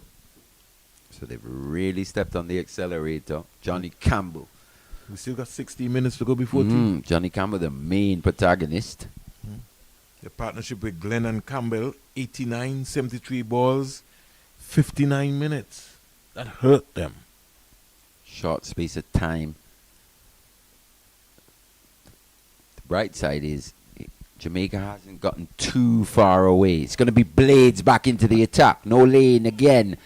Playing a miss outside that off stump by Brad Barnes. And Blades has to be on the money here. He has to be. Brad Barnes, new to the crease. A low cloud cover here.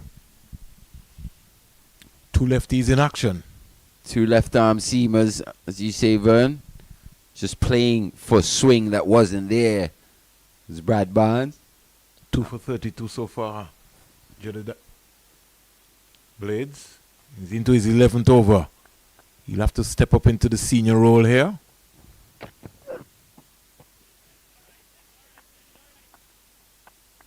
In a situation like this, where do you go as a captain, Mali? You're a geese. What do you ask? In 199 for 4. terms of tactics? Yeah. You're looking for an element of discipline here. Accuracy. That's all I'm harping on about. We need to find a way in which to put these Scorpions batters under pressure. Which is to take away the boundary ball. You must take away the boundary balls. I mean, it's a very well set field, but the execution so far has just been lacking. Bit of swing. That's what Blades was hoping for. Just bringing Barnes across the crease, the right-handed Barnes. Once again, another poor throw. Sloppy cricket.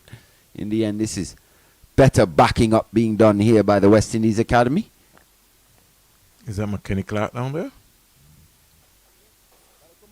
Yeah. It's on the field for Josh Bishop. No, Bishop's back on. Somebody's off. Might be Kelvin Pittman. Is that Keller not down at the Blackwood Square? Yeah, it is. So who's missing? Somebody's missing. If McKenny Clark's on the field. Johan Lane. There's no Yogi. Because you would think Yogi's only bowled 5 overs. He's come back into the attack for his second spell. Yeah, maybe he's got a small niggle. Yeah, he's carrying something possibly. He only conceded 5 runs in that first spell, Yogi Lane. 3 maidens in those 5 overs.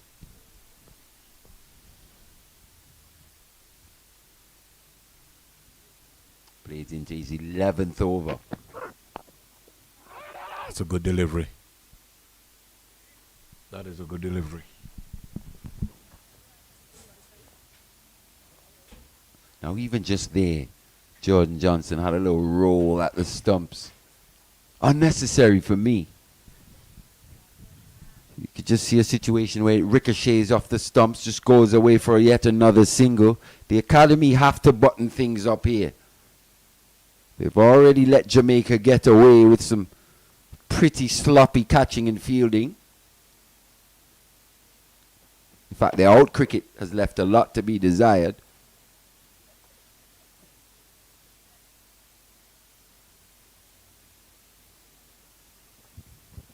I live to fight another day. He's on 41 not out. Wickets have fell at 5, 37, 104 and 193. 48 overs bowled, 200 for 4. Game on here. He hasn't played too many big strokes, has he? No, not at all. You just look up and he's on 41 off 46. I think. And that was simply because he was batting with Campbell, who was just reminding him and telling him to keep it simple. And he was knocking the ball into the gaps. Obviously, he benefited from some sloppy fielding, sloppy throws. When you look at Jermaine Blackwood, Mali, who batted for 59 minutes, hit 5 fours, 56 balls for his 31. Effortless.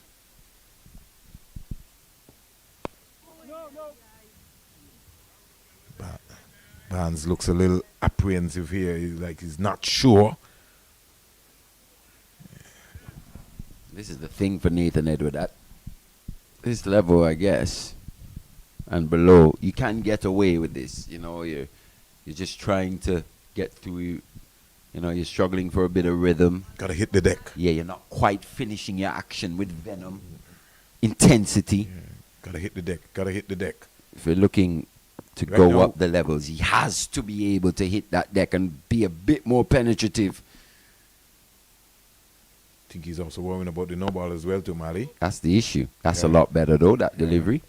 He has bowled 2 from this end and 2 from that end now, so it's starting to play with his mind now, as if like, wow, suppose he got fined, and he maybe sort of that's as you rightly said, it's like, hey, let me just try and keep my foot behind the line.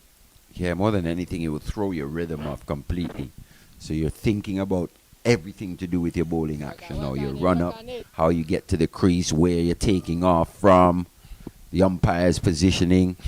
You know, when you're bowling well, you're not thinking of any of that stuff. You're just looking to hit your straps. Yep. If worried about that front arm, I just like to see him get close. It's a lot better position, but that's a full toss. Deposited. Even at the club level, that would be put away to the boundary. Not good enough for this level of cricket from Nathan Edward. Ball almost looked like it slipped out of his hand there as well too. And everybody was looking around. Where's the sweeper? Blades is more or less on a deep backward point area. Do we need Blades there, Mali? Not so sure. I think maybe he'd be better served in sweeping at least 20 meters or 15 meters to his right. Especially if you know that you're going to be full in length more often than not. He's set mainly for the shorter delivery. It's more for a cut, force off the back foot. May get down there if he manages to peel off. But generally, he's going to hit it in front. There we go again. Slightly shorter length there by Edward. It's a headache time now for Akeem Ogis, Mali. With Lane off the field. Kelvin Pittman had 2 spells. Edwards not into his own rhythm. Blades trying. He needs to find somebody who is going to put their hand up, as you rightly said. And to be fair, I mean, a lot of the times we talk about these young guys and, you know, being around the territories and when we think they should play. But a lot of the time, we've got to be real. We may be, as, you know, fans, big fans of these guys and really wanting them to do well. But we've got to say as well, you can see why maybe a few of these young guys haven't necessarily broken into their territories just yet. And that's why this West Indies Academy setup is so important. Karim Mali got out for 65. So again, another being start. able to get that monkey off of his back there, really, which is to get over that, past that 50 mark. But in the meantime, Justin Graves is 41. Joel Andrew. Joel Andrew is raced Mali to 48 of 45 deliveries at 4 fours and 1 6. Yeah, we've seen that on a few occasions, but Yeah, for but he me, need to convert he's got that the now. start. He's got to go big now. Got to convert that into a big 100. He's no longer a young man. When I say a young man, he's no longer... he's young in age, but when you think about the experience and the hype, you know, he has to turn that into a big score. Yeah, we have to start marking them a bit harder, I think, as you say. You see, yeah, Mali, he'll be young, but he's played at this level. That's a big point that you make, because when you look at the development of Pakistan players or an Indian player or an Australian player at that age, and the amount of how they convert big scores, they seize that opportunity because you have at least another 1,000 youngsters out there waiting to get into that team. Yeah, that's the thing. The young players around the world, the young batters around the world, they tend to score heavily at a young age, as opposed to just showing glimpses, and then you're hoping that they score heavily at the next level. These guys already exhibit the ability to score heavily. You think of a Yash Dul. He's not nearly in that Indian setup just yet. But he's scoring runs. Look at his first class record. You just saw, what's the heavy set guy from India that didn't play any tests in Australia the other day. Yes. Big fan of his. I can't remember his name at this stage, but you know who I'm talking about. Sarfraz Khan, that's the one. Yeah. Scores heavily, but he finds games hard to come by. And if you think, he's had a pretty successful start to his test career. Of course. So they've got a lot of players in which to choose from. Of course. So you have to score runs. You've got to go big. You can't just score 70 and think, hey, I've played well. Well, no. It's got to be competition for places. Definitely. Karim Agor, this is his 4th half century of the season. Yeah, you got to look to convert one of those into a big one. At least 2 of those. Yeah. You got to look to convert into hundreds. That's the intention. Obviously, you want to convert all, but no one's perfect. But it can be done. We've seen it done. We need to start seeing more of our batters get into purple patches. But I think one of the things to Mali is the concentration levels. Guys are being able to bat for an hour or maybe just about over an hour, hour and 40 minutes, hour and a half. And then when they get to that period of time, they waver. So there has to be your preparation of your mind. How do you prepare yourself mentally? What do I have to do? What more work I have to do to get across that line? It's all about being able to concentrate at the right times as well. It's very hard as a batter to concentrate all the time. Oh, lost that one there. So hold on, Mali. So that is not a wide? It should be, considering what we've seen on a couple bounces being called. Surely.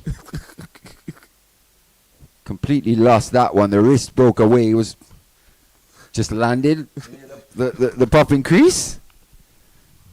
No wide by Nigel Dogood. 205 for 4. 50 to Joel Andrew. Or 49 balls, 4 boundaries and 1-6. Justin Graves is on 42. 221 for 4 the leewards. So it's all happening here in round 5 action. Raining Guyana. I can tell you that for sure. They must be asking the rain gods to please slow down so they can get out into the park.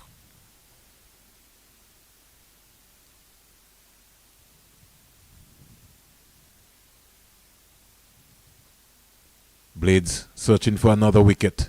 He's got 2 slips, so he's sensing an opportunity here to Barnes. He hasn't put it in the right area just yet. Just there. It's a lot better. I'm not a big fan of him going around the wicket. Trinidad and Tobago, Mali, 77 without loss. Green top, my behind, as they'd say. Not at Kensington Oval for sure. If we said that 30 years ago, it would be in a different ball game. We never had the likes of Sylvester Clark and company, even the late Malcolm Marshall. Yeah, but Green Top, that sounds like it's history these days.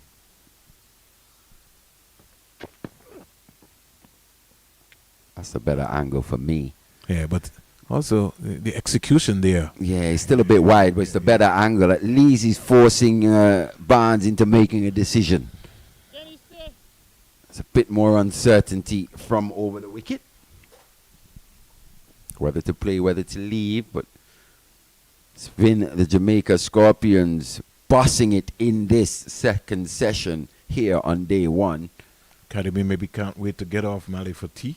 Session apiece, it must be said. First session gone to the West Indies Academy. Yeah, second session to Jamaica Scorpions. Overwhelmingly to the Scorpions. But going into day 1 in that highly anticipated encounter between the Pride and the Trinidad and Tobago Red Force, not sure many people would have thought that before possibly tea or just around tea on day 1, first innings points would be decided.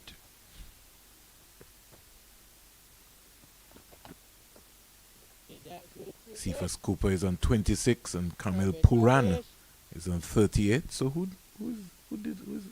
missed out? If Puran is playing. Oh, Mohan. I'm not sure Mohan played Did last Mohan week. play? No. Mohan didn't play. From the Yeah, squad. Mohan out of the squad, Squad. out of the playing 11. Webster Tion is Webster, dropped. yep. Yeah, so they've dropped Tion Webster to come. I was highly anticipated, to be fair, based on that performance. Oh, Didn't yeah. really But- do it with the ball either. Both in batting and bowling. Yeah, he just looked. Didn't look up to it. That was a good move by Trinidad and Tobago. 79 without loss. And as Mali said, would you believe that inside the first, the second session, that first innings will be decided in what you call a top of the table clash? Top of the table crash. In terms of regions. Red Force and Pride. It was being billed as the match of the tournament so far. It's been a bit anticlimactic, especially if you're a Barbados Pride fan. But if you're a Red Force fan, you're loving that. Yeah, well, if you look at the Barbados team, you can understand why they make so much noise, Mali. Bratwick, Chase, Hope, Holder, Kemar Roach, Warrican. How many actual international players in that 11? Well, in fairness, you got One. Warrican, 2, Ford, 4, 5, 6, You could say 7. 7. Yeah. 7 out of 11. 7 out of 11 as compared to Trinidad and Tobago.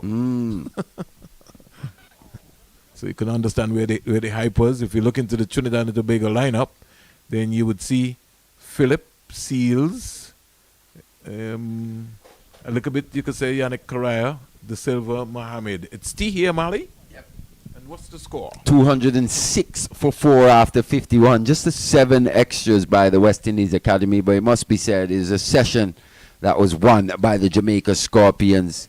Coming in to it, they were 59 for 2, end at 206 for 4. Johnny Campbell bringing up his 8th first-class 100. 101, Mali, 126 balls, 206 minutes, 15 fours and 2 sixes. But the partnership with Glenn and Campbell, 89, 73 balls, 59 minutes, really propelled and transformed that entire partnership after lunch. Yeah, and it was done quite easily, as you said. Quite a few, very bad bowling, really, from the academy. Quite a few boundary balls, and the Jamaica Scorpions did put them away, put them under pressure in the field as well. We saw some poor throws, quite a few overthrows, misfields, drop catches, really and truly all around. It's a session to forget for the West Indies Academy. Yeah, certainly. And then just for the folks who were wondering what's happening in terms of what Mali Richards was talking about, I just wanted to put up the bowling figures very quickly for you in terms of the West Indies Academy, and to just explain to you how they just went off the boil. 59 for 2 at lunch. And when you look at the bowling figures, I'm sure you know good figures. Jedediah Blades, 12 overs, 4 maidens, 33 runs, 2 wickets. He has stride. Ewan Lane, 5 overs, 3 maidens, 5 runs, no wicket. He's off the field. Kelvin Pittman, 7 overs, 1 maiden, 44 runs, no wicket.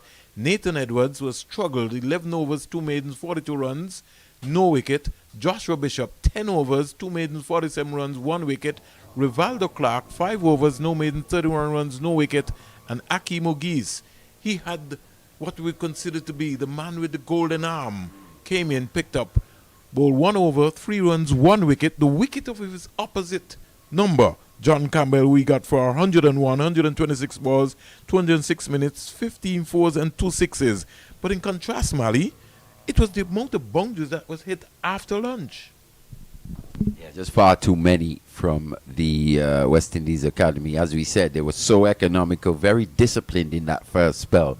But post-lunch, the wheels really, really fell off. Hence the score, 206 for 4. And Campbell really upping his scoring rate, getting to that 100 in quick time.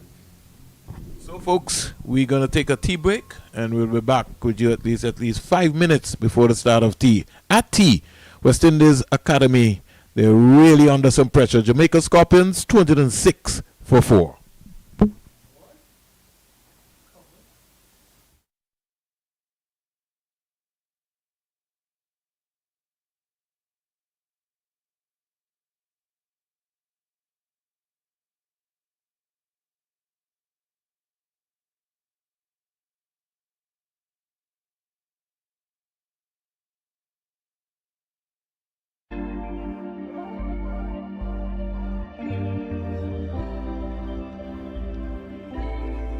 Not this trio.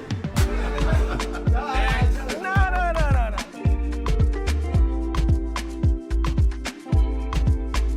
Between the three of you, who is the funniest?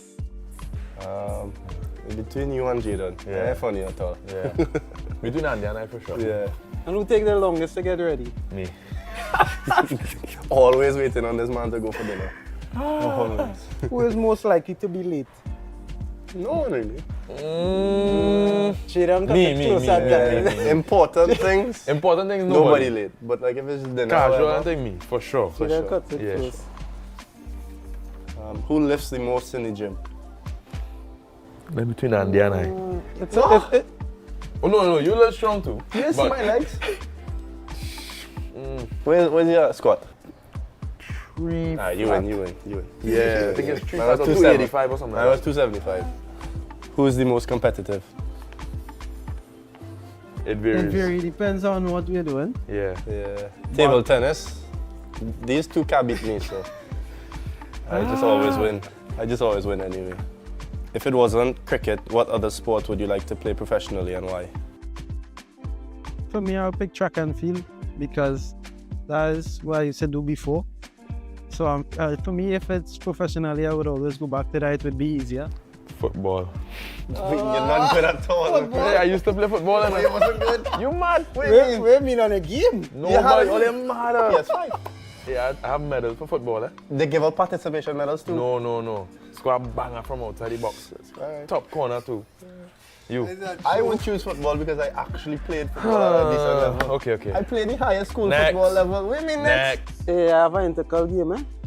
I've played intercol final and like big sellout stadium. About 5,000 people watching. Who do we think did the best at school? Definitely not me. Not me at all. Why that question? Jaden. I don't have a choice. Who is the toughest opponent or player that you have faced in your Test career? Probably say like Josh Hazelwood because of his skill. Yeah, I think he was one of the toughest bowlers I've had to face so far. Can I say it's just about enjoying the battle this far for me. Only one man I could call. Drew. What Ben Duckett? Nah. He only do it for one game. Drew do it for 6 games, you know. From the Caribbean to England. It have to be Drew. Drew. Gives you nightmares? Nah, he's not giving me nightmares. It's just... He's make you think a little bit. Yeah. He's make it hard work. Yeah. Who is the teacher's pet? The whole team. All right. Nobody. Nah, if we go in batting coach, the teacher's pet for the batting coach is Campbell. Oh, yeah. Full stop. Full stop. Yeah, my Conversation done. Nobody else. It ain't nobody else. Conversation done. Campbell Hodge. For sure. For batting coach. Full stop. This next one, real interesting. Who is the best dancer? In the whole team. Louis. Yeah, Louis has some moves. Yeah, Louis has some moves. Shema would say he has some moves too. I never see it, so you can't say. Shema would say he has some moves. I see Louis play down. But I see Louis dance. Yeah. So Louis. Yeah. Louis. Yeah. Who has the best fashion sense? Sinky. No.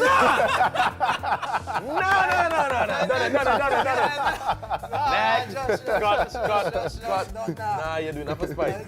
You're doing that for spite. Casey has the best from Casey fresh when Casey always fresh, yeah. Alright, this one I can probably say Sinky. Who is the loudest?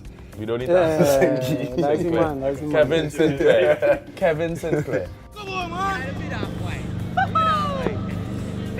I'm gonna tell you out, man. This is an easy one. Who has the worst taste in music? Don't say me, eh?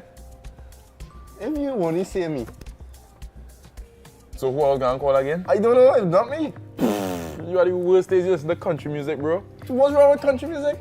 Everything wrong with country music. I listen to soca, I listen to dancehall, I listen to country, I listen to Afrobeats, reggae, you name it, I listen to everything. When? All the time. Who would you call in an emergency? Anyone out of the two? Yeah, anybody there. Anyone out of these two? Yeah, Anybody there. definitely. Yeah. Anyone. And who deals the best with pressure? I think one name that stands is just Craig. Craig for sure. Yeah, Craig does be real calm. You No can matter never the tell if he's situation, taking yeah. on anything or not. Yeah. Can't tell what he's thinking, he's just... So yeah, Craig. Easily Craig.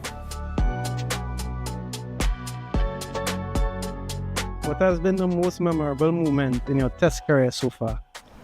You go first.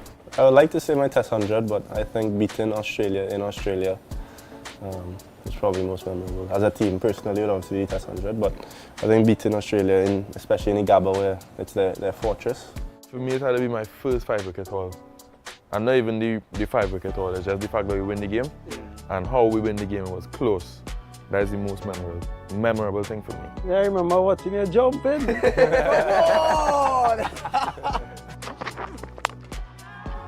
To become the youngest West Indian fast bowler to get 5 wickets, and he does so. For me, it's my first Test wicket. It came off my second ball of my first over. So that is something I cherish as well. And we have a picture with that one. Yeah. Hands up. Who is the most naturally talented cricketer? In the team, Alec boy. Yeah. Alec Gifted. just look the part all the time.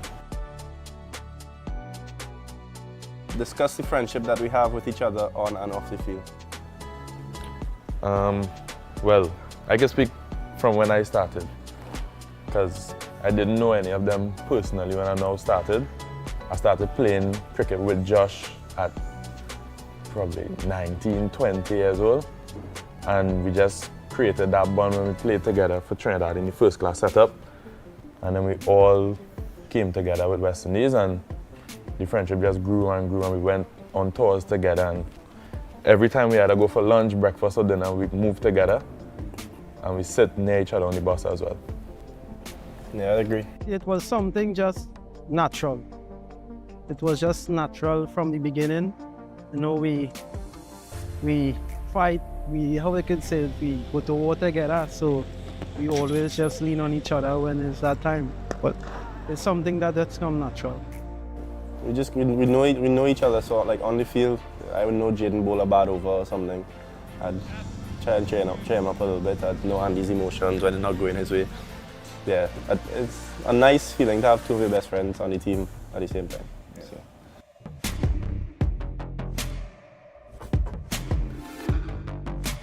Off the field, you can't beat me in FIFA though. What? Next question. Next question. We have to do a video of us playing FIFA and see how much. The other night we played, I scored 20 goals. I scored 19 with Haaland. Next question. What is your favorite thing about playing for West Indies? I get goosebumps, yes? Everything. For me, is everything. The first thing was I wanted to play cricket. I wanted to play for West Indies. And then obviously playing, you get to experience Test cricket. You get to experience singing the national anthem. And doing it home. Doing it in the Queen's Park over was something big. So I guess singing the national anthem anywhere in the world is a big thing. I think for me it's about representing the region. Not everybody gets to do it. There's a lot of people who aspire to do it, but not everyone gets to do it. So I think for me is that weight on your shoulders. It's obviously a big weight, but it's something that you cherish forever. And to get that test cap, nobody can ever take that away from you.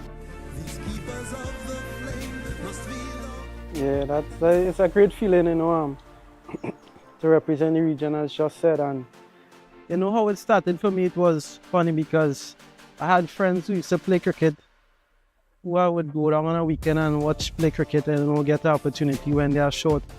And I know those are the ones who actually wanted to play for West Indies at the time, because I used to do track and field. So it's not only for me now, but it's for them as well. So I'm actually living their dream for them as well. What moment has made you the proudest of each other? I think we were all there when we beat England, right? Yeah. We were all there when we beat England in Grenada. Jaden and I played, Andy didn't debut as yet, but yeah, I think just all of us being on the team and then being there to do something historic like that was a special moment for sure. Goes down the ground. He thinks he's got there. He certainly has. What an innings from Josh De Silva. The ecstasy written all over his face, and boy, he's deserved that. The way we celebrate and enjoy each other's success, that's something I cherish. That's something I definitely enjoy. For me, when Andy made his debut, I was very happy for him. And then obviously getting the first Test wicket. I know how much that would mean to anybody. So far more getting your first Test wicket on debut in your first over is obviously a big thing. So I was very proud of him in that moment. And for me, with Josh, it's scoring the first Test 100. And not because I was batting, just because he get it. Because he was batting well throughout the series. He had, I think, 150 before that. And he was looking like he could push on at some stage, and he did it in that last game, in the most vital game of the series. And he got to that triple figure mark, and we won the series in the end. So I was very proud of both of them in those different moments. What are we expecting from this test against Bangladesh? Win. I would say definitely a series win. Definitely a series win. Yeah. Not much, not too complicated, just to win. Just to win the series. Yeah, do the basics well and make Craig and coach proud. Yeah, that's all.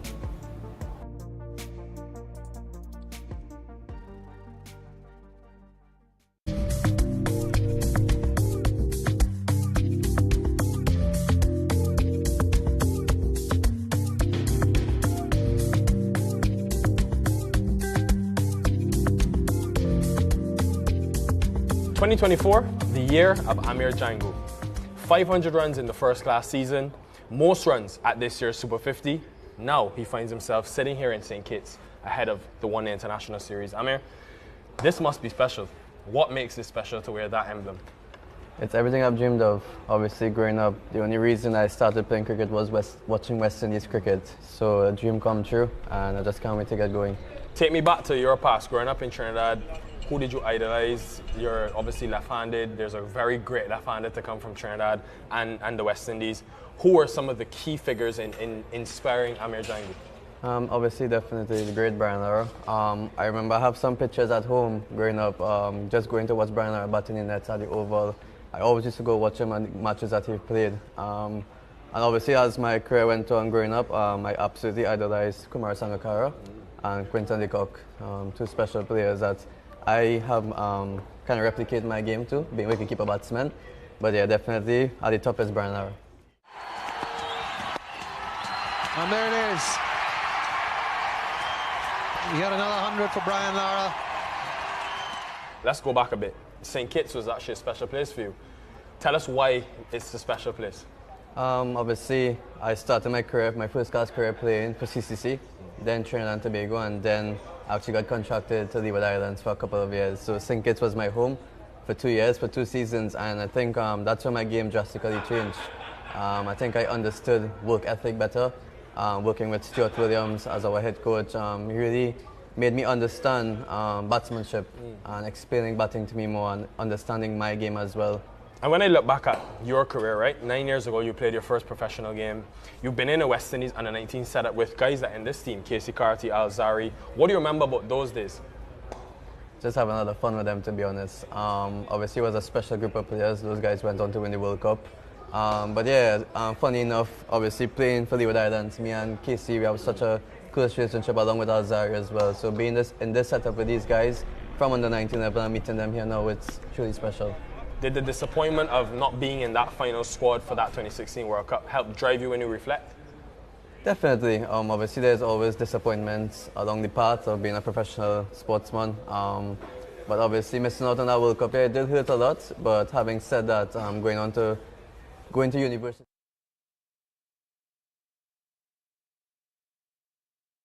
and meeting up with Frederick, who's even a coach here now, it's really special because he's the one who saw me and got me into the CCC setup, and that carried on my district career and actually took my cricket to another level as well. And let's talk now about this year, 2024, because life's changed for you. First of all, start of the year, as we said, maiden first class 100. Not only was it 100, a double 100. There it is. That's his double 100. Amir Django pulling this one in front of square, past that man at mid-wicket. Celebrates out there in the middle, takes his helmet off. Proud moment for the young man from Fatima College. And then, of course, maiden list stay 100 in this year's Super 50. What changed? To be honest, there was just a big hunger for me. That really clicked in my mind. I was reaching a stage in my career now, 27 years old. I wanted to take my career to another level. And obviously, I didn't want to just be a first-class player, just a regional player. I want to be an international player. I want to represent West Indies. And the only way I could have done that was putting numbers on the board. I think before that first double century that I scored, I had like 490s in first-class cricket. And that was the change right there. I know I had to get that 100 mark, and luckily I did. And it went on to Super 50 as well. I know that once I have 2 good back-to-back tournaments, it'll put me in good stead to play for West Indies. So lucky enough I did that, and it's just about hard work, preparation. I saw some pictures and remember watching live when you got that maiden list stay 100. Tell us about the emotion you felt. Really special, man. Obviously, I think a couple of games before I scored 96 against Leewards. Pretty disappointed with that.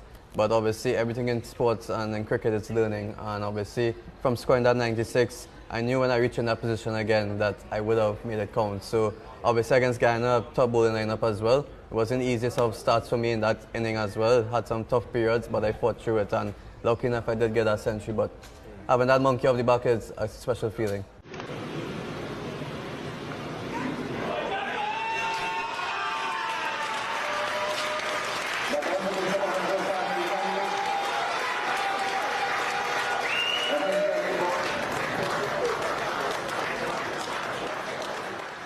Let's talk about that crest.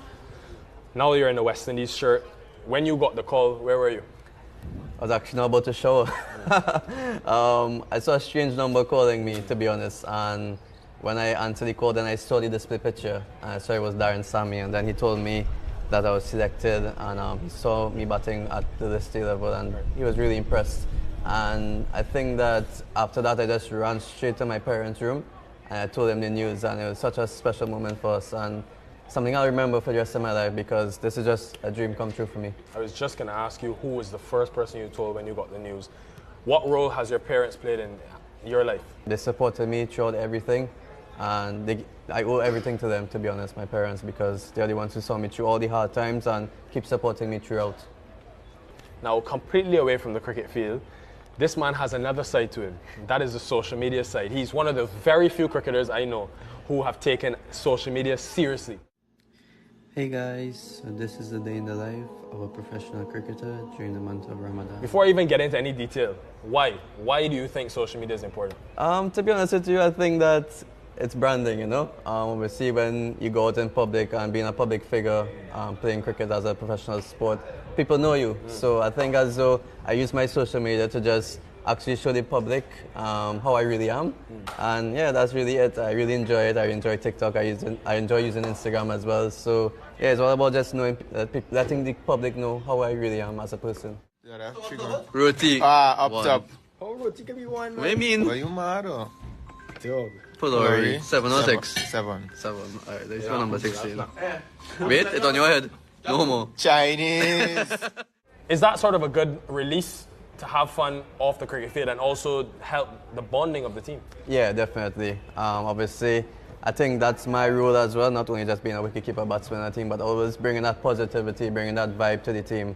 And I think adding that to my teammates, and they really enjoy it as well. They open up, they're always open to it. Which video stands out? Which one do you absolutely love? You always watch back a few times. I think with the Red Force team, I did the lock screen. I wanted everyone to see how the wallpaper of the guys are on the phone. So I think that's the favorite one. I saw that actually. That was fantastic. Harry, what's your lock screen there? You're done. What's your lock screen?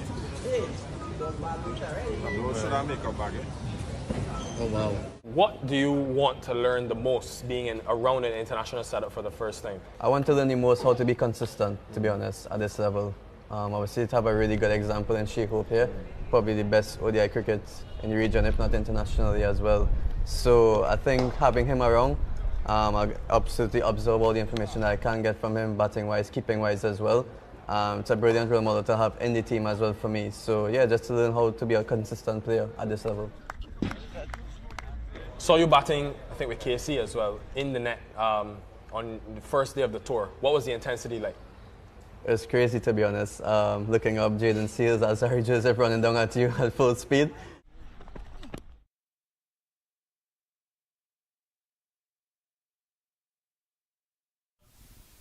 Welcome back to the Coolidge Cricket Ground.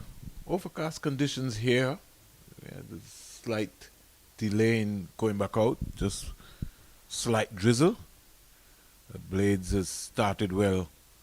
Glenn, who had tiered batted for some 84 minutes, 5 fours, 1 6 ways, 42. Now face 54 deliveries, some 32 dot balls within the process. To make that up to 34, Brad Barnes is on 7, 17 balls he's faced, 25 minutes at the crease with 1-4. Jamaica Scorpions at T2, 6 for 4, 51 overs, 29 boundaries, 3 sixes, 221 dot balls, 49 singles and 8 twos. Here is another single by experienced Glenn, who goes up now to 43.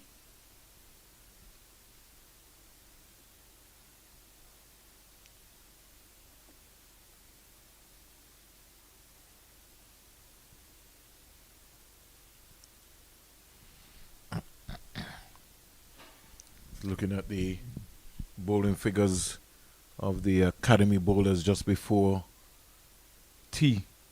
Some 6 boundaries hit off Blades. Lane 1 was off the field. Kelvin Pittman 6 fours 1 6. Nathan Edwards 7 boundaries. Clark 3 fours 1 6. And Joshua Bishop 6 fours 1 6. Making up the complete lineup. Blades 2 for 34. He's into his 13th over. Jamaica Scorpions 207 for 4 in over number 54. Turned away. Getting an easy single, thinking about 2. Got to change your mind. So Brad Barnes goes up to 8.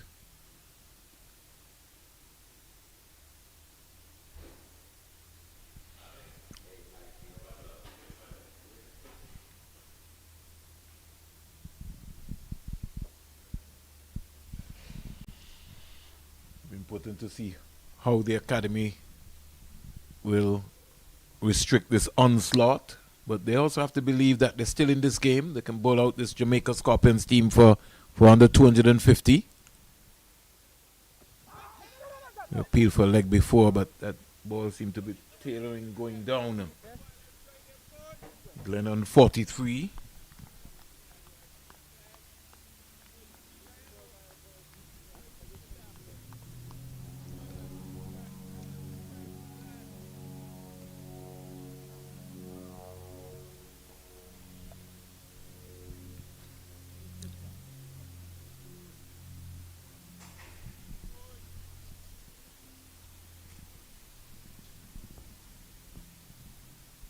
Two singles out of this over here so far in the context.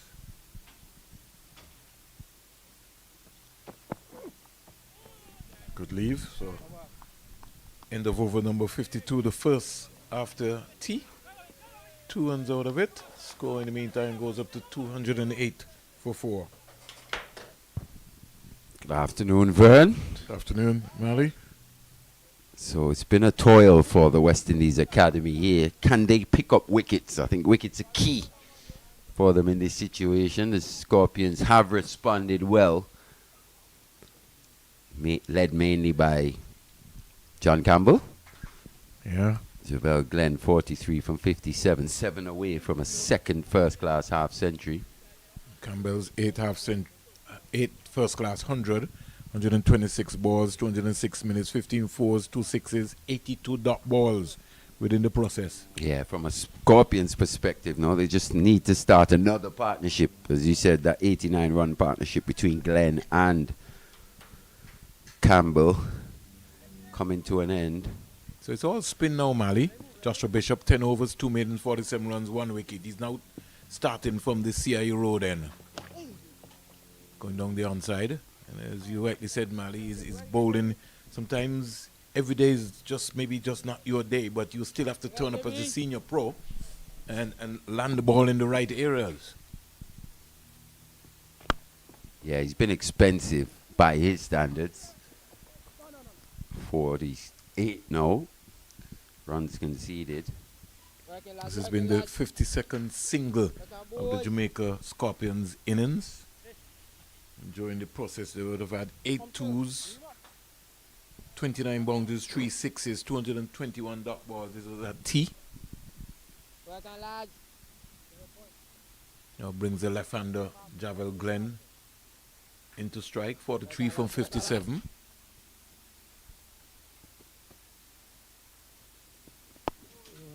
From his perspective, it's been a relatively easy 43 runs. He did have that chance go down. In fact, the academy had that chance go down off him, dropped by Carlin Bowen Tuckett, off Nathan Edward. Here's him spanking this delivery, half volley for 4, past Akeem Ogis, and that raced away quickly, lightning fast, brings Javel Glenn up to 47. Yeah, just hitting against the spin there, but, you know, as the greats would say, if you get to the pitch, you hit it anywhere you want to. And he just leant on that one through the offside, Javel Glenn. Bringing up his 6th boundary so far of this knock.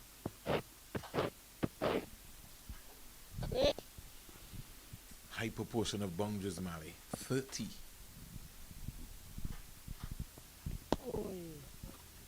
think it didn't start that way. No, it didn't. It's a high proportion of boundaries since lunch. Post lunch. Trinidad and Tobago Red Force, 102. They're going to look for 2 here. Should come back and get it relatively easy. Without loss, yeah. Sorry, say that again. Trinidad 102 without loss. Wow. They'll end today with a pretty healthy lead indeed. Certainly. At the Sir Vivian Richards Stadium, Leeward Islands Hurricanes 230 for 4. So in contrast, you've seen almost a pattern going across the region. Yeah, a lot of 200s for 4 at this stage. Yeah. A couple. Revival of play in Guyana, 33 for 1. So we don't need to worry too much about that. Unless there's a hurricane over there, they'll get to 200 before the close of play. We're hoping Johnny Campbell. If Johnny Campbell was over there, you never know. Providence. That Athens. He might turn into a hurricane there, a volcano. But we're back with Brad Barnes, who is driving airily down to the boundary for 4. Blades hangs his head as if to say, what is happening here? Yeah, this is good bowling. This from Jediah Blades. That's what we were talking about prior to the tea break. Was him just creating that element of doubt outside that off stump in terms of forcing Brad Barnes into playing outside that off stump. Luckily for Barnes, it didn't go to hand. But that's the area in which Blades has to be more often than not. They've really struggled for consistency. Not just today, overall, but since that first session. They were immaculate in the first 2 hours.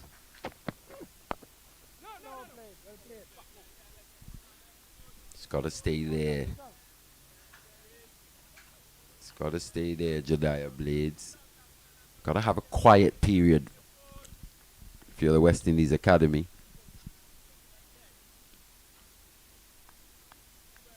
Trinidad just lost their first wicket, so they're 104 for 1.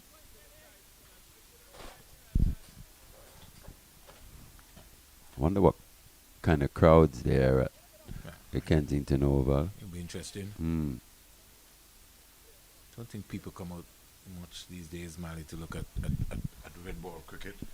To be fair, they didn't have a bad crowd in that day-night match versus the West Indies Academy. Notice what you said, day-night. Yeah. Single. We also have to realize it's Barbados. The Mecca. Yeah, well, I wouldn't say the Mecca necessarily, but the most developed of the cricketing nations here in the Caribbean, I would say.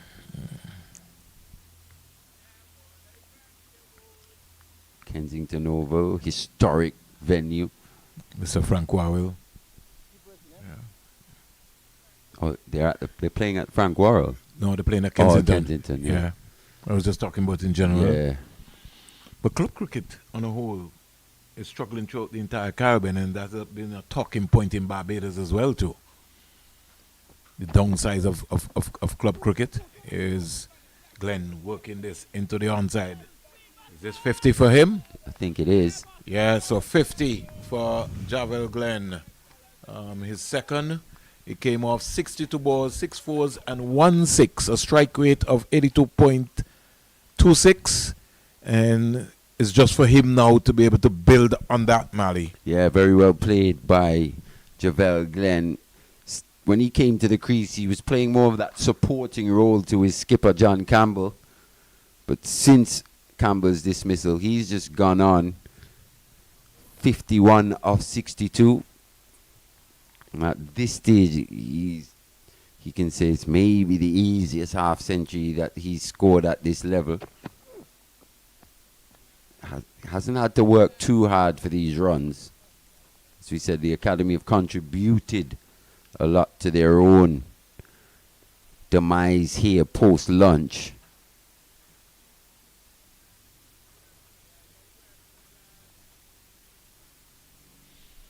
So at Team Mali, Glenn had scored 41 or 52 balls, batted for 84 minutes.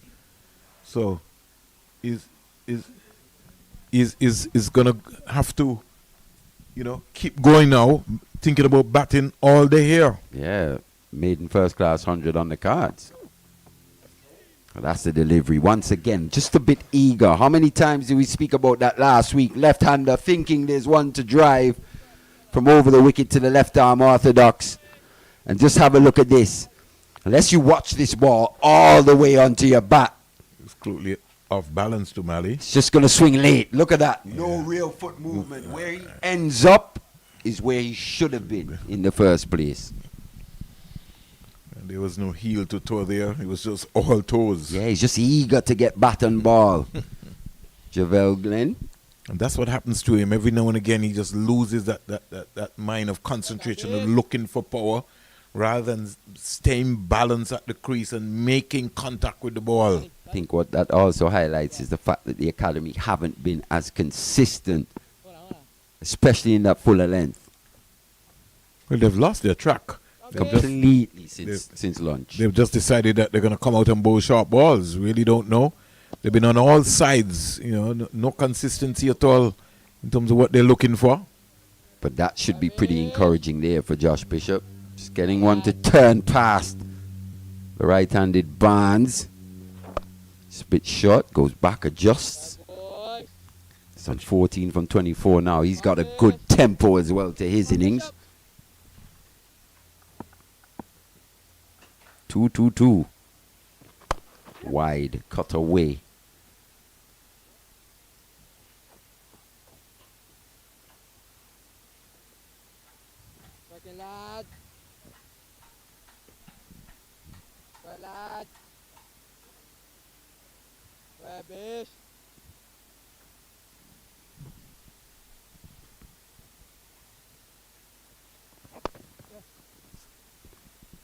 Bit short again there from Bishop.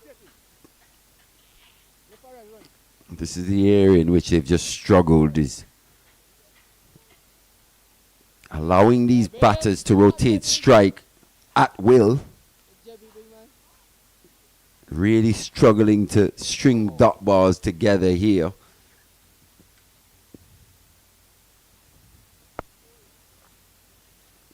Maybe starting to find something here, especially to the right-hander. Seems a lot more comfortable bowling to the right-hander. Does Josh Bishop?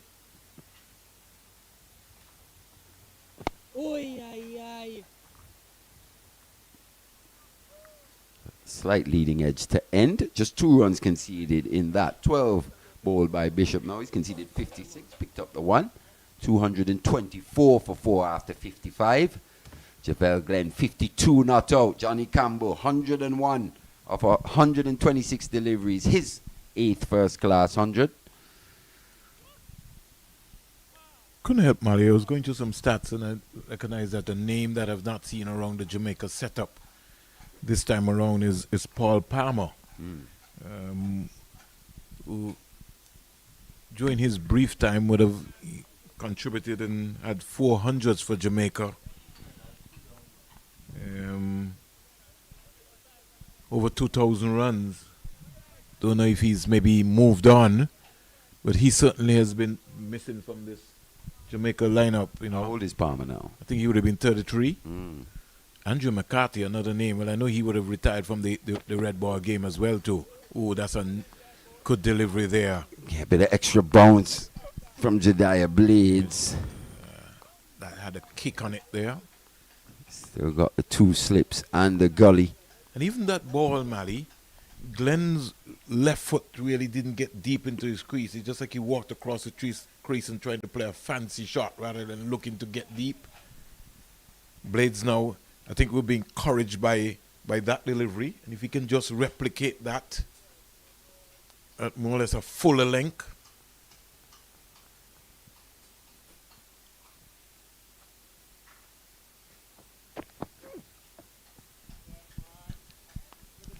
Well, as you can see, Vern, just there by Glenn's setup, doesn't have a trigger movement with his feet. Tends to stay as still as possible. You'll have a look at this again. That's why when the ball is pitched up, that's why he almost walks into the ball with both feet. Have a look. Because he's off balance. In fact, his trigger is actually a crouch. Doesn't actually get across his stumps. Just there. His hands once again. Yeah. It's going to get close to the boundary. Oh, it's 4 timed runs. beautifully. This outfield's quick. Yeah, O'Geese was diving away, but in vain. Yeah, it was a valiant effort by O'Geese. He was getting the jets on, trying to get as close to that one as possible. Pulled out the desperation dive in the end. As you see, not the biggest of foot movements there, but good head positioning, And good hand- balance. and hand speed as oh, well, yeah, too. he's all hands. Yeah. Is Glenn. He's got a very strong bottom and he looks for power really. Wants to make contact with the ball. Fuller length. Inside head saving him there. Oh yes, and he missed out too because he lost his shape. His head was already leaning over into that one. So at times he just loses that control at the crease when looking to play his attacking strokes. Have a look at this again. Was there to be clipped away. There was a bit of swing, hint of swing. Just have to get back onto the ball. His head was looking into the middle area rather than the ball. You got to make contact first. All he needed to do was just make contact through square leg for 4. The thing is, when Before you're looking mid wicket. Yeah, when you're looking to hit those balls straight, yeah. they end up going to mid wicket for 4. It's got to be looking down the ground nonetheless.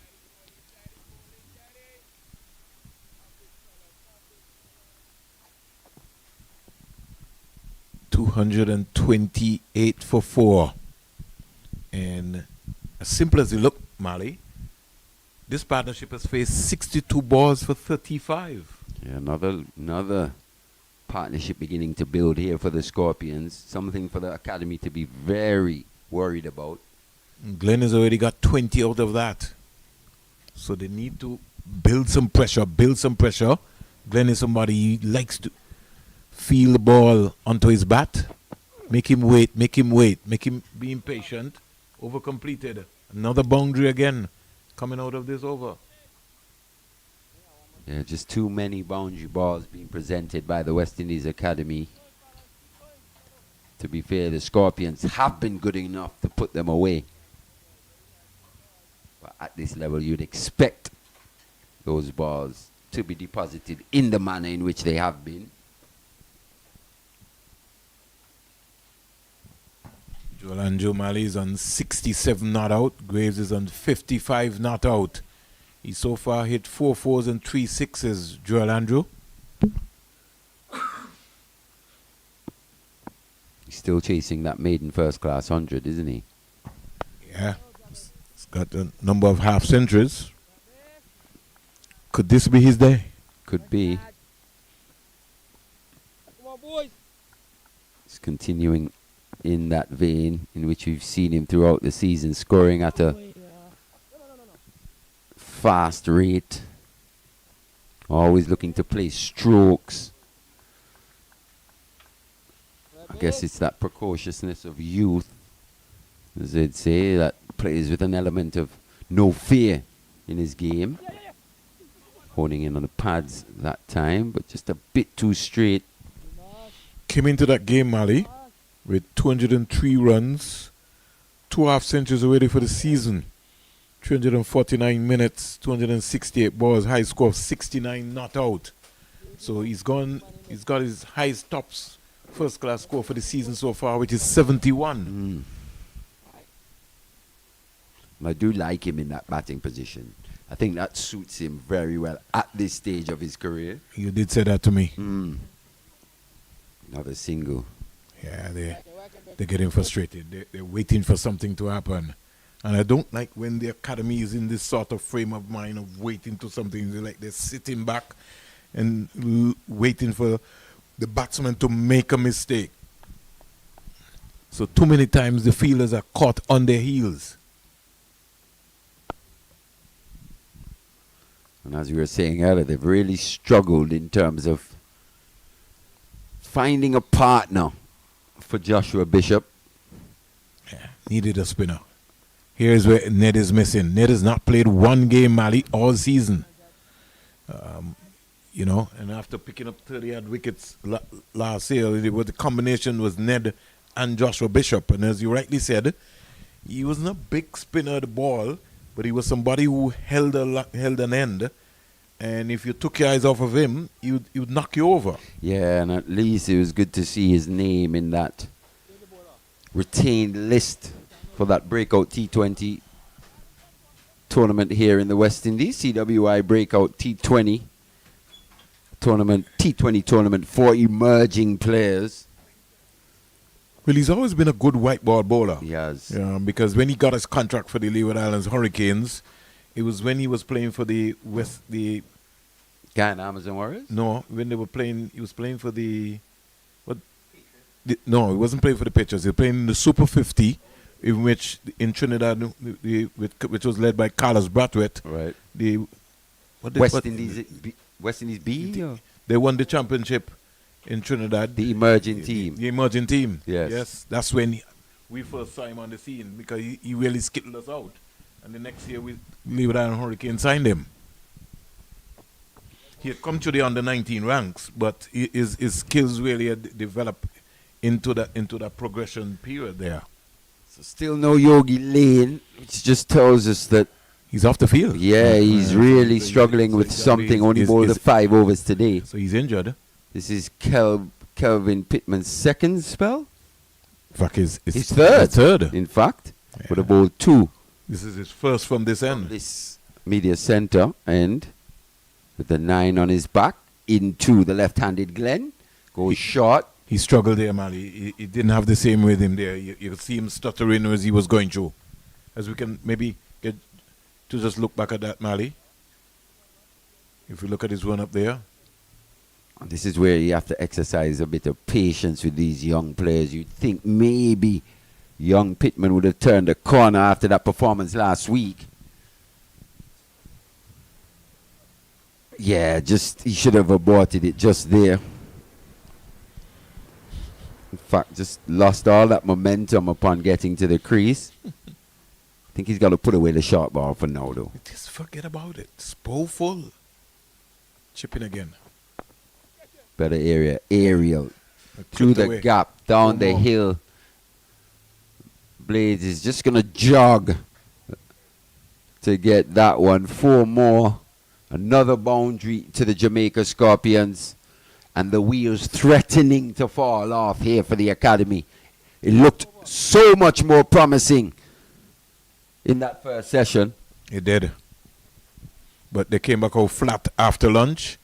And the experience of a Jermaine Blackwood and a Captain John Campbell just put them under pressure. So he's switched now to over the wicket, which maybe might give him a different rhythm and a momentum. Finally got that one on target. He bowled a dot ball. I think what it can do is similar to Jediah Blades to the right-hander from over the wicket. You want to use that natural angle if you're Kelvin Pittman, taking it away or across. At times, the left-hander. Only the one slip there, though. Looks like Rivaldo Clark occupying that first slip region. And with no Ewan Lane on the field, Captain O'Geese has decided to come to mid-off. That's much better.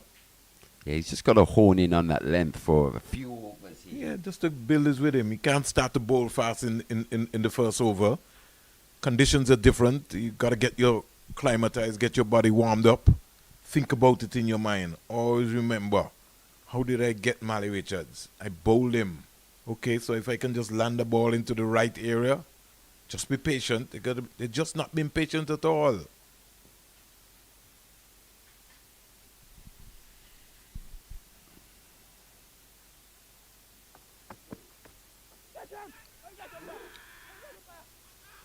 There's a peel for caught behind, but I think that came off the pad. Yeah, a bit of thigh pad there. Yeah, Callum Bowen Tuckett didn't go up with any real vigor about anything.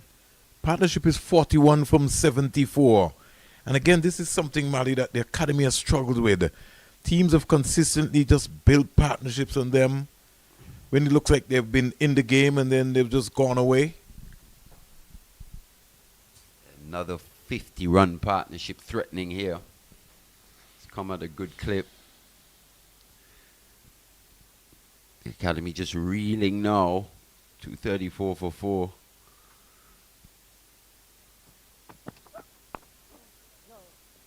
$59 for 2 they were at lunch. Score is now 234 for 4. Looking to score 300 plus runs here today. Yeah, they'll be thinking about batting once, based on how this Academy team has been batting. Coach Robert Haynes just standing in front of the Jamaican flagpole. On his right is the Antigua and Barbuda national flag. And on the left is the Cricket West Indies flag.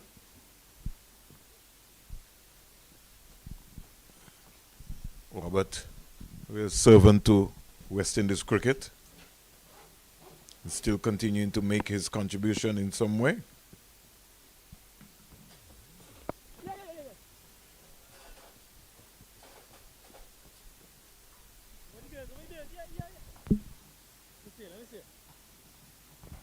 Single in the meantime to Brad Barnes, who's gone about his business quietly. A little similar to what we saw from Glenn supporting Johnny Campbell. He's come in and played that supporting role now, Glenn being the aggressor, or the more aggressive of the pair. So he's worked away poor again from Bishop. This is going to go close to the boundary. Blades comes round, does the fielding. Another wayward throw. For me, this young West Indies Academy unit have not exhibited the basics well enough here on day one. It's cost them quite a few runs already. We've had quite a few overthrows. It's just irresponsible. Have a look at this. Just no real care being shown. The throw. That delivery there from Joshua Bishop. Skittled along the turf.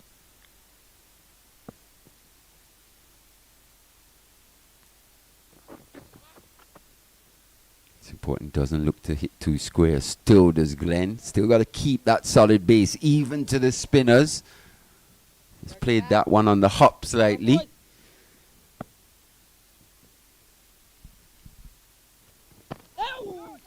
Almost lost concentration there, did Glenn. Looking to advance. Luckily, didn't panic. Getting anxious. He just needs to reset again. Reset himself. Coach Robert Haynes, he would know a lot about that. Even though he never scored 100 at the first class level. Picked up some 221 wickets with his leg spin, Robert. Give you a classic, Mali. Remember a game your dad scored 100 in Jamaica at Warner Park against Jamaica. 1990. Might have been. It will refresh back to me. That team had Michael Holding, Cleveland Davison and company, Robert Haynes. Yeah, it's a different game. Yeah, different game. And I said to you that Viv Richards was a knot for about a very long time. He batted for about an hour and something. He was a knot. His first scoring shot off of Robert Haynes was hit inside the prison for 6. He never looked back after that. It was just helter-skelter at Warner Park.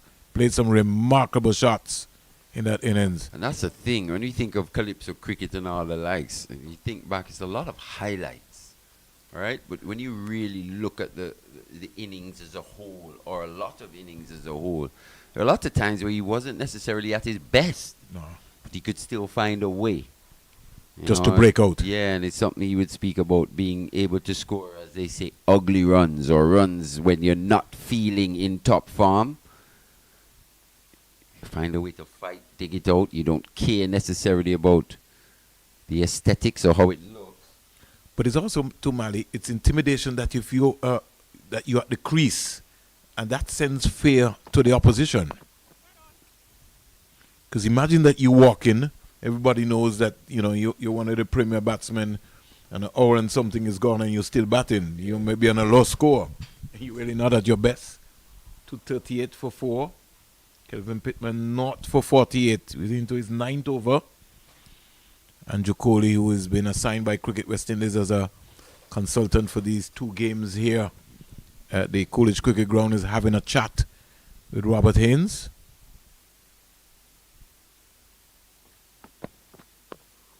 Hustling him here now. So this has been a fantastic comeback here so far by Kelvin Pittman. Yeah, it's been a better start to this over. Can he continue? Does he lose concentration? Does he try something different? Orgeese is applauding him and saying, just keep going.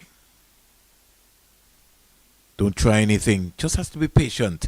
He has to be the senior bowler here now. There's no lane. So it's now down to Blades and Pittman. Pittman has to put his hand up. Concentrate.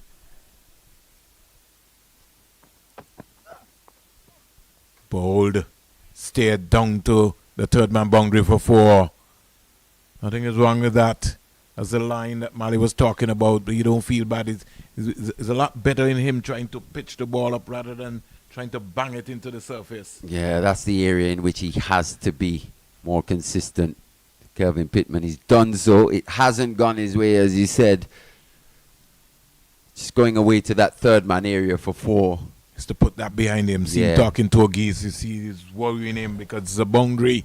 Doesn't matter. He's still doing the right things. He's got to string a few deliveries here together in the right area. Look to put these batters under pressure. They haven't been under pressure at any stage of this innings. Got to bowl a fuller length. Got to bowl that 2-4 meter length, fuller length, clipped up. He's out caught. That's what we're talking about. Fuller length. He just clipped it to Teddy Bishop at short mid wicket. He's in awe, Glenn.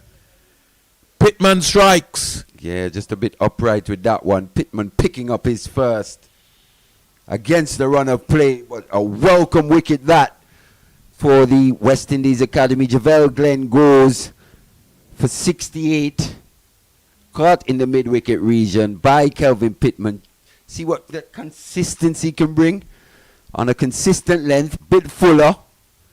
He's taking the short ball out of the equation here. He finds the man in Teddy Bishop at the mid-wicket region. Comfortable catch. Glenn, slow walk off the field. I wonder how long it's going to take him based on that speed we're seeing there. Thank God they don't have time out when you're out. Because he certainly will be out a number of times there. He is. He's taking his own merry time getting off the field. Good innings from him. His second first-class half-century comes to an end. 68 off 86 deliveries. Once again, opportunity provided for the West Indies Academy. New batter. Is this Thomas? I think it might be the wicketkeeper. Yeah, I think so. It's Aldane? Yeah, Aldane Thomas.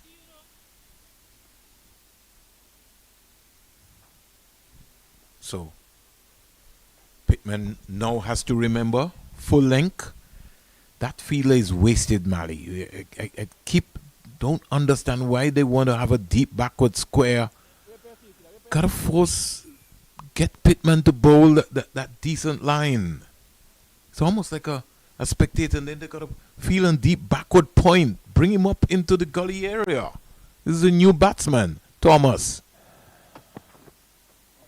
That's the line he's going to be bowling. Those fielders are ornaments. Got to bring him into a run-saving position. This batsman has just come in. He's a knot.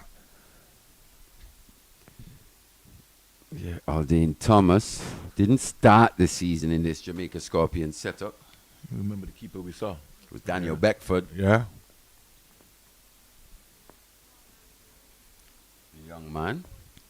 Struggled a little bit behind the stumps and with the bat as well. Gone for the more experienced player in Aldane Thomas.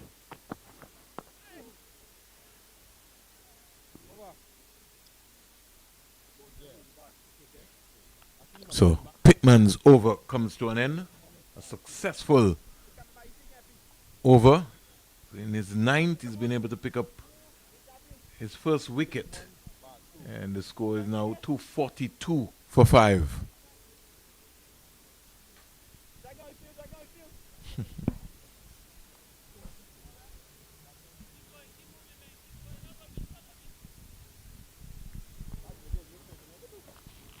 Years old now, Aldean Thomas. Jamaica maybe just looking for some experience, really, to complement the. Give support to Mackenzie and company. He's playing his second game this season.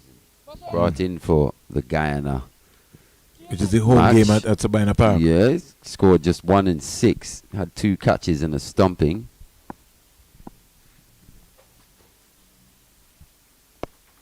Here comes Joshua Bishop. He'll be relishing his chance here. It's not bowled as well as he would have liked. 1 for 62 so far. He's into his 15th over. Yeah, he's just struggled in the last couple of weeks, hasn't he? Thick outside edge here. Will run away to that third man boundary. For a moment, Blades was going to backward point. Had to put on the reverse cup and start chasing down to third man boundaries, sort of premeditating that he was going to go square, but he didn't. Yeah, he was looking to hit that a bit more in front of the wicket. Was Brad Barnes. Thick outside edge. He's into the 20s now. So an opportunity here. Maybe not the deepest batting lineup for the Jamaica Scorpions. Yeah, but they're still effective.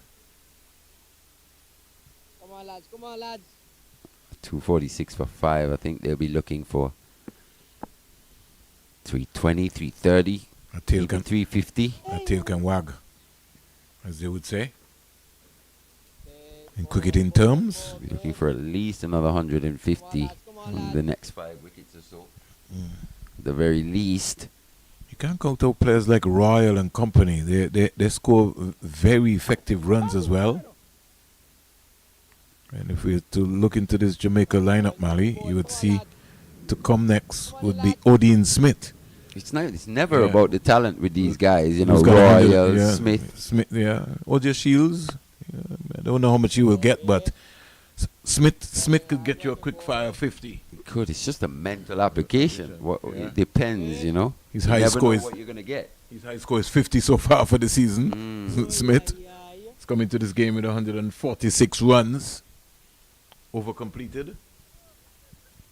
Kelvin Pittman comes back onto the field. In Jamaica, they're 246 for 5 at the end of 61 overs.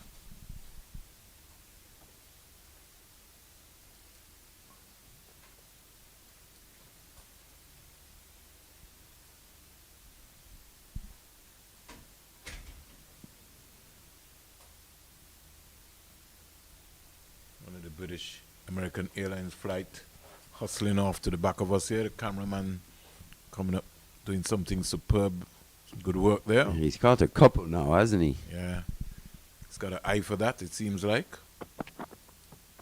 Wide delivery. A bit of swing, but not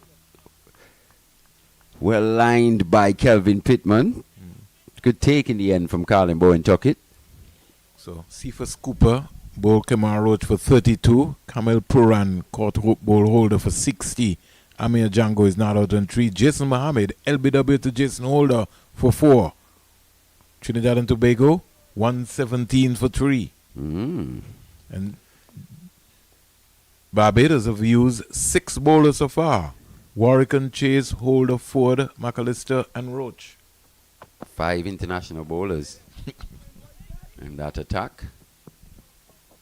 Thomas gets off the mark. His 4th delivery.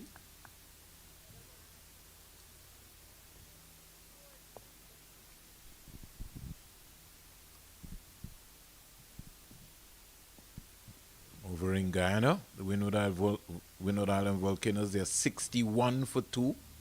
61 for 2. Rain has been playing cat and mouse game at the National Providence in Guyana for that game. Is Ali Mohammed in the wickets? You know, certainly he's going to be. I'm going to give you that update in a while, Mali. Good slow ball, good change of pace there, Mali. And again, Barnes really not striding out into that one. So Pittman thinking about it. It's been a lot better here from Kelvin Pittman. He's really honing in on a better line and length. Yeah. Ali Mohammed in the wickets again. He got Kevin Hodge for 17, Stephen Pascal, Sinclair for naught. Salazar is on 36 not out, and Alex Ates has just come to the crease, 61 for 2. You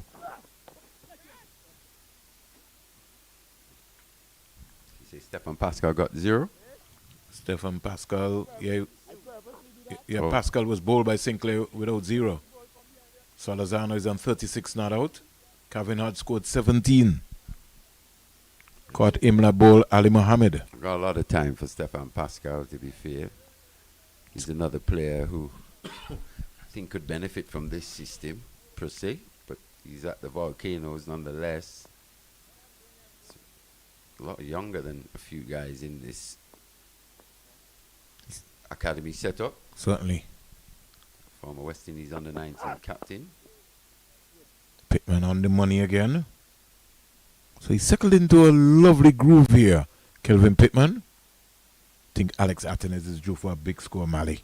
Yeah, he is. Yeah, the region is yearning a sort of talent, yearning for him to be able to capitalize now. And, there's even talk that after Craig Blackwood maybe retires from Test cricket, who will they build the captaincy or the team around? Atenes will have to demonstrate that he wants that by performing.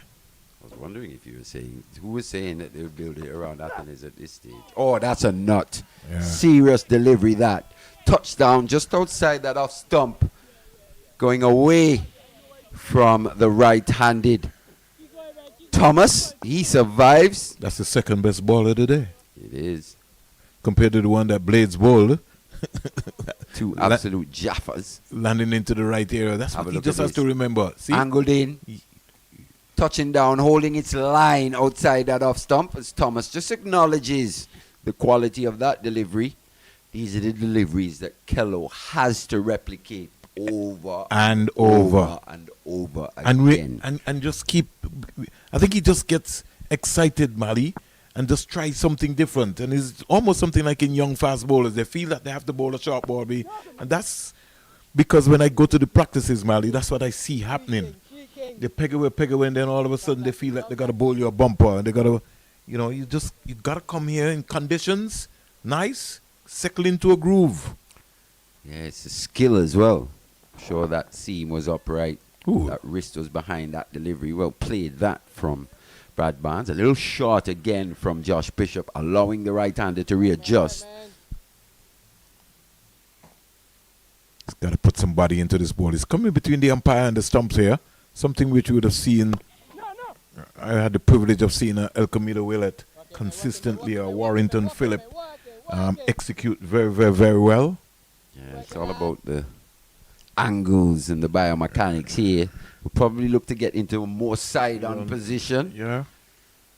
Just there. At least he's got a lot more better control as well, too. Because he's landing the ball now into the right area. And it's almost like a concern now for the right-handed batters now. We'll be thinking what he's going to do. Can he bring it back? To be honest, just looking at him, I think I'd love to see him, a little tweak he can make to his action. Just look to come over the top a bit more, finish across his body. Rather than round arm. Yeah. Just could mix them up. That could be another repertoire. So, Yeah, definitely. Yeah. And that's why Elko was so good, Mali, because he came from here. Just as you said, just from over the top. And the ball would just zip on you very quickly. 248 for 5. I mean, at this stage, it just looks like a lot of shoulder. It could be a lot more shoulder and body into the action, which would help him get a few more revs on the ball as well. Just there.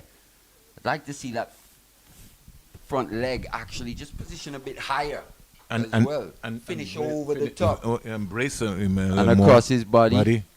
That way you'll get a bit more revs on the ball, but that's just me. I'm no spin bowling coach. No, it doesn't matter. It's ball cricket. Once you understand cricket, Mali, it's the biomechanics of understanding the game. You don't have to be a spin bowling coach to know that. You yourself was a big off spinner. Oh, I wouldn't say big. I just say off spinner. How many people you owe Fox? A lot of people. But I hit him on the has that hit him on the helmet? No, the arm. I think the elbow. So you don't mind this actually from Pittman, just using this short ball as a surprise to Aldane Thomas. New batter at the crease. He was on him before he could even think about it, Mali. And to be honest with you, Mali, he didn't watch the ball. It did. It hit him on the head. So if you think last time umpired, no, it hit him on the arm and went onto the grill. So really, maybe the concussion should have. He should have been. Come if on you for think the of John Campbell's concussion protocol. Once he hit the helmet. If you compare it to the concussion protocol of John Campbell against a spinner, in which Nigel Dogood was adamant that concussion protocol should take place, he's missed a trick on that one. A ball by Pittman. And a better shot. Just a slightly too full, but you take that at this stage. That's okay. That's okay. He just needs to go back and work again. No need for him to be worrying about that. Yeah, at the risk of being driven. That's okay. That's okay. Blades is now reminding him and saying, "Don't worry about that. Just keep coming." He's having a discussion with Blades. Blades is saying, "Take it easy. Don't worry about that. Just stick to the plan. You're gonna be driven." He's trying to get O'Geese to go to his left. That's what I think he's trying to say.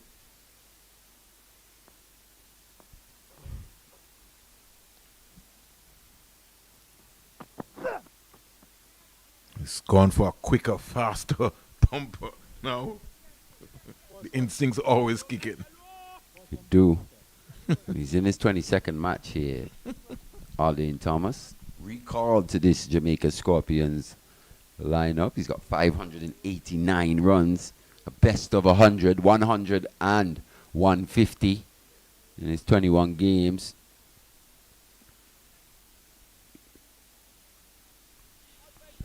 .250, 2 for 5. Got to get a second slip in here and look to bowl a bit fuller. Fuller.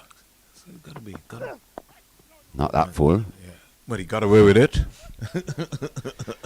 Not quite that full, Kello. But he was tailoring in. It was.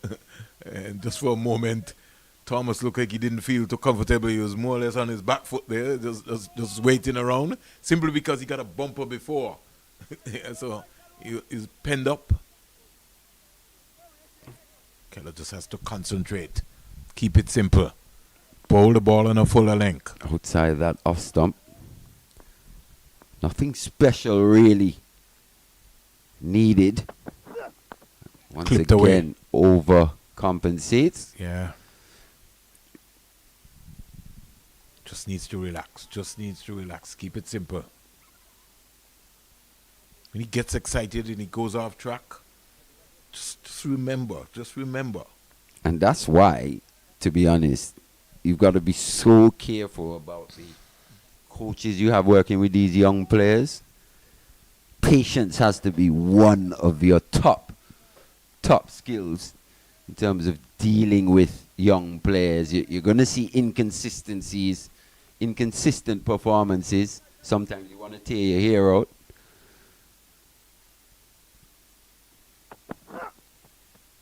So he opts to go short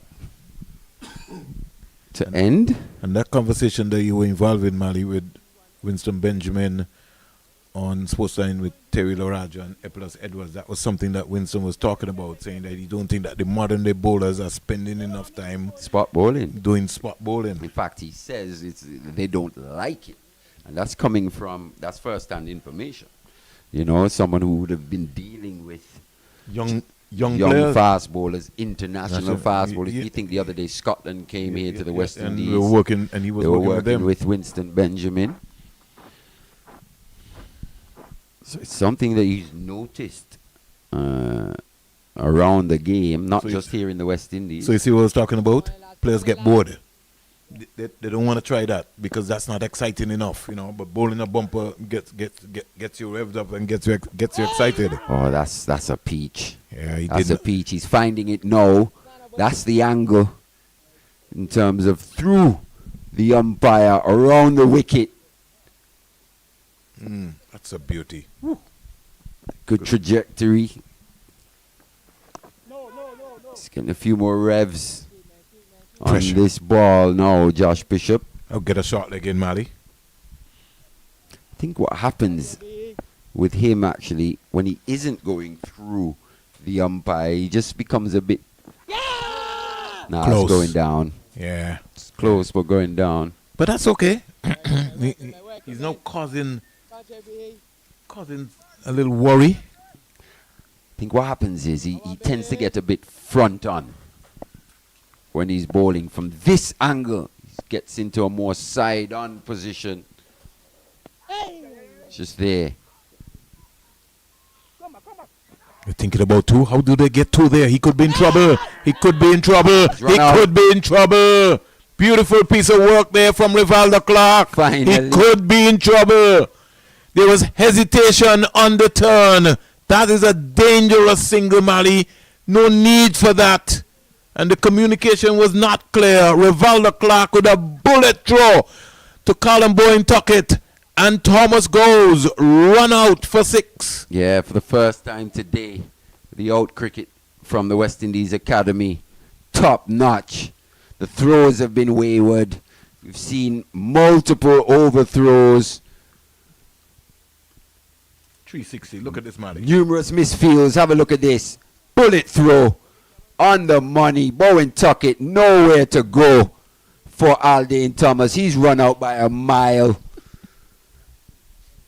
So in the end, some good fielding there. Just showing the academy, showing us what we've been missing really throughout this day in terms of their fielding. And execution. Catches going down, misfields, fielders being put under pressure. But that run out. But they're still in the game? Yeah. And we were always saying that. As well as Johnny Campbell was playing, Jamaica Scorpions weren't too far ahead in the game. A couple quick wickets here, and they could be bowled out for under 300. Well, one thing I can say to you, Mali, is that Odin Smith is not going to come and hang around. So we know what's going to be happening. Right? He's not going to come and look to poke. He's going to look to try to take on Bishop. And so this is going to be a good contest. How many balls left in this over? 2. I tell you what, though, his team needs something a little different. His team needs him to just support Brad Barnes at the other end. That's what I'm saying, but I hope that he hears you, Mali. They need a partnership now, Jamaica. 254 for 6. Put some pressure on him. Put some pressure. For don't like this. Why you have long on and long off out? Because, as you said, you know how he's going to play. Right? Remember, he was caught holding out last time, wasn't he? Yes, he was. He just decided to just belt the ball. This is going to be good. Let's see how Bishop will handle this. If he could just maybe just hold one back, just above his eye line. Nudges it. It's bowled so fast, Mali, that it's gone all the way. They can get 3. That was the arm ball honing in on the pads. That inside edge. Saved him. Saving Odin Smith in the end. Successful over that for the academy overall. Good piece of fielding affecting that run out. 256 for 6 after 65. Kelvin Pittman 1 for 59. Jediah Blades 2 for 46. 256 for 6. The 65 overs bowled. The run rate just dipping below 4 now, Vern. Yeah. 4-1 here in Antigua and Barbuda. So it means that we still have another hour, maybe likely another hour and a half based on light and the light conditions. It seems like this day has gone by rapidly. Boy, Is it just me or? No, it's really flown. Wow. It's flown. I like how you said that. It's only 65. Only 65. Yeah, they've been a little slow, haven't they? To be fair. It's only 65 overs. I like that. Will we see someone get 19 in a day, you think? I don't see them getting 90 if Jamaica doesn't get bowled out. That's it. That's where you got to go. That's where he's got to be on the money. He needs 5 more like that. They got to work in partnerships. Just got to build it there. No need to try. Forget about the deep backward square. Just concentrate on one area.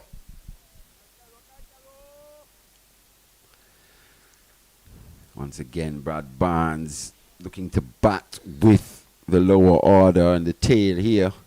There's an art in that.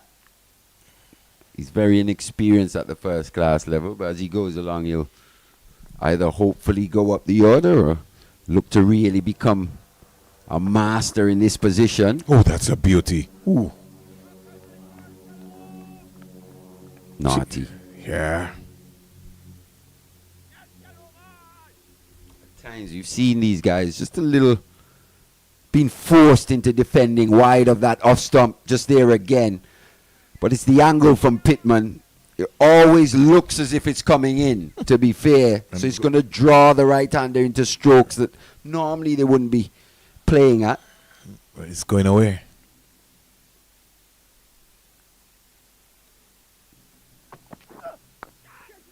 Driven. Sweep on the offside and then Becky Joseph. And he rifles the return back to Callum Bowen Tuckett. He'll now bring Odin Smith into strike. This will be an interesting period of time. Let me see. How will Pittman bowl to Smith? Blades is coming up to have a word with him. It's got a bowl more of the same, to be honest. Got a bowl full. Yeah, nothing different. It's got a bowl full. It's got to look to be just outside that off stump. And he has to treat Odin Smith as if he's bowling to somebody who's batting number 10 and number 11. Oh. It's a good decision, that. Yeah, he was in the chipping mood. Almost like he was chipping from Bethesda to town. Like he was at Trinidad Carnival. Chipping down the road. But good to see him aboard that one, Kelvin Pittman. I'm glad that he did, because you could just see him going up and he just wasn't confident at all. He's talking to him, so to his blades, giving him words of encouragement. He's missed it there again. Yeah, he did. But he still was able to get it on target. It's like he forced himself up the hill and they said, I'm going to deliver this still.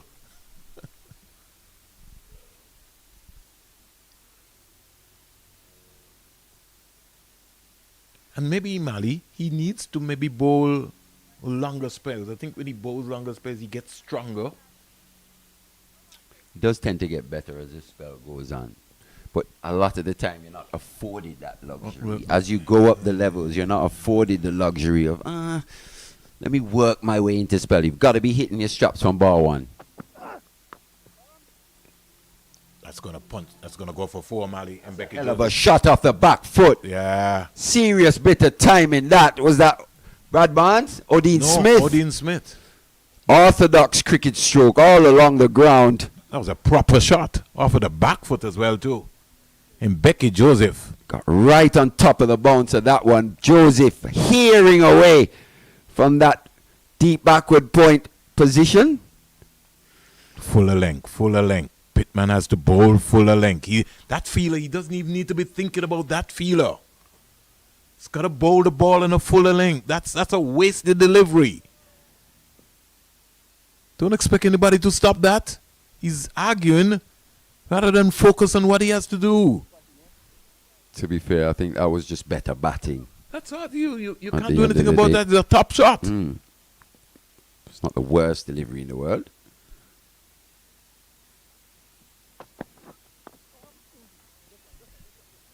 It's got to bowl a fuller length. Just be patient. Don't try anything on both sides. That's the issue there. You've just hit the nail on the head. As we see the end of 66, 262 for 6. That's the issue there, Vern. Both sides of the wicket. The discipline by these West Indies Academy bowlers just hasn't been there for long periods. Today was there in that first session. They were exceptional.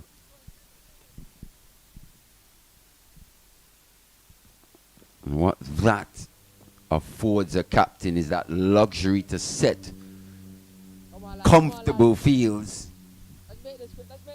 where you can set balanced fields. Red ball cricket, 4-day cricket, Mali, is hard work.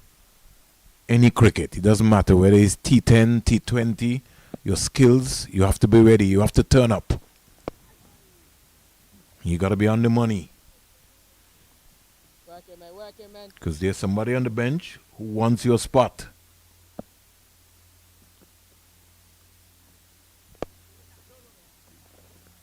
Is this a patient Odin Smith?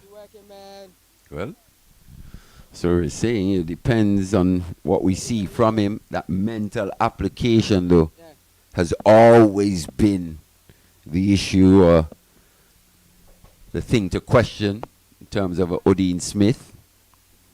Seems like he's come up with some application here. Yeah, he's got all the tools. He can play orthodox cricket strokes, unorthodox cricket strokes. He's a man that packs a serious punch. He's got some serious power. He's like a Mike Tyson, as you're saying, in cricket. Yeah, but for me, he just hasn't improved enough or at that rate that you'd expect someone with international experience, IPL experience. He's been a globetrotter in the leagues around the world. Because I think, Mali, he's programmed himself to just come in and just try and belt the ball rather than take his time and bat. He's got the power already. Just it's about application. Personally, I don't think he's fit enough, to be fair. You see it. You know, he bowls off that shorter run. He was someone that used to hit 140s consistently. That one goes past the outside edge. He survives. I don't think he's fit enough for the longer format of the game in terms of bowling those long sustained spells, which I think he's capable of at high pace. Someone that can swing the ball, can look to utilize that reverse swing as well. He's a player who really hasn't lived up to what I thought he could have been. He's a more or less an underachiever. Or maybe I was thinking too high as well. That doesn't necessarily mean he underachieved. Yeah, but when he got that calling into IPL and most of the respective leagues, he was earmarking and rising to that level as well. So as you said, fitness could be one of the concerns. Also mindset in terms of how you prepare yourself mentally to adapt to situations. Right. And it's the situational awareness for me that's been lacking over on Odin Smith's career. He's come out here, he's looked like he's recognized the situation in terms of what's required of him. But then he will just do something that you maybe didn't even expect. But let's hope today is not the day for that. Especially if you're a West Indian cricket fan overall. Brad Barnes, he's going about his business quietly. Top shot again, back and just punching that. Kelvin Pittman, how many more times should someone ask you to bowl the ball a lot of fuller length? That's just too short. It's easy pace here for these batsmen. Aim for the toes. I think he's still got to use the pitch to an extent. We've seen him on the odd occasion just find something special. Inside out. It's gone all the way, one bounce for 4. You do expect that. It was full, it was wide. You expect Smith to throw the kitchen sink at that. And as you said, in swashbuckling style, that one peeled off down to that third man region. That's the reason why he's worried about bowling full, especially to Odin Smith. But you've got to give it the chance. Still new at the crease. You've got to think you can nick this guy off if you're Kelvin Pittman. I don't know if Kello has that confidence, Mali. You've got to believe that at this stage, first class cricket, you've got to think you've got the tools in your bag in which to nick off Odin Smith here, coming in at number 8. Bit Four too more. full. Oh, beautiful save there from Ogis. Could feel bit of feeling that. Putting his Yeah. body on the line, Akeem Ogis. It's good length here. He just needs a good length. Outside that off stump. Good batting this though from Odin Smith, 12 of 13. He's been the complete opposite from what we've expected so far. Well, you did ask for that anyhow. So I was hoping to see that. You want to see players learning, even at this stage of his career. There's so much to take from game to game.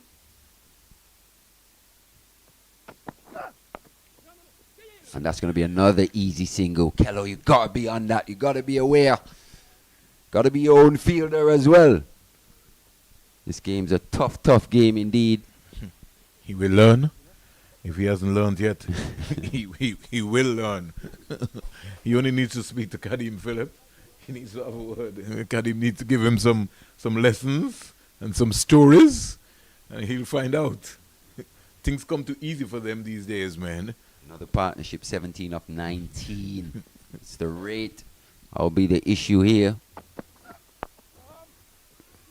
If this gets into the gap, it'll go close to the boundary. Good work in the end by Jediah Blades. To his least strongest hand in the right hand there. Getting around to his right.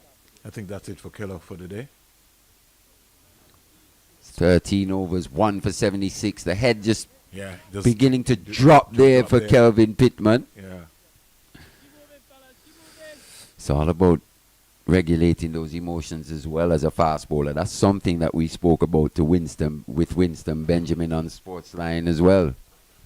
It's an often overlooked part of fast bowling. It's regulating one's emotions. You see many a fast bowler lose the plot, a la Tino Best, and a few others. You lose the plot in terms of you see the ball being deposited to the boundary. You want to bowl quicker and quicker and quicker. Shorter and shorter and shorter. And it takes a lot of energy. It does. It takes a lot out of you. That's one thing you could say about Tino Best. Edge. Chance goes down. Second catch by Colin Bowen. Tuck it. Grass today. Yeah, so that should have been a regulation catch by Colin Bowen Tuckett. I think he went snatching at this one. Oh. Yes. Gotta let it come to you. It went quickly. Just didn't stick. It's a healthy edge. A keeper of his class probably should have taken that one. Second for the day.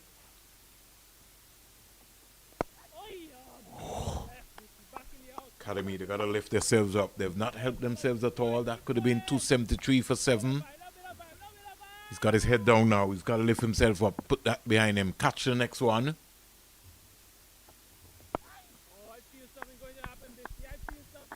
Kelly in that short mid-wicket. That's interesting. There are not a lot of options out there for feelers. These boundary riders. Just the 2 men on the boundary. Long off and deep backward square. Barnes. In fact, 3.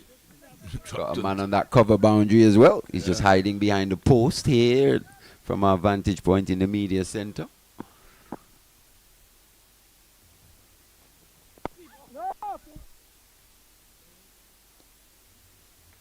Trinidad and Tobago 131 for 4. I think the next water break is coming up anytime soon, Mali. De Silva is sent back into the hut. Matthew Ford strikes. 31 for 4 now. So the Barbadian bowlers forcing their way back into this match, or at least giving their team a chance. De Silva goes for 7, and Django is not out on 7 as umpires come out for the second water break after tea.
All right, so we're back after the break. O'Geese starts. Here is the delivery.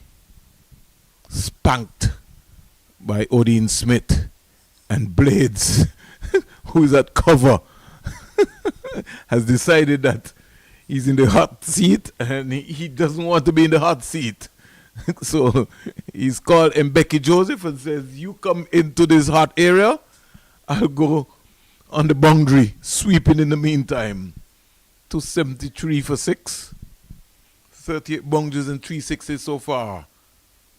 Geese has maybe come on, he's got the, as they would say, the bowling arm to be able to make something happen.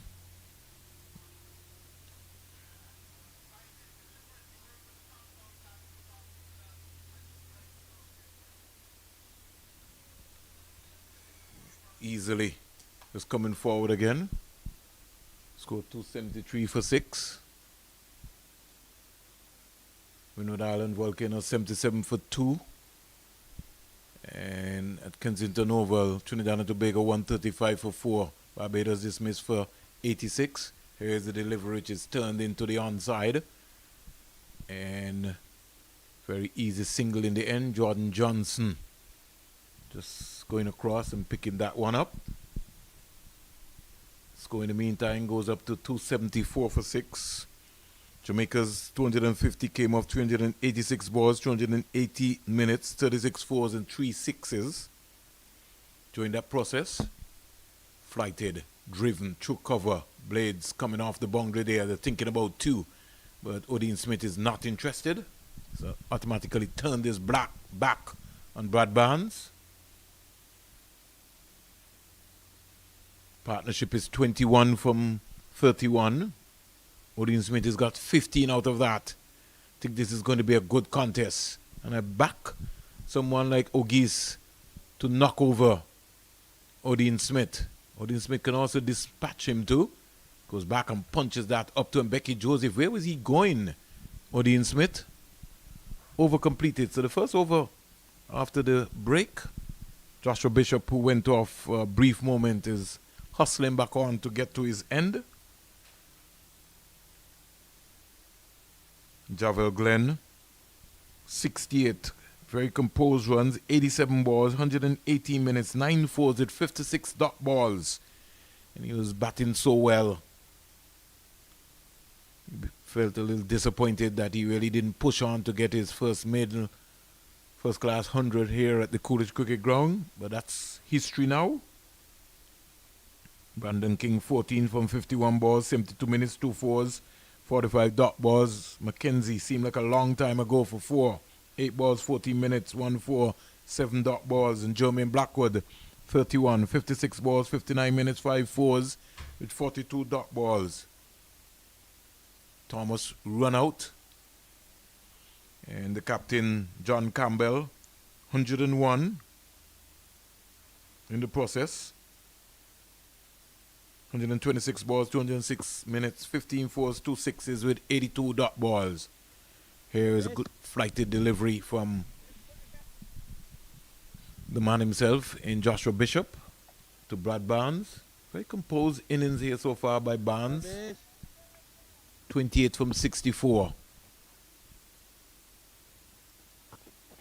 Goes back and cracks that out to McKinney Clark, who fires a return to Callum Boyne Tuckett. Not one of his better days. Callum Boyne Tuckett has dropped some 2 catches so far. But he just needs to put that behind him. That's what happens. Just shows that you're human and things can happen. Here is the delivery. She comes quietly forward.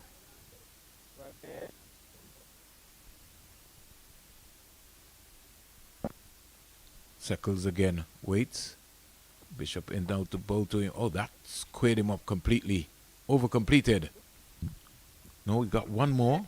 Bishop is getting through his overs. If you're a seamer, you really don't want to be bowling in partnership with the Joshua Bishop. Ken, good delivery there. He's pouncing around Odin Smith, looking to to put bat on the ball. Over completed. 71 overs bowled. Some 19 overs still to go in the day's play. But with the spinners on, I expected that they should get to these overs.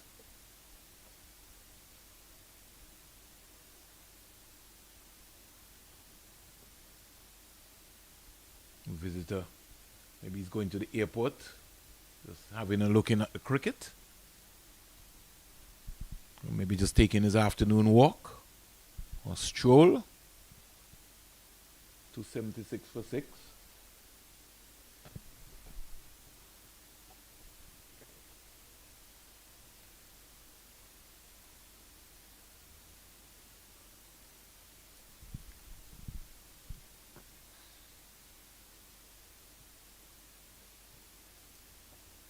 Can it punch down the ground? Joel Andrew is 95 from 112 balls. 7 fours and 3 sixes. Justin Graves is on 81. Karim Agol scored 65. Casey Carty 14. Henry 35. And Mikhail Louis 3. The Leeward Islands are 307 for 4. Andrew approaching his maiden first class 100.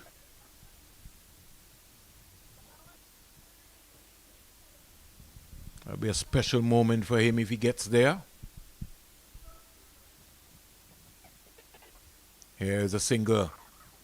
And, ooh, direct hit. That might have been close. Who's that man? Rivaldo Clark. Lightning arm.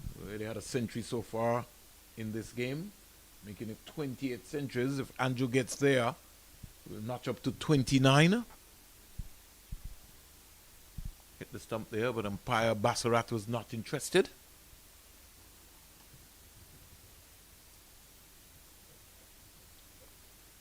$307 for 4, the Leeward Islands. 277 for 6. Smith comes quietly forward. Ogie settling into a lovely groove here.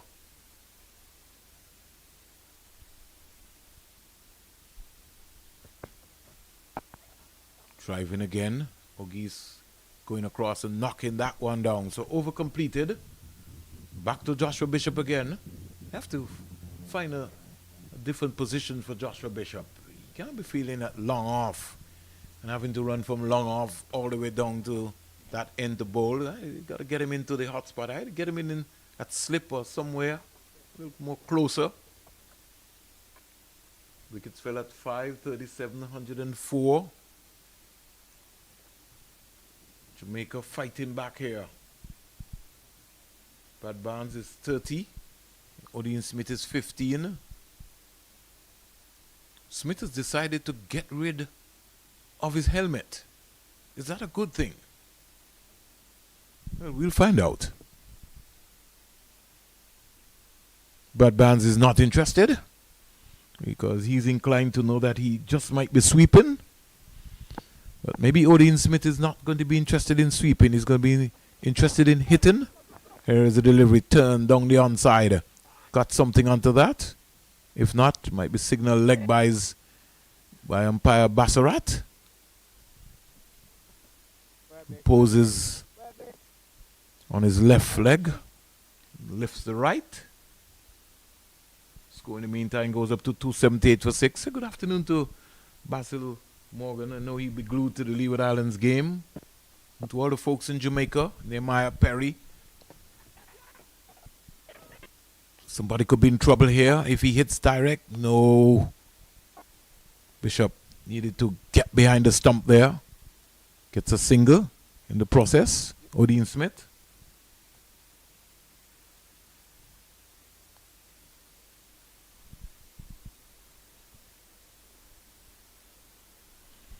So good afternoon to Wayne Lewis.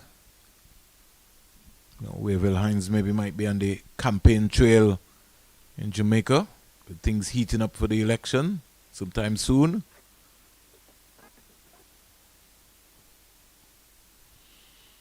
Bishop just getting a little frustrated. Luck is just not gone his way yet so far. 1 for 71 so far, Joshua Bishop.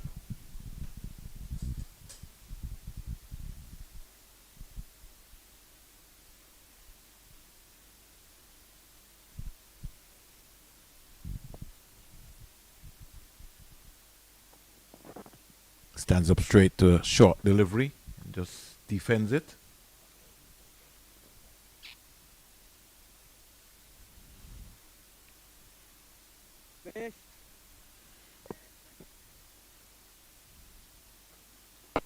Kenny comes quietly forward.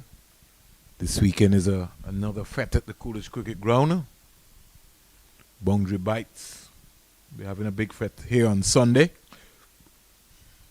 But there's a break after this competition. 100 to Joel Andrew.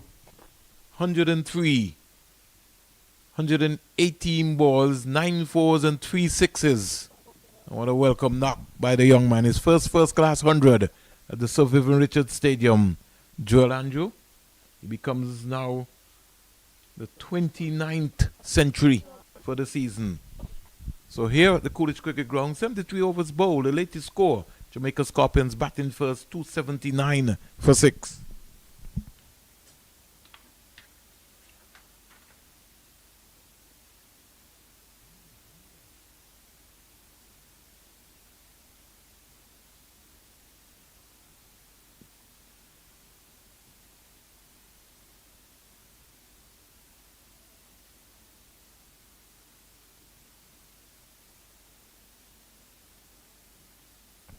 Ogies.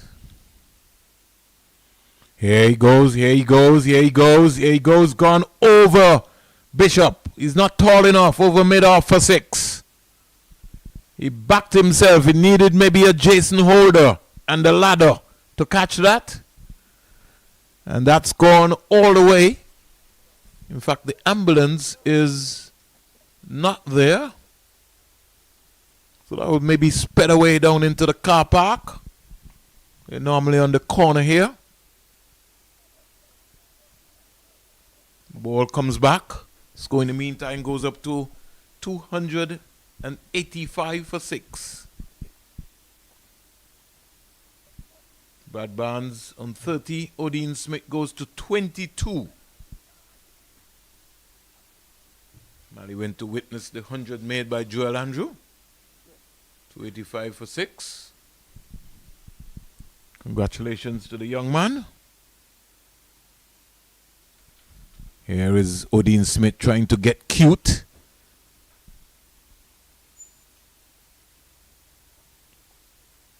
Could the Academy bowl out Jamaica on day 1? 285 for 6.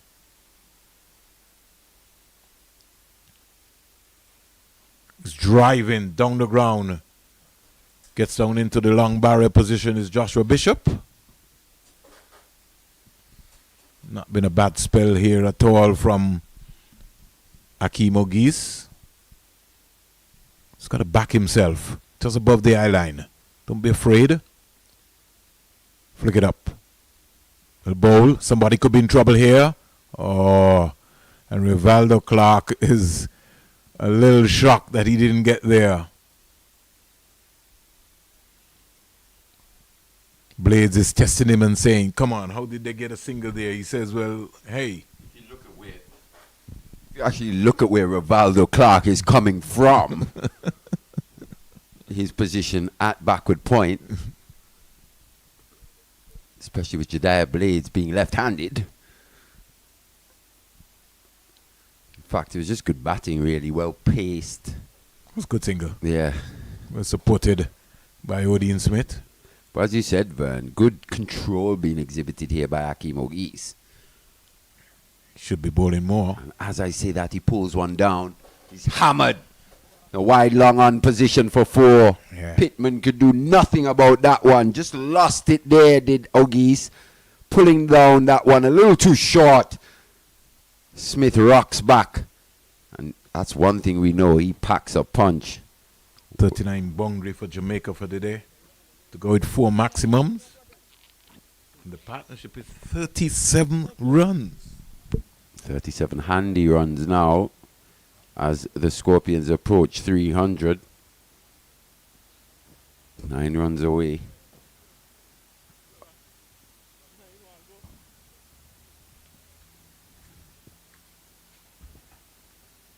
Just to touch quickly on Akeem Ogies and his little leg spinners. As we said before, he's got a list A fifer. what we've seen from him here in this short spell. He's got good control.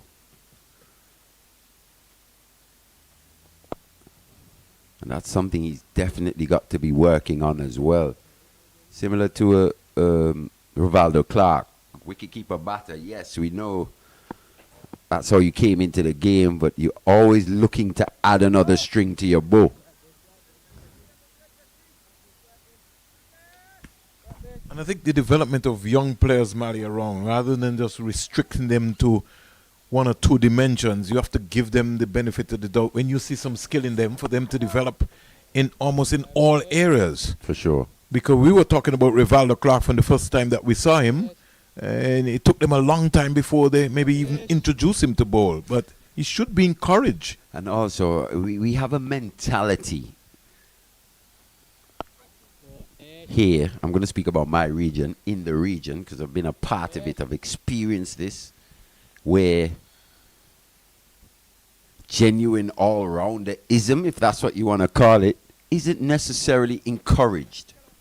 There have been times where we've seen batters who can bowl. Obviously, it's your main job to do the batting, but then you may have failed, not scored the runs you would have liked. You want to make an impact with the ball, but you're not given the opportunity. No, and you've had coaches say, well, you've been picked to bat, so score runs. Yeah.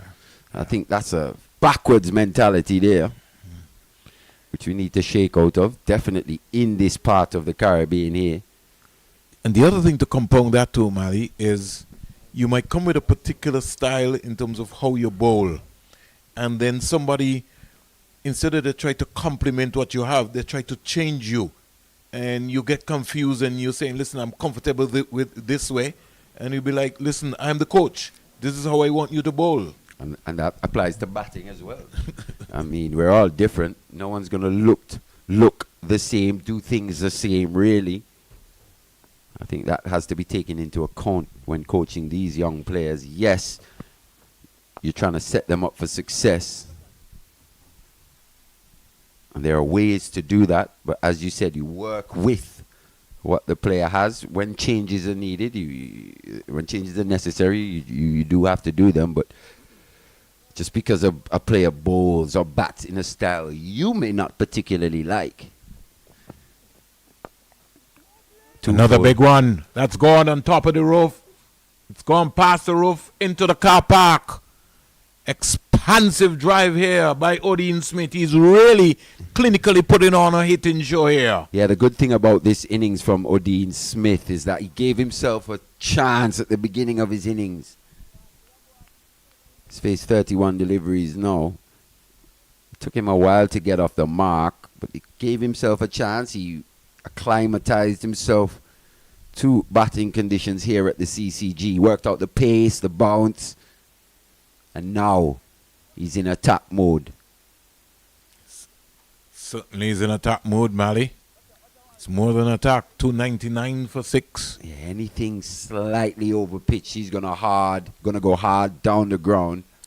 He's already shot up very quickly, Odin Smith, to 33. So he's got 2 maximums and 3 boundaries so far.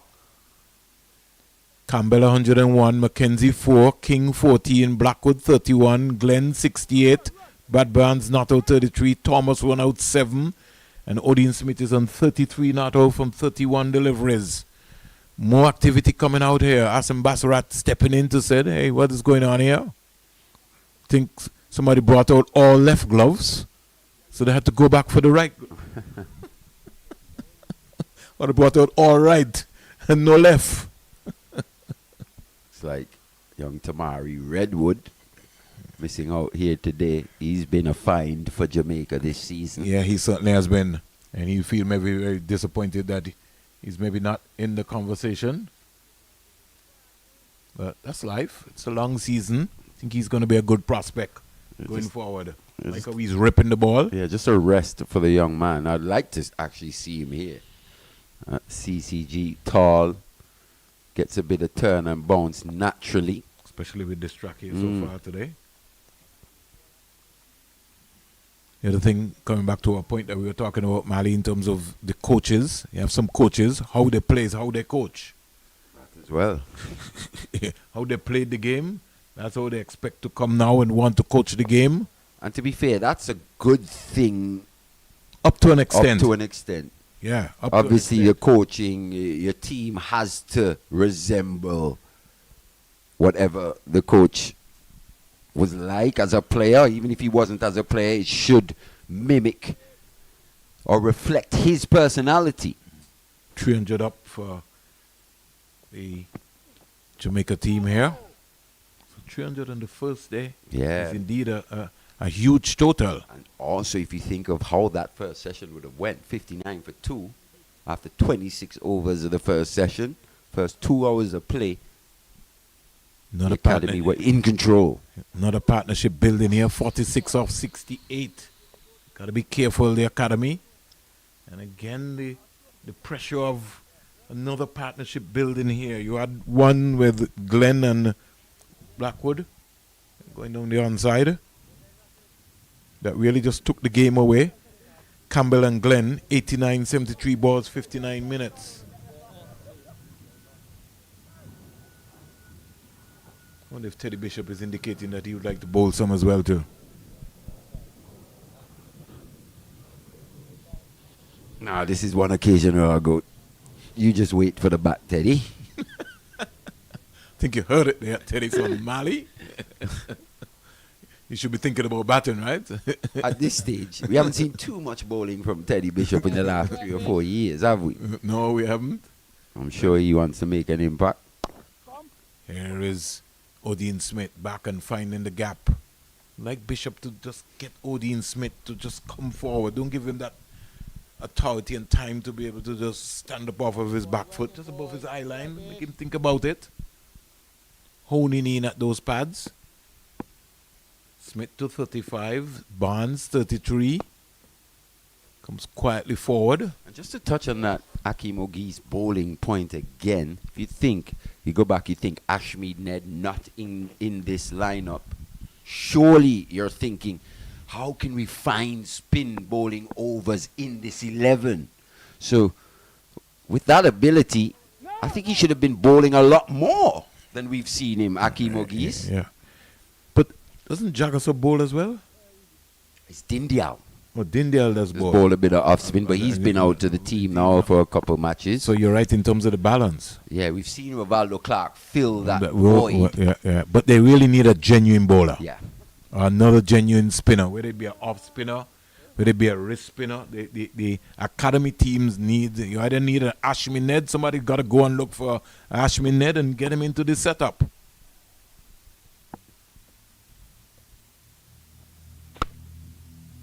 What I will say though, what we've seen from Akeem Ogie suggests that he should be the man. Not necessarily the man, but suggests that he can play a leg spinning role for this team, bowl vital overs, crucial overs. Along with Rivaldo Clark. Oh, for sure. So you're saying that they can share that spot for the meantime in this season? From what we've seen from Akeem Ogie, I think the more and more and more he bowls, the better he will get. He'll become.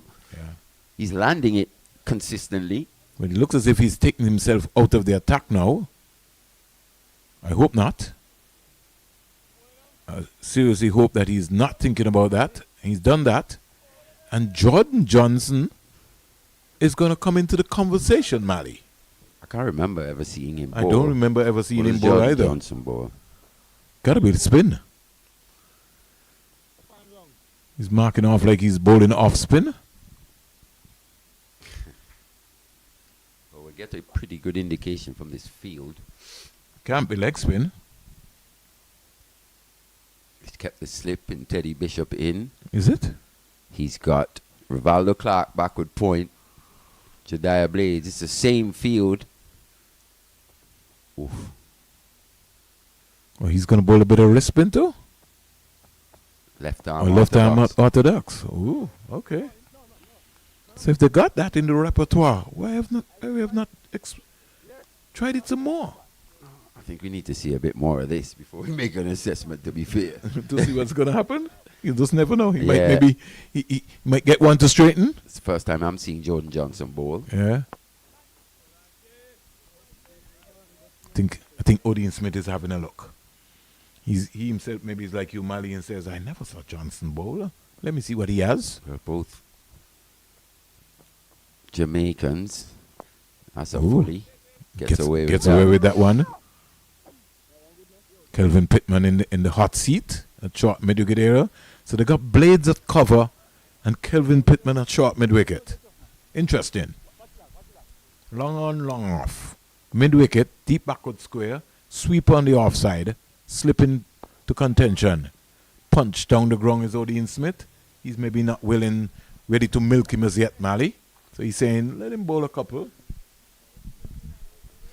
You've had your thoughts, Mali. I mean, there's an art in this as well.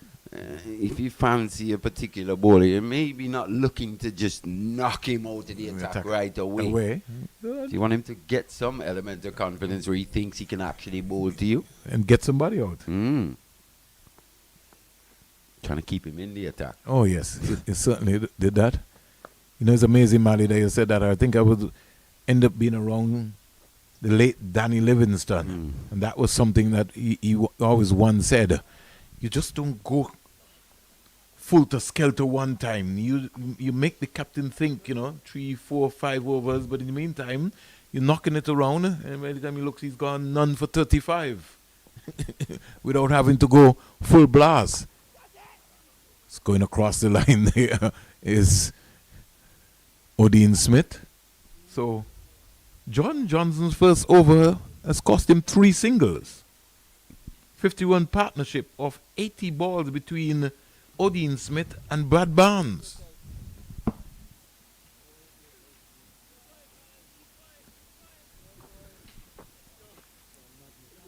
Barnes playing that supporting role to Odean Smith in this partnership. Maybe the seniority of Odean Smith coming to the fore. Barnes 34 off 90. He's played a good hand here in terms of just keeping this lower order together, especially with that wicket of Thomas. Did threaten to open up an end for this West Indies Academy team. As you can see there, 8 bowlers used by the West Indies Academy.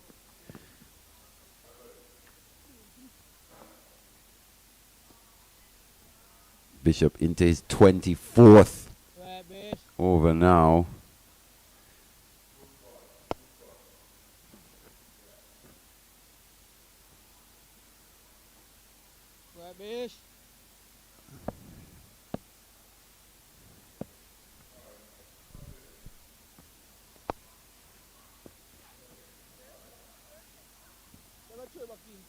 It's been sensible batting this from Odean Smith. He's actually built his innings quite nicely.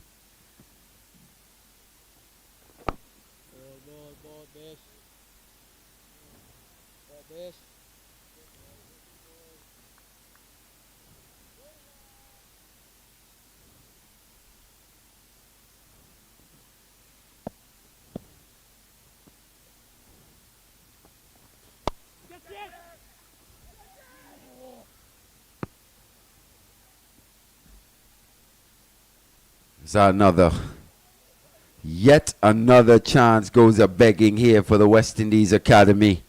Jordan Johnson spilling that one at extra cover. It was short, it was wide by Josh Bishop. In the end, he picked out Jordan Johnson. He's there for the comfortable catch.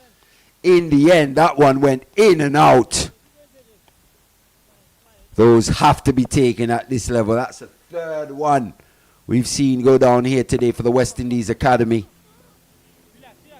Colin Bowen Tuckett putting down 2 behind the stumps. Jordan Johnson on that occasion can't afford to put down catches that simple. The end of what is a pretty frustrating over for the West Indies Academy and Joshua Bishop in particular. 79 overs gone now, 305 for 6. Brad Barnes 34 from 90, and Odean Smith just had that chance go down off him. 38 of 45 deliveries. I want to see Johnson pick up his energy here.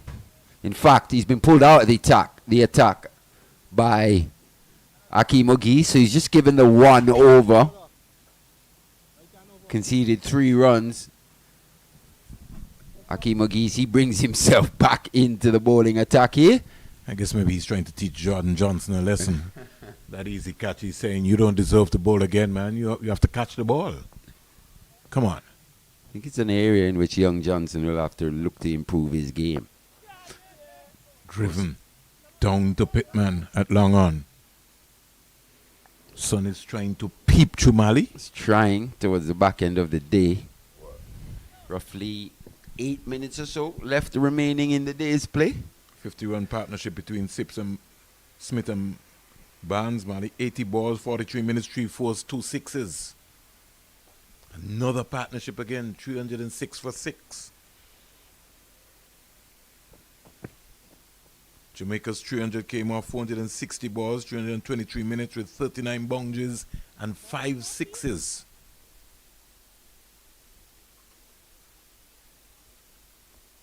And without Yuan Lane today, we bowled 5 overs, 3 maidens, 5 runs, no wicket.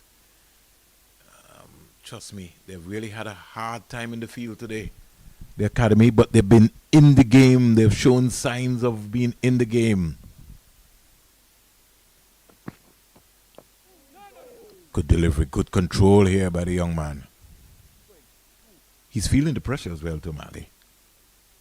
Of course he is. As the skipper of this team, he's seen his team just slightly under par here today in all aspects of the game. What would be even more frustrating for this young skipper is the fact that it started so well. Yeah, he was talking about that at the toss, Mali, the consistency, the area which he feels that they have to improve on in all departments. Justin Graves is on 94 not out. Joel Anjo on 112. Graves trying to make sure that he's in the conversation still. So a bit of a revival there for the Leeward Islands at the end of the day. One time they were 3 for 89. When they lost Kareem Ago, 4 for 149. So score now 338 for 4. It's not bad at all. Yeah, good partnership that between Graves and young Andrew. Andrew picking up his maiden first class 100 here in Antigua, in his home country.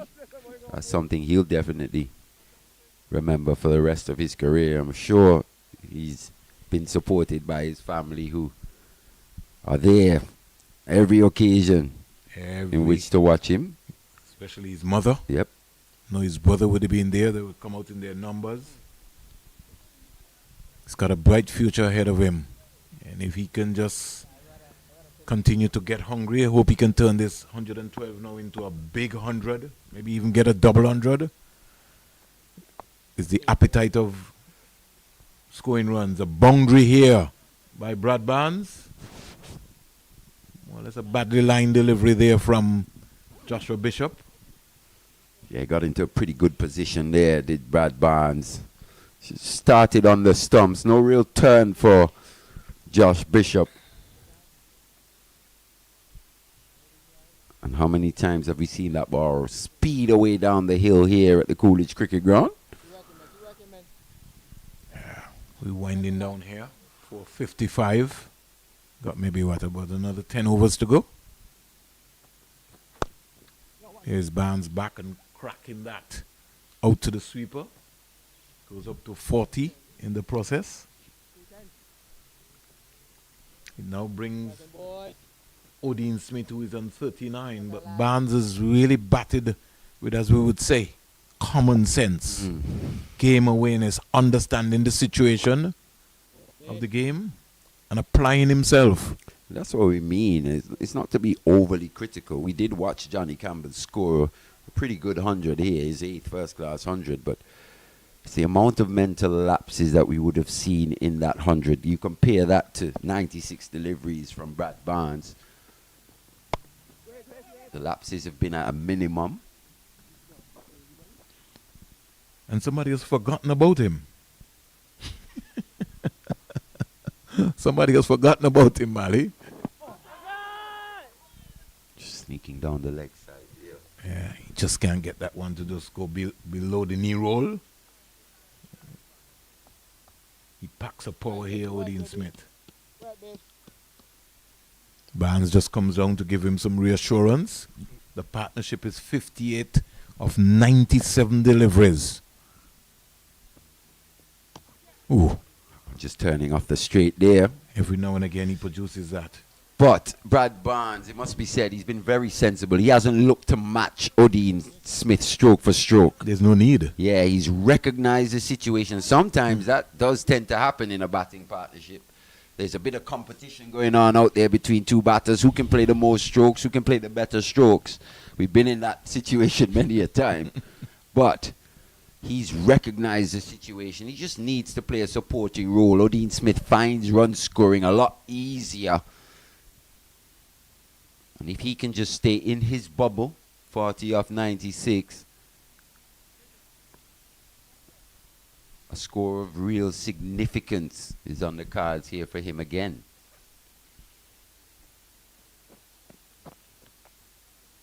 They have to finish strong. They can't wilt here. They've really taken a beating for the day, but they need to finish strong still. I'd love to take 7 in with them. Yeah, maybe even 8. Yes, in particular Odean Smith. I'd love to. Come on, skipper. Barnes stylishly plays that down to long off. Jordan Johnson has to come to his right skip. Jordan Johnson and Brad Barnes are doing the same thing. And Jediah Blades in the same position there. Yeah, Blades. They're doing the same. Johnson has to come to his right, give himself some room, cut that single off. Oh, gosh. Hammered. Can't bowl that. Into the sticky wicket. Can't bowl that. Over there. He overcompensates by trying to bowl that flatter, faster delivery, hoping that it's going to work, but it's not working at all. That was smacked over square leg. And there's none there for 6. The power of the man. He goes to 45. His high score is 50 for the season. He goes again. This time this one is peeling off. It's gone all the way. 50 to Odean Smith of 53 deliveries. 3 4s and 4 6s. 53 balls, a strike rate of 96.23. Odean Smith's half century, the second of the season. Yeah, well played from the young man. He's actually played this beautifully. As we said, he gave himself a chance at the start. It was a bit circumspect, let me say. Exhibited a good defense, as we saw just there. What he has done, though, anything in his area, anything just a little short in his area, meaning anything just slightly overpitched. He's gone with it. Yeah, this ground isn't big enough for Odean Smith. He could miss hit 6s here. He goes again, straight down to Kelvin Pittman. Who takes the beauty. That is a lovely catch by Kelvin Pittman. And Odean Smith has run out of luck. He's saying that caught the inside half of the bat. He's looking to hit that over cover, he says. Akeem Ogies picks up his second wicket. What a knock by Odean Smith. Something that the doctor ordered to propel Jamaica to 325 for 7. Yeah, but at the same time, you can't help but think he's just giving it away. He has. Towards the back end here of day 1. Still with his team in a position where they could look to hammer home this advantage on this West Indies Academy setup. But he goes for 51, so he gets to 50, gets straight out. Partnership of 71 comes to an end. Brad Barnes contributed just 19 in that partnership. The Academy will be very, very happy indeed to see the back of Odean Smith. They would not want to see him coming out for day 2. The amount of power that he possesses. I did say he could miss hit 6s, but he couldn't miss hit that one over the boundary, that's for sure. That one hit the lower half of the bat, maybe around the toe in the end. Went across it. Good low catch taken at long on by Kelvin Pittman. encouraging signs. They picked up the 7th wicket, and 7 can turn into 8. Meantime, Brad Barnes has just quietly gone about his business, 41 from 97. So now he assumes a different role in this partnership with Javar Royal. Brad Barnes, he's the set batter. And while we know he can bat, he's pretty similar to Odin Smith in the way that he goes about it, but will he give himself a chance early here? Obviously, if you get bad balls, you're looking to put it away. Doesn't want to force anything. Oh, he's short. Every now and again, Ogis just slips in a real long hop. Deposited. So Royal gets his first boundary from his first delivery. Successful over nonetheless. Hakeem Ogis 2 for 45 from his 7. 82 overs now in the books. 329 for 7, the Scorpions. His highest this season is 43 Royal. Coming into this tournament, into this round with 130 odd runs. He gets a gift first up from Ogis and dispatches it quite easily. Score in the meantime, shots up to 329 for 7. Ogis 2 for 45 from his 7.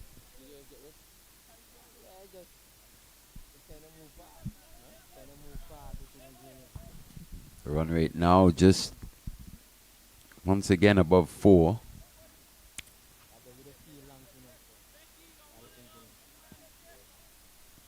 That's where they've really struggled to contain this Scorpions batting lineup. It's just been too high proportion of boundaries. Yeah, too many. Just too high. They have to finish strong. 4.01. And they've just maintained that almost all day. Getting a single there. And again, the ball is just thrown away again there by Ogis.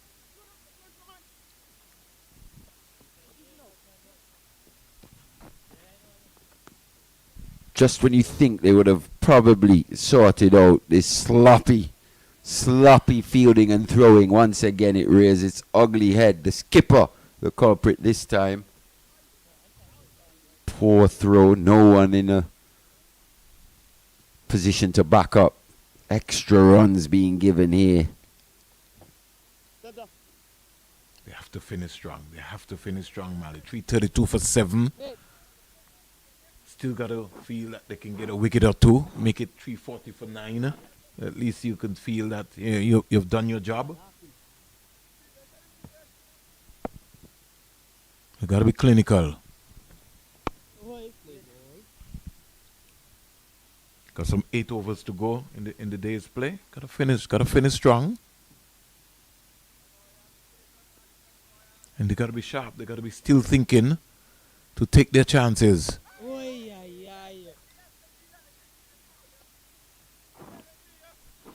Joshua Bishop, 1 for 82. Maybe a sort of day that he'll feel that on another day he might have picked up 3-4 more.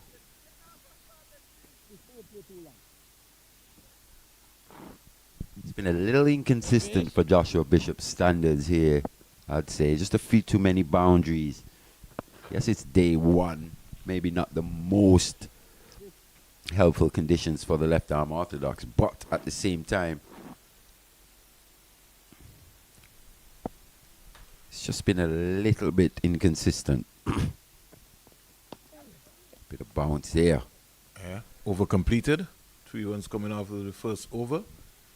So a high proportion of 41 boundaries have been hit, along with 7 sixes, Mali.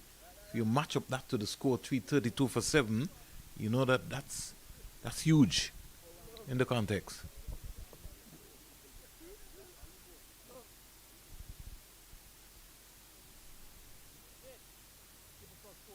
Checking out what's happening up at the Sir Vivian Richards Stadium. Leeward Islands Hurricanes 349 for 5. Joel Andrew is out for 122. 139 deliveries, 12 fours and 3 sixes. Caught Kyron Powell, Bowl Graves. Justin Graves is not out on 95.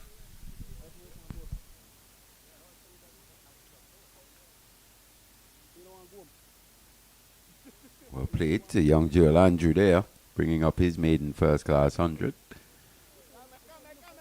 It's a lot of time being wasted in between overs here. I think the West Indies Academy want to see this end of day one as quickly as possible. I think you got your wish. Teddy Bishop into the attack. Vernon Springs.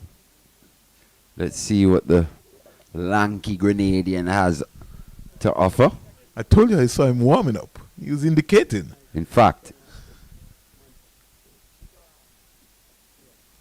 is he being pulled? Is it going to be stumps? What's going on? There's a lot of confusion going on there.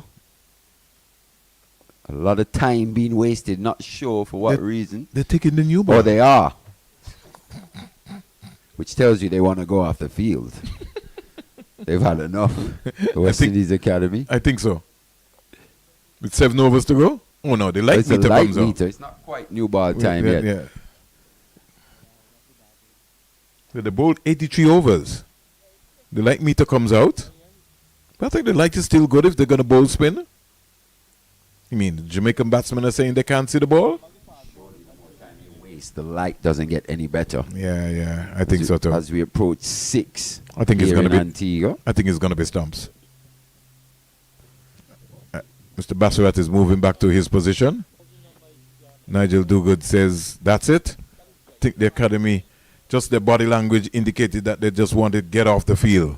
Anyhow, Mali. So, what can we say?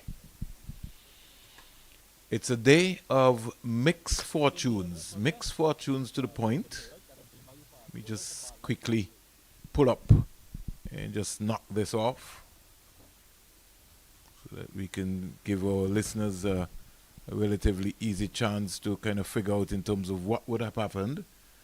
332 for 7, 83 overs have been bowled, striking at a real serious run rate when you look in terms of the context of the game. A total of some 41 boundaries and 7 sixes have been hit for the day. Mali, I will deal with the bowlers. You will deal with the batsman by giving me your input in terms of what's happening bowling figures. We have Jedediah Blades, 15 overs, 4 maidens, 46 runs, 2 wickets. Ewan Lane, 5 overs, 3 maidens, 5 runs, no wicket. Kelvin Pittman, 13 overs, 1 maiden, 76 runs, 1 wicket. Nathan Edward, 11 overs, 2 maidens, 42 runs, no wicket. Joshua Bishop, 26 overs, 5 maidens, 82 runs, 1 wicket. Rivalda Clark, 5 overs, no maiden, 31 runs, no wicket. Aki Mogis, the captain, 7 overs, no maidens, 45 runs, 2 wickets. And John Johnson, 1 over, no maiden, 3 runs, no wicket. Your thoughts on the batting, Mali? Well, to be fair, the academy came out here on day one in the first session and really dominated play. I thought they were really good. They were economical. They bowled good lines, disciplined, fielding was good. Everything was really good about that performance. But I don't know what happened after lunch. But post-lunch, the wheels really fell off. John Campbell in particular pressing home his advantage, bringing up his 8th first-class 100. 101 of 126 deliveries, 15 fours, 2 sixes, striking at a rate of 80.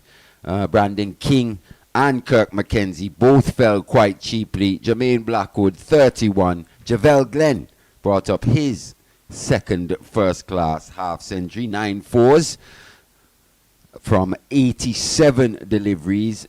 Odin Smith, he was standout with his 51 from 55, 3 fours, 4 sixes, striking at a rate of 93, whereas Brad Barnes finished not out, 44 from 98 deliveries, 4 fours, and I think he's looked pretty good in that innings. Composed, looked to play solid off the front foot and the back foot. He's exhibited good defense whenever the ball's been in his area. He'll be looking forward to tomorrow, day 2, in which he could look to bring up what could be his maiden first-class 100 as well. Yeah, so Mali, we close out here with the news is at the end of day 1, In this round 5 encounter, the Jamaica Scorpions captain called right after Akeem Ogis spun the toss this morning. Seemed like a long time ago. 83 overs bowled in day 1, 332 for 7. John Campbell, the Jamaica Scorpions captain, scoring his 8th first-class 100. And what a knock it was. 101, 126 balls, 206 minutes, 15 fours and 2 sixes, 82 dot balls within the process. Some 41 fours have been hit and 7 sixes. On behalf of our team, Marley Richards, myself, and, this big man, Billy Joe, and Gerard Basso, on behalf of the 360 team here at the Coolidge Cricket Ground, we're signing out until tomorrow morning.